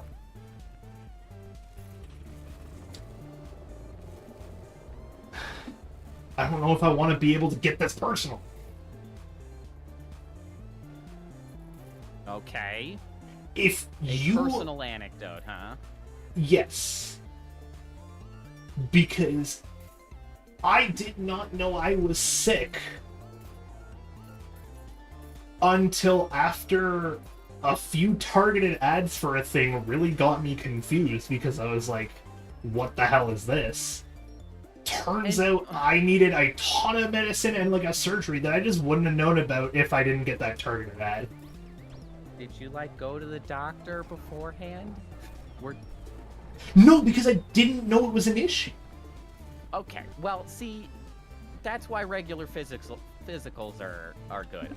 I am kind of like shocked that you would use an argument that an ad company had sufficient information about you to know that you potentially had a disease before you did as a pro-targeted ad stance.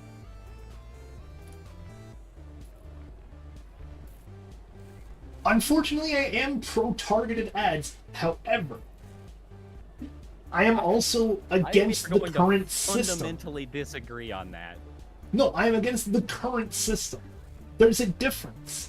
I think there is a world in which you can accurately say, yes, hey, you person, I would like to give you my data to sell, because I believe you can use it to my benefit.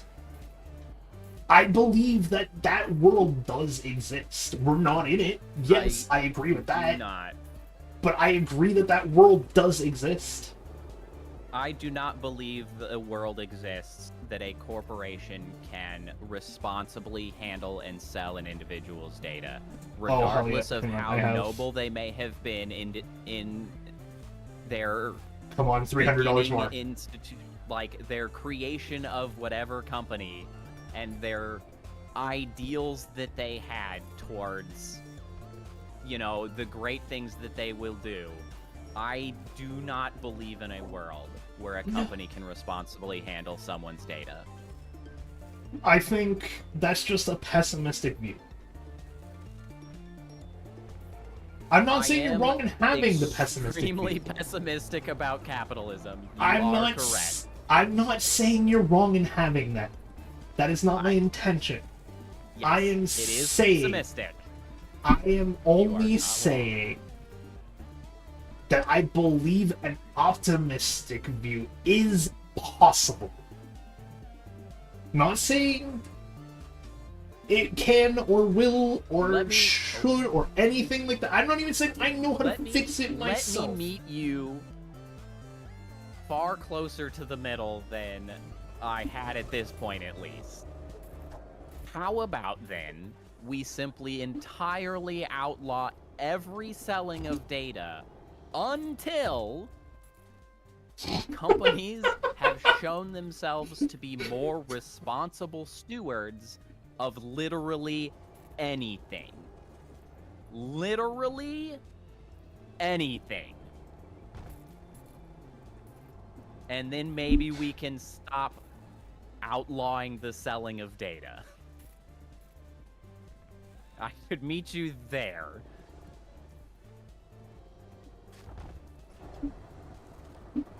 I could agree to that. That is a decent middle ground. As long as you understand my perspective of there is an optimistic outcome. Even if we can't see it at the moment. I am of the fundamental belief that there has to at least exist a fundamental outcome. Not even that we can achieve it, just that it does exist. Yes, my somewhat more realistic and consequentialist stances, however, require me to be a proponent of legislation for the world as it exists now, not for the world that may exist when unicorns fly out of my ass.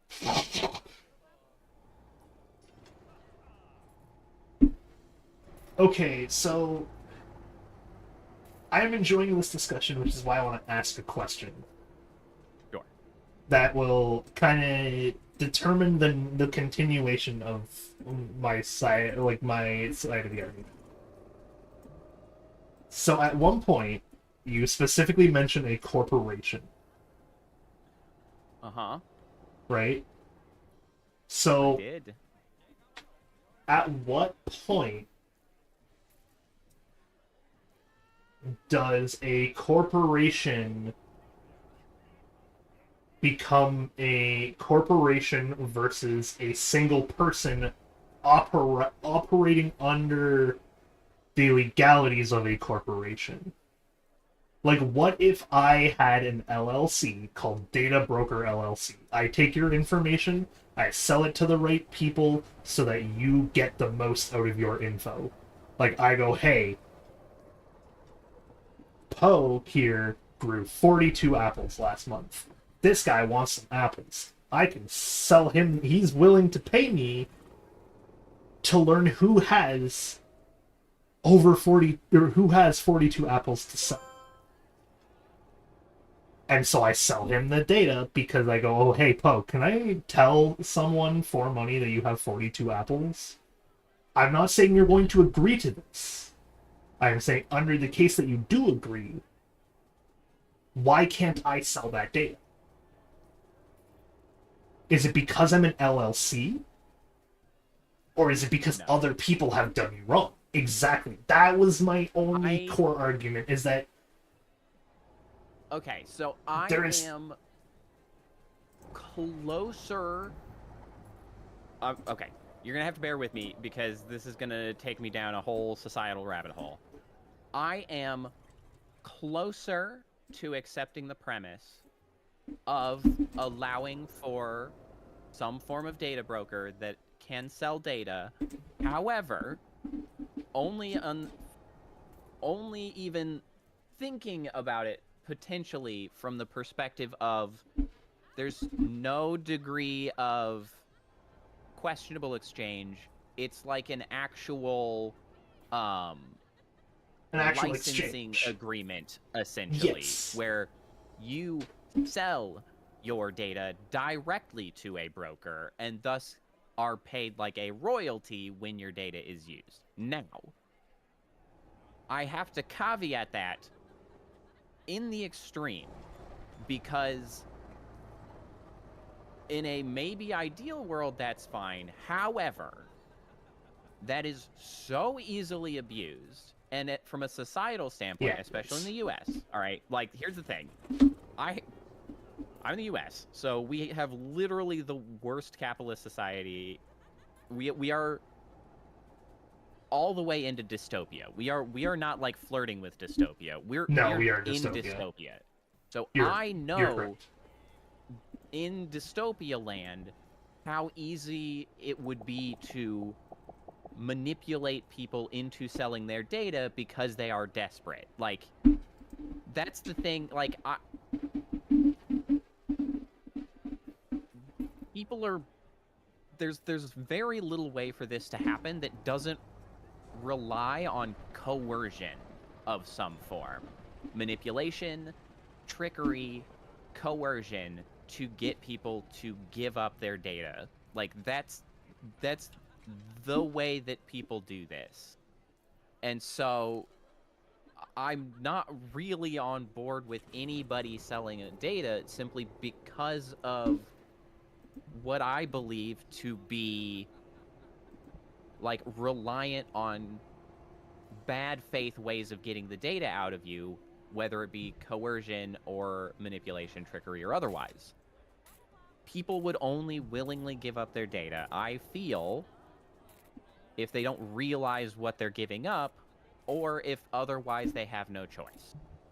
In a society where people are properly cared for, properly paid, have proper health care, and don't need something like the money from selling their data, I don't believe they would.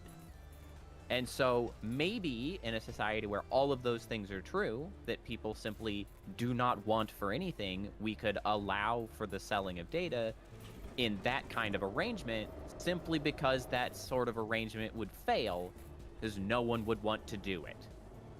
I would disagree only on the idea that I know for a fact some people just wouldn't.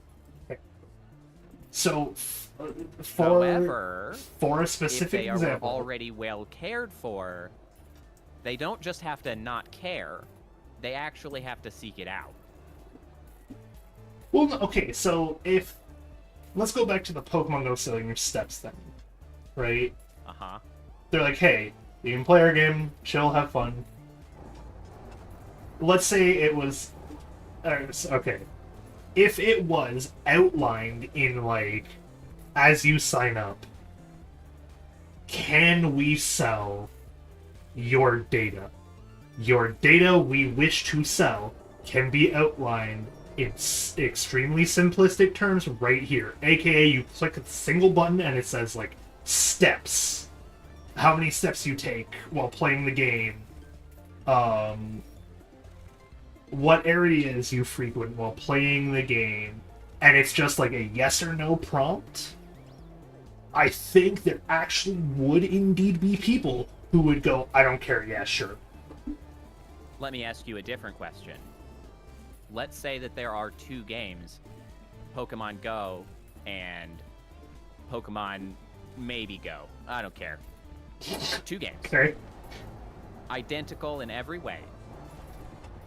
One of them says, I'm going to sell your data, and the other one says, I will not sell your data.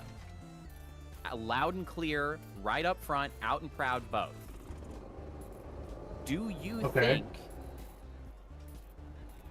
the I'm going to sell your data side will have users? Yes. Absolutely. Why? They are identical except one sells your data. Under the exact same principle of some people just do not care. I don't think that's true. There's also a case. Hang on, there's also a case. I think if somebody doesn't care, they have not been sufficiently informed of the impacts of what they're doing. I think there is also a case to be made, however. Whether this is under the same principle or not, even if people do know 100%, I believe that there is... It's called the Wizard's Aquarium? When did you change that name? Alright, it's been that since it was an aquarium. It just never popped up, huh? I only believe these people would exist because, as you say, shadiness will always exist. But there would be people who would take the data selling version and fuck around and find out. I just want you to know that I think we have syntax on this side screaming at the screen at this point. Oh? I wish I could talk out loud right now. Like, I just like... he's over here screaming at the screen. What is happening? It just... I don't think syntax agrees with your allowance for the pilfering of data. I think syntax is on my side. I think... Under the guise that people are sufficiently told, I think it should be allowed. I'm saying I don't think it should be restricted. I just don't think that there is a way to sufficiently communicate to people what's happening. And if they're, like... it's too rife for abuse. It doesn't benefit society in any capacity. It's simply a way for companies to make profit in a behind subterfuge and under just hoodwinking data out of people, and it's just not. It doesn't produce anything. It I think as it exists now, you're any good for people. But there is just. I would also like to point out, by the way, it is not illegal to track or sell people's data in the EU. They just have to be much more clear on it. Well, yes, but so even the EU, I think there's just protections in the EU that you can take your data back. You can. Yes. And I'm all for that. They're very much more consumer-sided. Yeah, I'm not. I would take it a step further that they should simply not be able to sell your data. I think that's too radical. Progressive than Europe, sure. Yeah. I think it's a little too radical. I'm very pro-human. despite being in an eldritch existence, I'm very pro-human. I mean, to be fair, I'm a pirate, so you're gonna hear a lot of pirate Yeah, takes out of my well, mouth. you are one for subterfuge in the taking of wealth, so... Yeah, but it's more like a Robin Hood style. Except the poor don't get it, Yeah, the but, ocean like, does. The poor are the most preyed upon by this whole stealing of data. They are. I agree. They get nothing back, and companies just take value from them and take the wealth for themselves. I agree. Unacceptable. But I'm saying I don't think that means that it can't be fixed and it is inherently bad. I am simply saying that what you are proposing is, to me, akin to me saying, like you saying, you're not allowed to sell how many visitors you had on your ship last month. Why not? Why can't I do that? It's my ship. It's my home. Yeah, but it's also your data. Not necessarily. You would argue it's yours. You're the one who visited the ship. Well, in that case, I can't. if I visited the ship, you shouldn't tell people that I was on the ship. Exactly. That's not See, personal there data, though. you just Different did data. the double cross. No, it's the that's same different data. thing. Number of people on ship. I still think a better society would come up if you weren't allowed to, like, sell broadly data, but yeah, I agree with it. Like, you can sell your data. Whether But at I what was point on your does ship or it not become... is my data. Whether I was on your ship or not is my data. The number of people on your ship is your data. It's a different tier of data.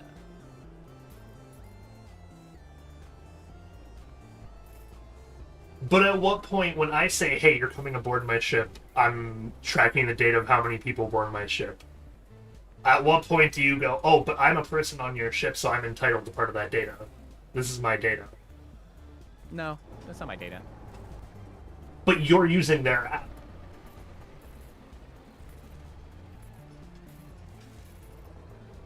In what capacity? Let's say I they're don't tracking think- how many I goddamn think Big they Macs can you sell sold. data like the number of people on their app.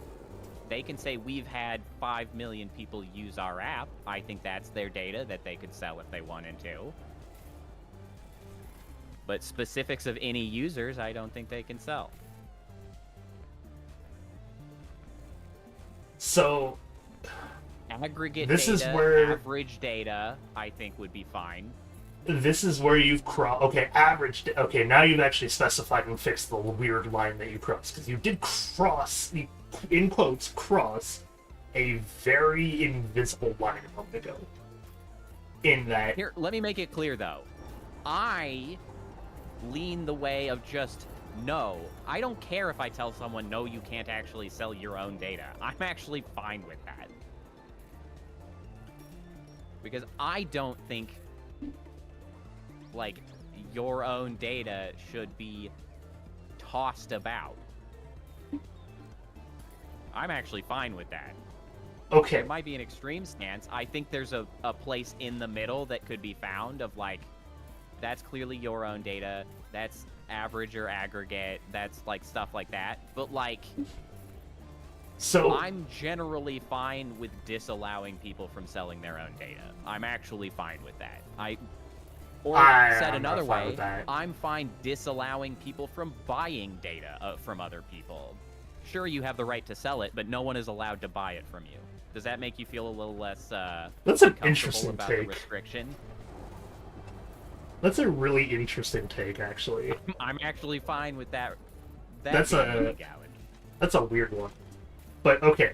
So, the line I was going to talk about is, like, the question of at what point does it become your data or accumulative data of, like, let's say Uber Eats right now. Uh-huh.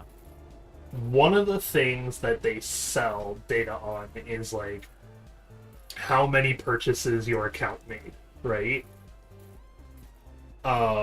If you look at the like your info broker like spreadsheet that you can get from them, none of it actually tracks your account number. It only says account X.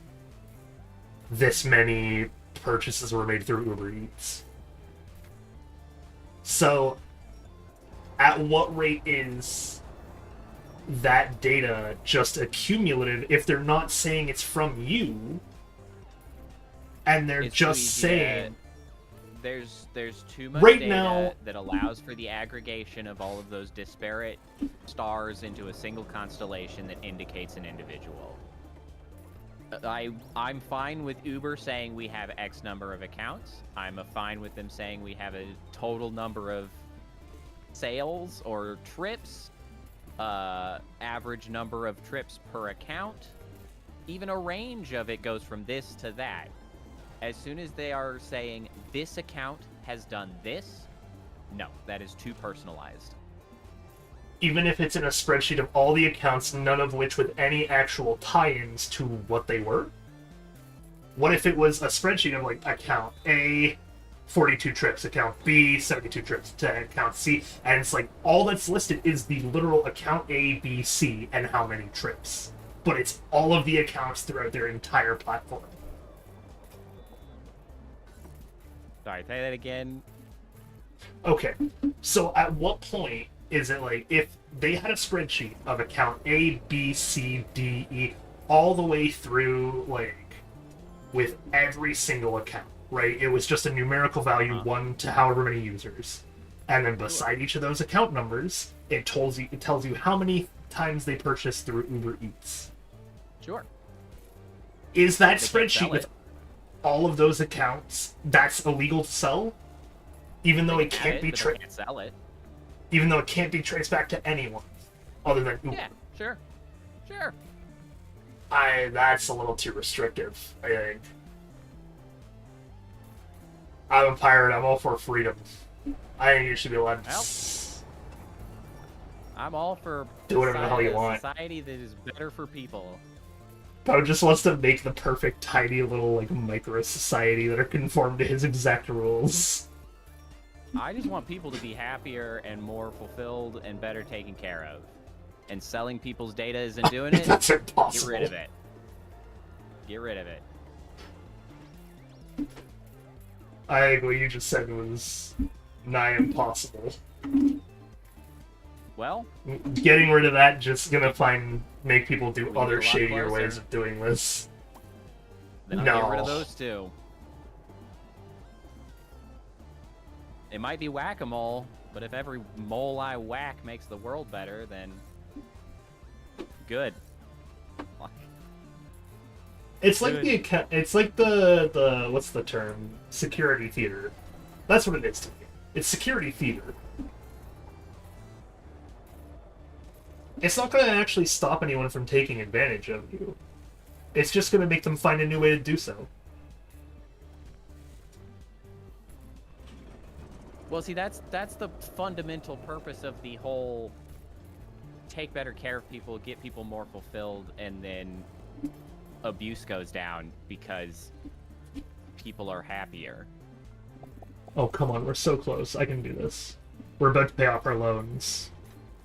I don't know if you noticed, but I got us an attraction that's been doing really well. I just haven't decorated it yet because I'm trying to pay off the loan with it Is first. it the ginormous The observation tower. Yep. The Devil's High. Still pretty good.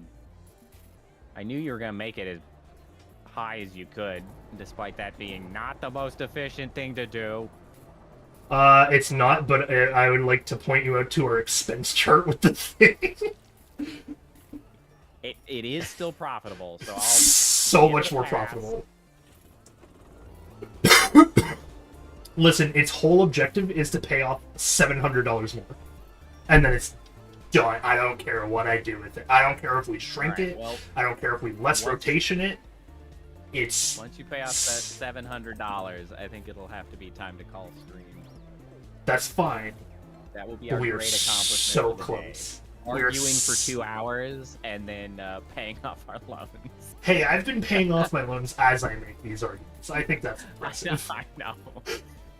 I think that's impressive that I've pulled off this level of concentration. I haven't been able to do this normally.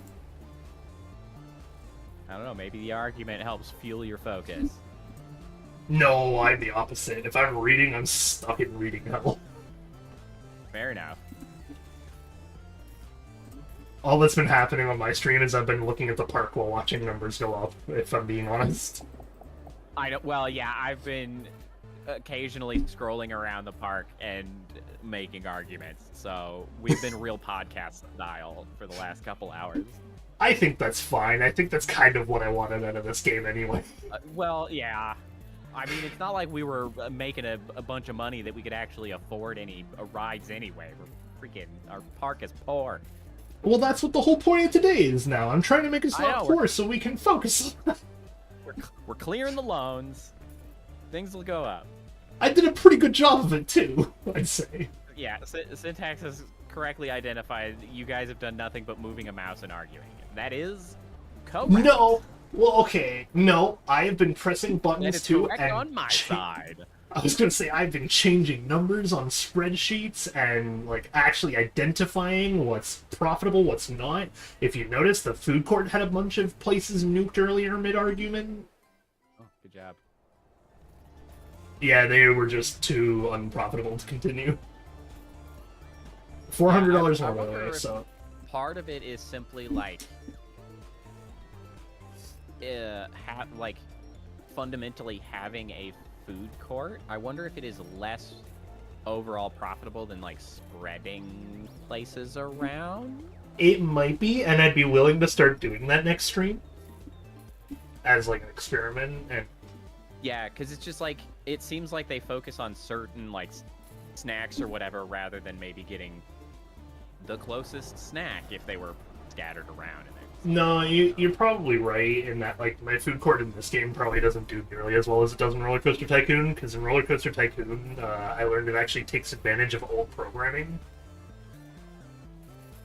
And that's why it does so well as a food court.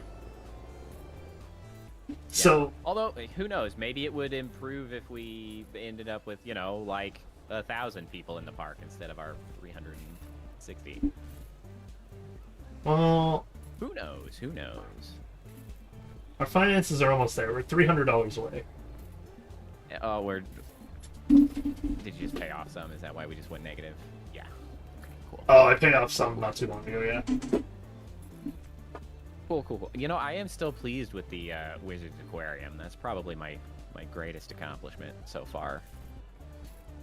It has always been profitable, too. People love going Unfortunately, I think my most profitable venture is still just her ladies' chambers. Oh no, that's down in profit now. Honestly, the freaking Not her ladies' Race chambers. to the Maiden actually makes a bunch of money. It's been going. That thing has not stopped having a line. It's great. Yeah. It's killing it over there. I made that one work. I'm thinking of putting her ladies' chambers over there, but renaming it to her maiden's chambers in quotes, so that it's Race to the Maiden and you get her maiden's chambers right inside. Okay, that's funny. I do wonder actually. So you have a little bit of extra straight. I'm gonna be doing some stuff with it. Yeah. The station. I wonder if you stretch the station if you can have more than the 5 cars. Like if you get up to 7 or 8. That we just fit more people on it, maybe get more money out of it. I mean, the line is, I guess, yeah, if I can fit more money out of it, I can, or if I fit more people on it, then yeah, I could do that. You just, if we had like 8 people per run instead of the 5, we're just making more money. Yeah.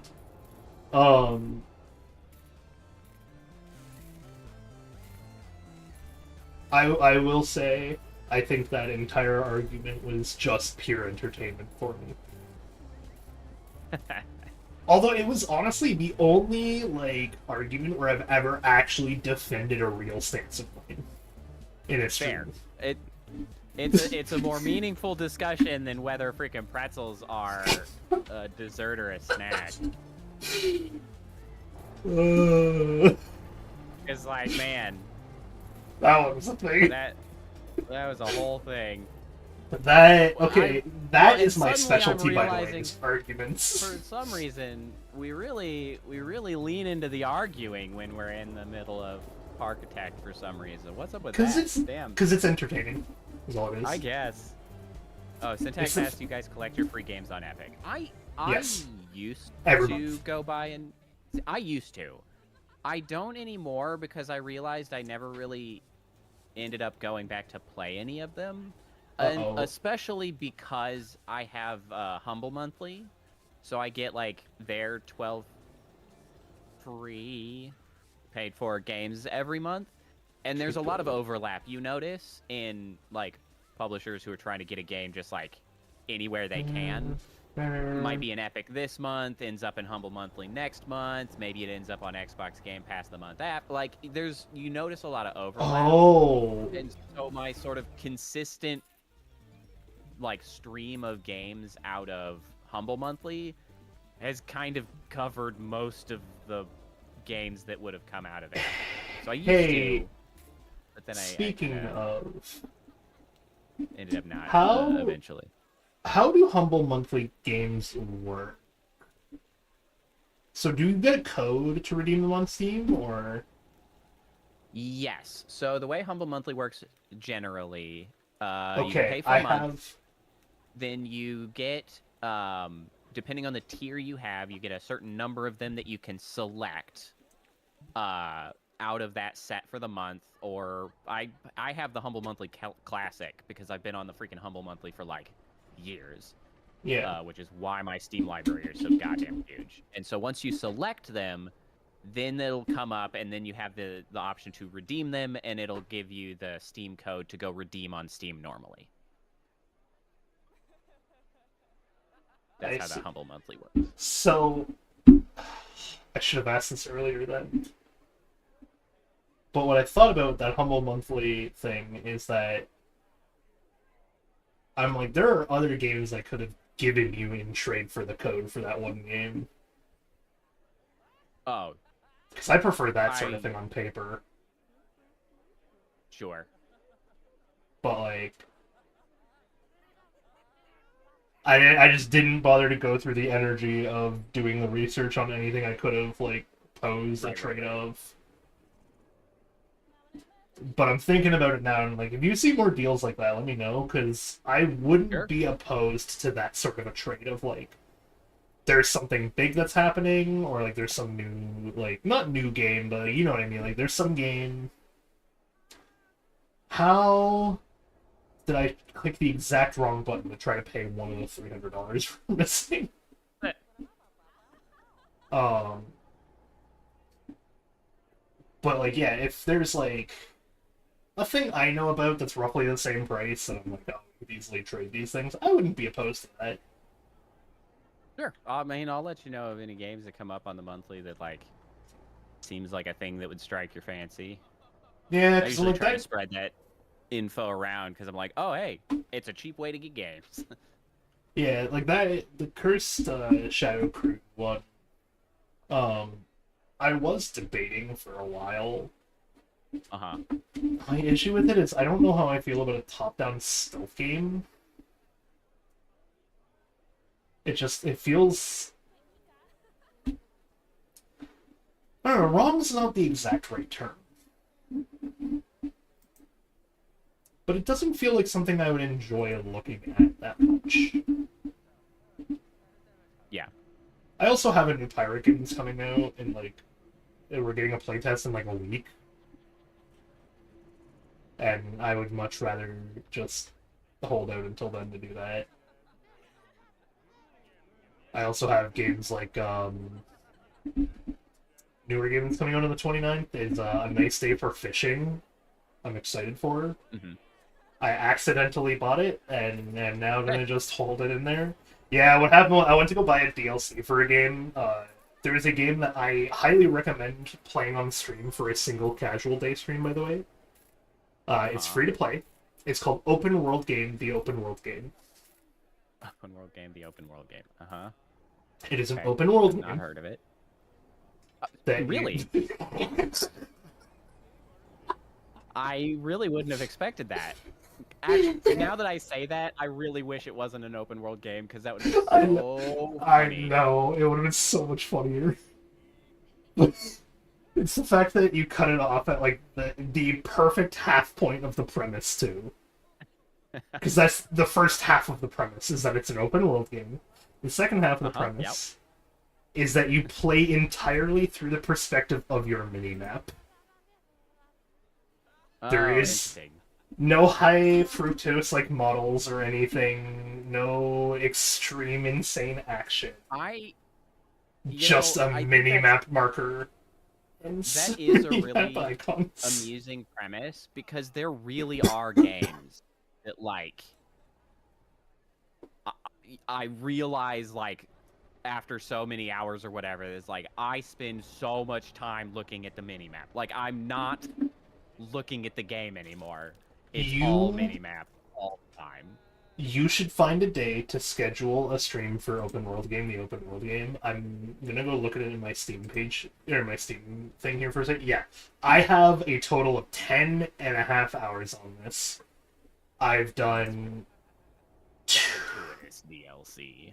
I've done 3.5 runs. Yeah, okay, so the gratuitous DLC is the thing I bought. Right. They did the funny of trying to name it Part 2. So... the whole game plays as literal arrow input things. Like, you WASD to move. And you arrow key to do the thing. Right? I just read the first, like, bullet about this game as, like, over 400 pickup icons scattered across an open world. Like, that's the descriptor and the selling point is, like, look at all these pickup icons. It's like, so if you look at the trailer here too, it's like that is what the game is. You're doing this a bunch, and it sounds dumb until you realize it's free to play and it's fine. Yeah, it's like whatever. Waste your hour or whatever. B, there is actual content in here where, like, some of these skills actually do things that change the game, which is kind of funny to me. That it's like, it's hidden among, like, right here is like aim. And it's like, aim skill is you really don't care about unlocking this. And it's so stupid. But then in that sea of stupid, there's like, wait, this actually does something? Hang on. Why? There's like, did we pay of course. off our loan? We did. We're done. Yay! We did it. There's like unique fishing mechanic, obviously, but one of the things that I was trying to see if it would show you is there's a journal section that details each and every single icon and what it was. So, like, all the different, like, fights you have, all the different icons you touch, etc. All the icons, like, correlate to stuff, so, like, the hearts are all romance options. Mm-hmm. And you can read in the journal what the romance option actually was and, like, who that person was you just romanced. Or you could read, like, in a different one about an escort quest where you go down and you're like, he scraped his knee at one point, but he got up, so it's okay. We tolerate boo-boos here. And so it's like, it does have actual content hidden behind it. And then the thing that happened with A Nice Day for Fishing was that I had it sitting in my cart. And I really wanted to get this game's DLC, because it has one DLC to it. Right. Where it adds, like, a dungeon crawler mode? Not mode. It's a New Game Plus mode. And you, like, actually enter a dungeon crawler, and you actually have to... I forgot about the walking in circles. But you have to, like, accurately press these. And the thing it doesn't show properly is that when you look at the, like, icons when he's doing it, so when you're doing that, it's like WASD is this left arrow and all of these ones after it, and then up, down, left, right is these arrows, so you can, like, double hit enemies or double get hurt if you mess up two inputs at the same time. And I'm like, it was like a $3 DLC for the game that honestly put a good 5 hours in me. Nice. The two normal runs I did of like new game were both like an hour and a half each, I think. Which is why I'm like, if you want to stream a game, go stream that game and like just read some of the things as you go through. Pretty manageable sort of It's a really good stream for just like, if you don't know what, like, if you don't want high action, you don't want high debates, you just want to sit, relax, and have a laugh, that's a good go-to game that I would put on your radar. Other than that, go play Entropy Sunferarity. That game needs to be played by more people. It's so good. Yes. So I have heard. It was so good. Alright. I will... Time to save and call it, though. It is indeed time to save and call. I've been, like, saving over this thing so many times. I have saved. I will say goodbye to you here, so I can say goodbye to my own chat after. Yep. Thanks for hanging out and arguing with me. Thank you, too. No, it was fun. I enjoy it. Surprisingly, I enjoyed having a realistic argument that I was actually kind of serious about for once. And in general, reasonably good faith. No, it was. I don't think either of us ever really crossed the line, to my knowledge. Nope. I'm good. I just still think I'm right, so it's fine. It's okay. You're entitled to your wrong opinion. It's alright. If I had any, I would be entitled to them. Alright, good night. I'll talk to you later. Bye. Bye. Alright, chat. With that, we're ending. We'll be playing something tomorrow. I don't know what yet. We'll have to wait and see. Saturday, Persona is back. Next week, more blueprints, obviously. Until then, I hope you all have fun. I hope you all rest well. I hope you all be safe, and of course, as absolutely always, stay ghoulish, my friends.